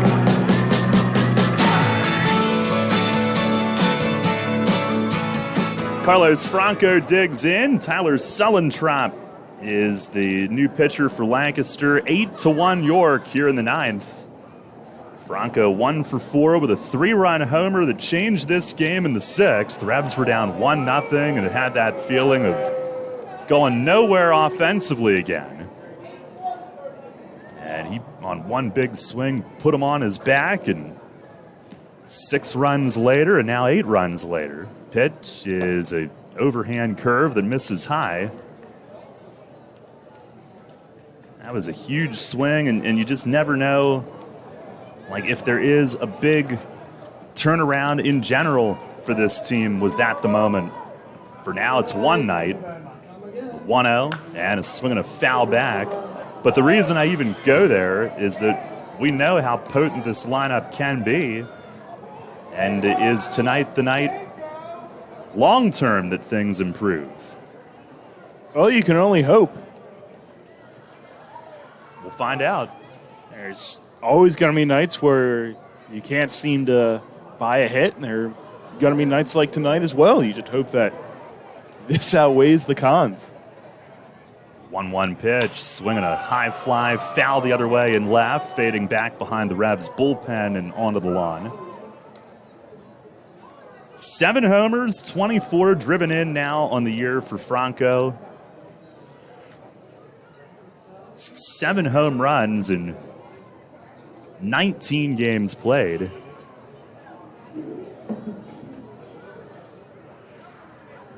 Now the stretch from Sullentrop. And the 1-2, breaking ball. He bounces it to second, could be 2. Mercedes flips high. Hoover reaches, toe drags the bag, and fires to first for the double play. A 4-6-3 twin killing. That'll do it for the Revs offense tonight, but what a nice performance this has been. Revs scored 2 more in the ninth on 2 hits, 1 runner left. Bottom of the ninth inning, and actually it won't be Fuller. Looks like Alberto is coming in. Revs on top, 8-1. Vacation to both Manchester and Dover, you can always hit a home run with Home Run Hoagies when you bite into our delicious, mouth-watering, fresh-made hoagies. Don't forget to add a slice of our delicious cheese curds or even mozzarella sticks. You can slide in and check out our menu at pizzaboxhoagieshop.com. We also offer made-from-scratch hot, delicious pizza. And if you're based in Siller and Fool, we're not stopping you there. We also have something for your sweet tooth. Delicious cheesecake, Reese's peanut butter chocolate cake, and dare we mention, the best cannolis in the ballpark. Only here at Pizza Box. Take it from me, guys. You want to make life happier? Your wife wants a nicer lawn, the kind of lawn you see on Home & Gardens and Martha Stewart. Here's a hint. You're not alone. Call your pals at Heritage Lawn and Landscape Care. They've got a way with lush lawns that the ladies like. And as you know, happy wifey, happy hubby. Winky face. Heritage Lawn and Landscape Care. World-class care right in your backyard. 717-292-9994.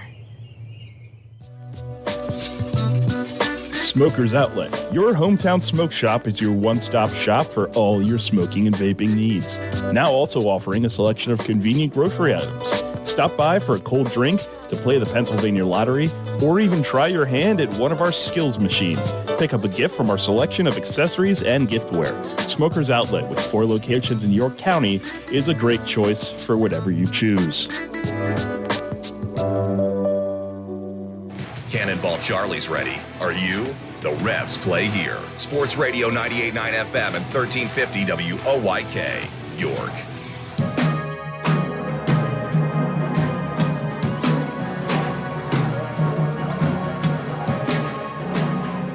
Bottom of the ninth, it's Alberto Rodriguez looking for a clean finish to this one. Revs up 8-1.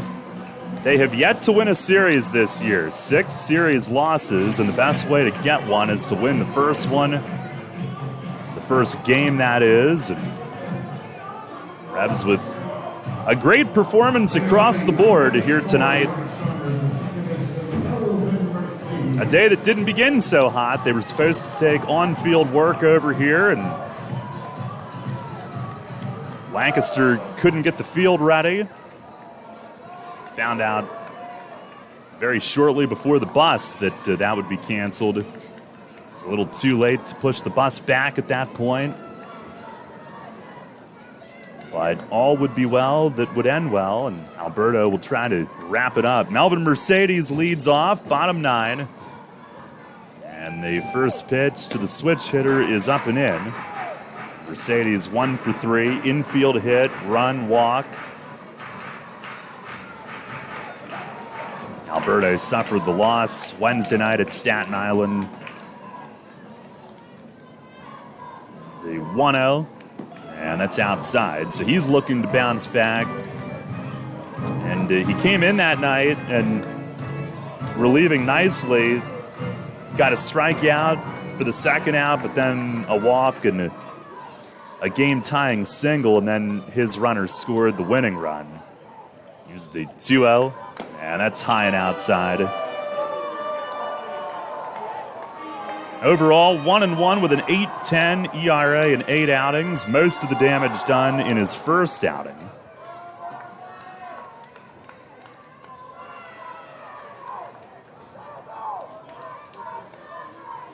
The 3-0, and that misses high.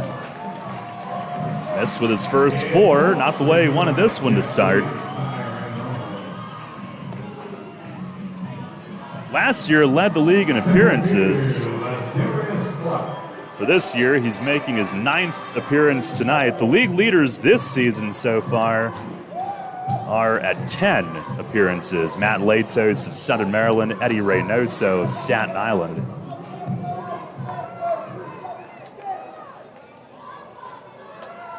Here's Ladarius Clark, who's 0 for 4. First pitch, fastball over for a strike. He hasn't even been able to steal first for a single tonight. Hasn't even been able to get himself a hit in that regard. He's a big threat when the ball gets away. Pitch here is tapped softly toward third, hugging the line. Franco charges, fakes a throw, has to hold it.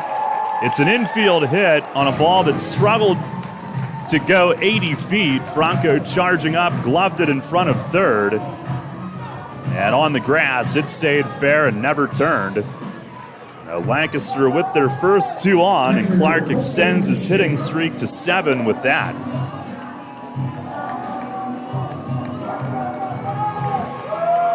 But obviously what you need to avoid here is the big inning. First 2 are on, and Alberto will face Colton Shaver, who's 1 for 3 with an infield hit and a walk.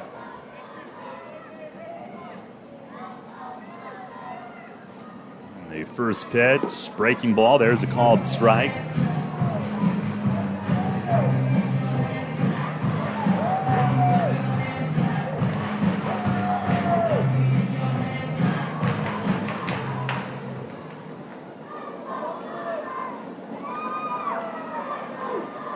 Now the 0-1, and a breaking ball inside.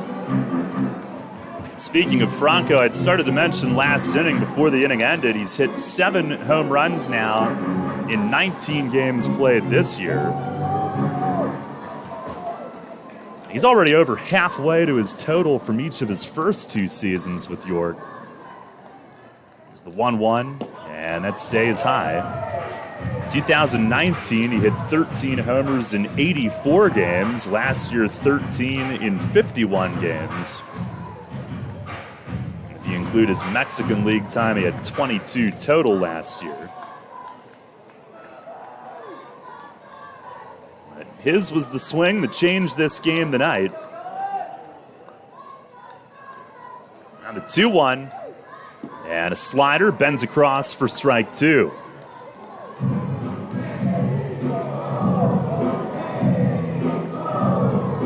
Cavs looking for their first win in this year's 32-game War of the Roses series. They were swept here 2 weekends ago. Won the thing 13-12 last year. Here's the 2-2, and a slider just missed the outside corner. They've won it the last 2 years. They were 11-8 back in 2019. Lancaster last winning it in 2018, 10-8. The series have been within 2 of each other, close since 2014.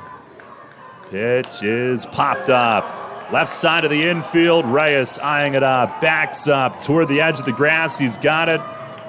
And there's one down here in the 9th.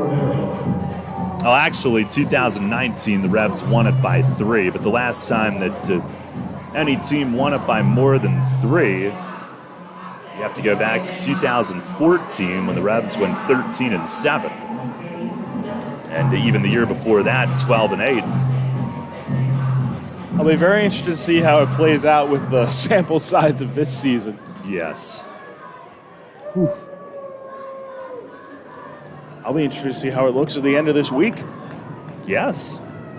Here's Andretti Cordero. Ground ball now could end it. And the first pitch, he swings and he fists one foul upstairs, first base side. Well, a lot of times, records are really impacted by when you face a team. If you face a team when they've just had a bunch of guys picked up, and you can take advantage, and vice versa. Well, this year, you never go very long without facing Lancaster. Here's the 0-1, and it's down and away.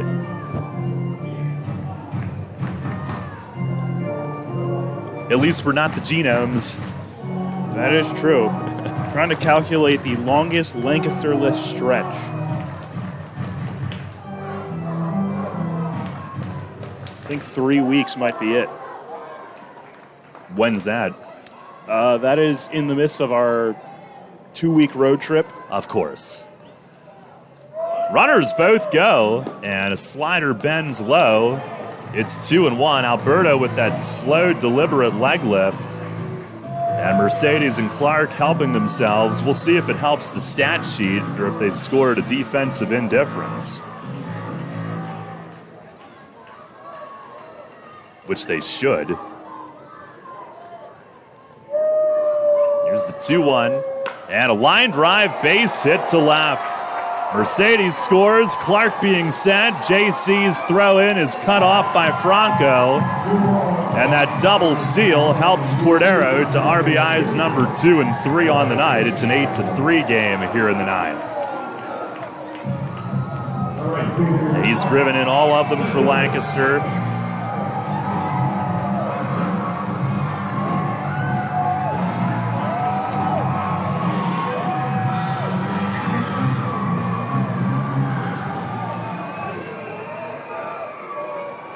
They did not give steals. It was a defensive indifference. Here is Zagunis. First pitch up and in.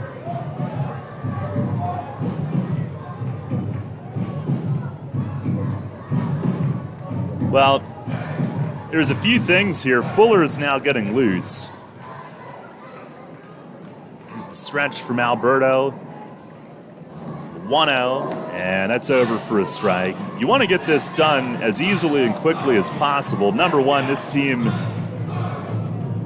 wins have been really tough to come by, but you don't want to give Lancaster any momentum for tomorrow, leaving the place feeling good.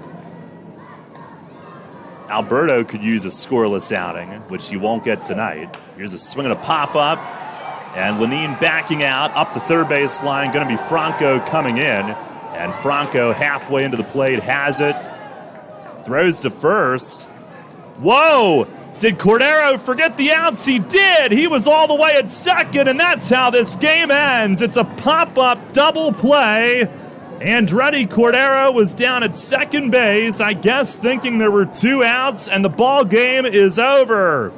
Franco could have run it across to first base had he wanted to, and the Revs win it by a final score of 8-3 here in Lancaster. They snapped the 3-game skid. They've got their first War of the Roses win this season. A bizarre way to end it, but the Revs with their biggest night offensively in the month of May, and the bulk of it coming in a 6-run sixth in support of Jorge Martinez, who was great and wins his first of the year and 15th of his Revs career. And I was going to say that the other thing at play here is you don't want to have to use Fuller tonight if you don't need to. As it turns out, they don't need to because the game ends on a pop-up double play. And if you had that on your baseball bingo card, you win. It's a different way to end it. But the Revs get a much-needed victory and one to feel good about here tonight. For Lancaster in the ninth, 2 runs, 2 hits. And nobody left. 8-3 your final score. Stay tuned. Post-game show is coming up next.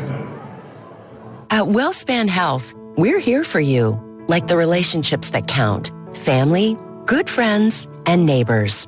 WellSpan primary care physicians and providers believe in the strength of those relationships. And just like family, we listen. That's how we discover the best way to help you in your wellness journey. When you choose WellSpan for primary care, you gain a network of over 2,600 of the best experts in the region for complex care, like specialists for cancer, heart disease, and orthopedics. We make it easy to connect with simple online visits and our My WellSpan app. And with convenient locations close to your neighborhood, you don't have to travel very far. Choose WellSpan for primary care because we're your friends and neighbors. After all, we know you, we care, and it shows. Start your relationship today. Visit wellspan.org/primary care. This is the Dan Patrick Show. Just like to say that y'all rock, man. Let's bring in Randy Johnson. Randy, what do you remember about that home run swing? From what I recall, it was a majestic home run. I mean, McGuire-like. So I got one of them in the book, and that was enough. So just wanted to kind of know what it felt like and what I was giving up all those years. And so, yeah, pretty cool thing.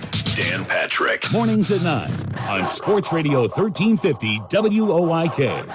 New FM signal, new website. Visit us online at 989WOYK.com and take us on the go. Download the new WOYK app today.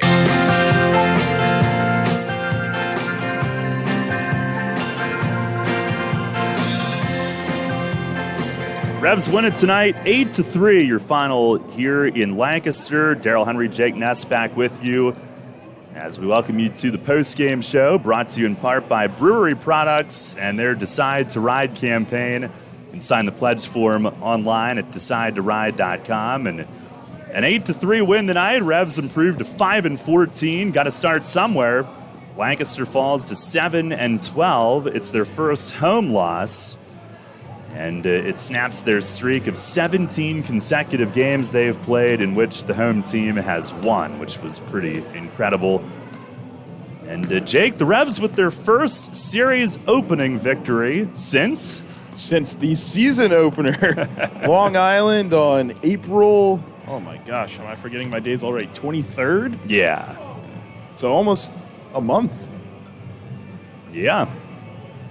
And a heck of a performance this was. It took a little while to get going tonight. Niall Ball was tremendous early. And by the way, when we're finished here, we'll keep it relatively brief. Phillies are underway in L.A. We're sending it off to Phillies-Dodgers momentarily. But this game was 1-0 Lancaster into the 6th inning, and Jorge Martinez a little shaky early. First inning, 29 pitches. A lot of the problem was 2 infield hits on which the Revs did not get an out, and Andretti Cordero with an RBI single to center to open the scoring. Then in the 2nd inning, a couple of walks from Jorge paired with a leadoff blue pit, and Lancaster had them loaded. But he got out of that unscathed, even though he needed 54 pitches to get through the first 2 innings. Ball needed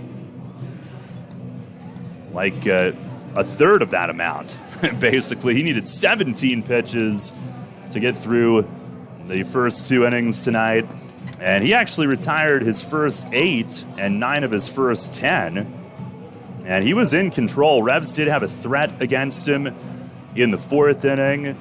And Elmer Reyes had led off with a single, was thrown out, though, trying to stretch it into a double. But even with 1 out, they threatened as Melky was hit by a pitch. Nelly Rodriguez walked. But ball got Franco to hit into a double play. The good thing is that we would hear from Franco again in much different fashion just a couple of innings later. 5th inning, J.C. Encarnacion, a 1-out double, and moved to 3rd on an errant pickoff throw by Ball, but the Revs couldn't get him in from there. So this whole offensive quagmire and runners in scoring position problem continued. But then it turned around in emphatic fashion. And it's a team sport, and one side picks up the other, and it was given a chance to turn around because Jorge Martinez was so great tonight. After that 2nd inning, his pitch count was much better. In fact, he retired 14 of the last 16 that he faced. 6 innings, 1 run, 5 hits. He struck out 8, walked only 2. And we mentioned earlier tonight his first 3 starts, the Revs had only combined to score 1 run while he was still in the game. So he's had virtually 0 run support this season. And he had none in the first 5 innings, but still pitched his game. And then in the 6th, things changed in a big way. And it looked like they may not. Troy Stokes Jr. reached on an error, but was picked off when he slipped, trying to get back to first base. They had bases empty, 2 outs. But Melky Mesa with the first big swing, doubled to deep left center, kept the inning alive. Nelly walked. And then Carlos Franco with a game-turning 3-run homer to right. He absolutely drilled it off the tents, and that was our Shipley Energy power play of the game tonight, as Franco's 7th of the year gave the Revs a sudden 3-1 lead. That also ended the night for starter Niall Ball, who at least had Ross Peoples thinking about going to the bullpen a batter sooner. He had lefty Tommy Shirley getting ready, but stayed with Ball to face Franco, and Franco made him pay. They then went to Shirley, and Jack Kenley greeted him with a double to deep left. Encarnacion followed with an RBI double to deep left center, and Lenin Rodriguez capped the 6-run outburst with a 2-run shot off the tents in right, and the Revs went on top 6-1 with their 3rd biggest inning of the season. The only 2 bigger ones, a 7-run inning and an 8-run inning, both in that game in Lexington on April 28th.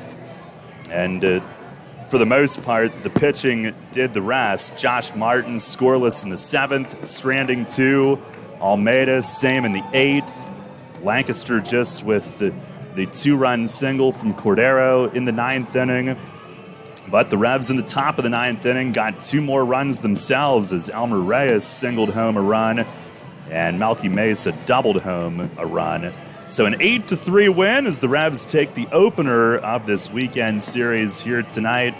And Jake, it's one game. They needed it, but again, like we said late in the game, you also just never know when things might turn for the long term, and we've been waiting for this offense. We know the talent that's in the batting order and what they're capable of. And maybe, just maybe, tonight is bigger things. Only time will tell, but they had to get 1 win, and they get off the schneid in a big way. Yeah, I mean, you can't ask for anything better than to come out and win the first game of the series. And, that just changes the outlook, I think, for the rest of the weekend immediately when you're able to go and get this first game in relatively convincing fashion. And like you said, time will tell if this is true to form for the offense, but for now, it was a good impression. No doubt. Take a look at scores from elsewhere here tonight, and then we'll send it off to Phillies Dodgers from LA. But elsewhere in the Atlantic League tonight, the Genomes finished that suspended game in Lexington, winning 7-2. Lexington gets basically what amounts to a doubleheader split, winning the other game that they played tonight 3-2 in 7.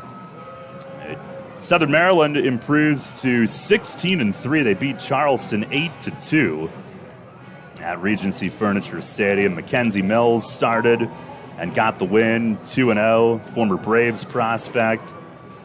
Gastonia and Staten Island postponed due to fog.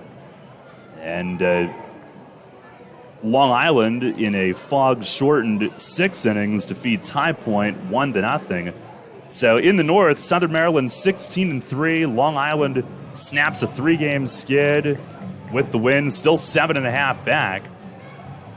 Lancaster falls to 9 back. Staten Island is now 11 back. And the Revs pull even with Staten Island. They are now tied for 4th. No longer in 5th. Big stuff tonight in the standings. And in the South, Gastonia is still 14-4 due to the fog out. High Point losing their 3rd straight. They fall to 2 back. Charleston now 4 back. And those are the 3 top contenders in the South.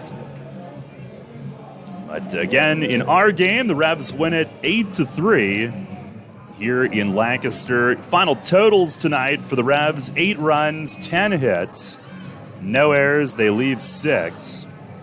Lancaster 3 runs, 9 hits, 2 errors. They leave 11. Jorge Martinez the win. He is 1-2. His ERA now 3.60 through 4 starts. Niall Ball the loss. He's 0-1. Time of the game, 3 hours, 38 minutes. Played in front of 2,885 here at Clipper Magazine Stadium tonight. And your Kochman Kunkel Insurance Group player of the game here this evening. Well, Jake, pretty balanced effort from the offense. Franco had the big hit. We gave him the Shipley Energy power play of the game. Maybe Jorge Martinez is player of the game tonight? I think that's a fair assessment. Jorge had one of the better outings we've seen from a Rev starting pitcher this year and really solidified himself after getting some trouble early in the game and gave the offense an opportunity to take matters in their own hands, and they did in the 6th. Well, Revs win it tonight, 8-3 the final. They'll go for their first series win and their first set of back-to-back victories this season. Tomorrow night, it's a 6:30 first pitch. We'll be on at 6:10 as Eduardo Rivera makes the spot start going up against Cam Gann. And that's not an easy matchup tomorrow night, Jake. We know what Rivera was capable of as a starter last year. He's yet to do it this year. Gann's been good for Lancaster, but you win the first game. Revs will go for the series win tomorrow, and if they don't get it, they've got Nick Travieso starting on Sunday, and he's been very good. But we'll see. A lot of times those on-paper matchups don't play out the way you think, and Rivera gets a big opportunity for himself tomorrow night. We'll be on at 6:10 for the pregame tomorrow. Hope you can join us then. Until then, for Jake Ness here in the booth with me, Daryl Henry saying so long from Lancaster. Again, the final tonight, it's the Revs 8 and the Barnstormers 3. Stay tuned. Phillies Dodgers in progress right now. And thanks for listening. We'll talk to you tomorrow at 6:10 for the pregame right here on Sports Radio 98.9 FM and 1350 WOIK. Thank you for listening to York Revolution Baseball on Sports Radio 98.9 FM and 1350 WOYK. Catch the Revs all season on York's only place for local sports. Tune in 20 minutes before first pitch for a trip to the clubhouse with player interviews and the manager, Mark Mason, every game. Listen throughout the day for the Revs Report and check out 989WOYK.com for highlights and features on York's pro team. York Revolution Baseball all season on Sports Radio 98.9 FM and 1350 WOYK. First in York, first in sports. Now we return to our regularly scheduled programming already in progress on Sports Radio 98.9 FM and 1350 WOYK, York.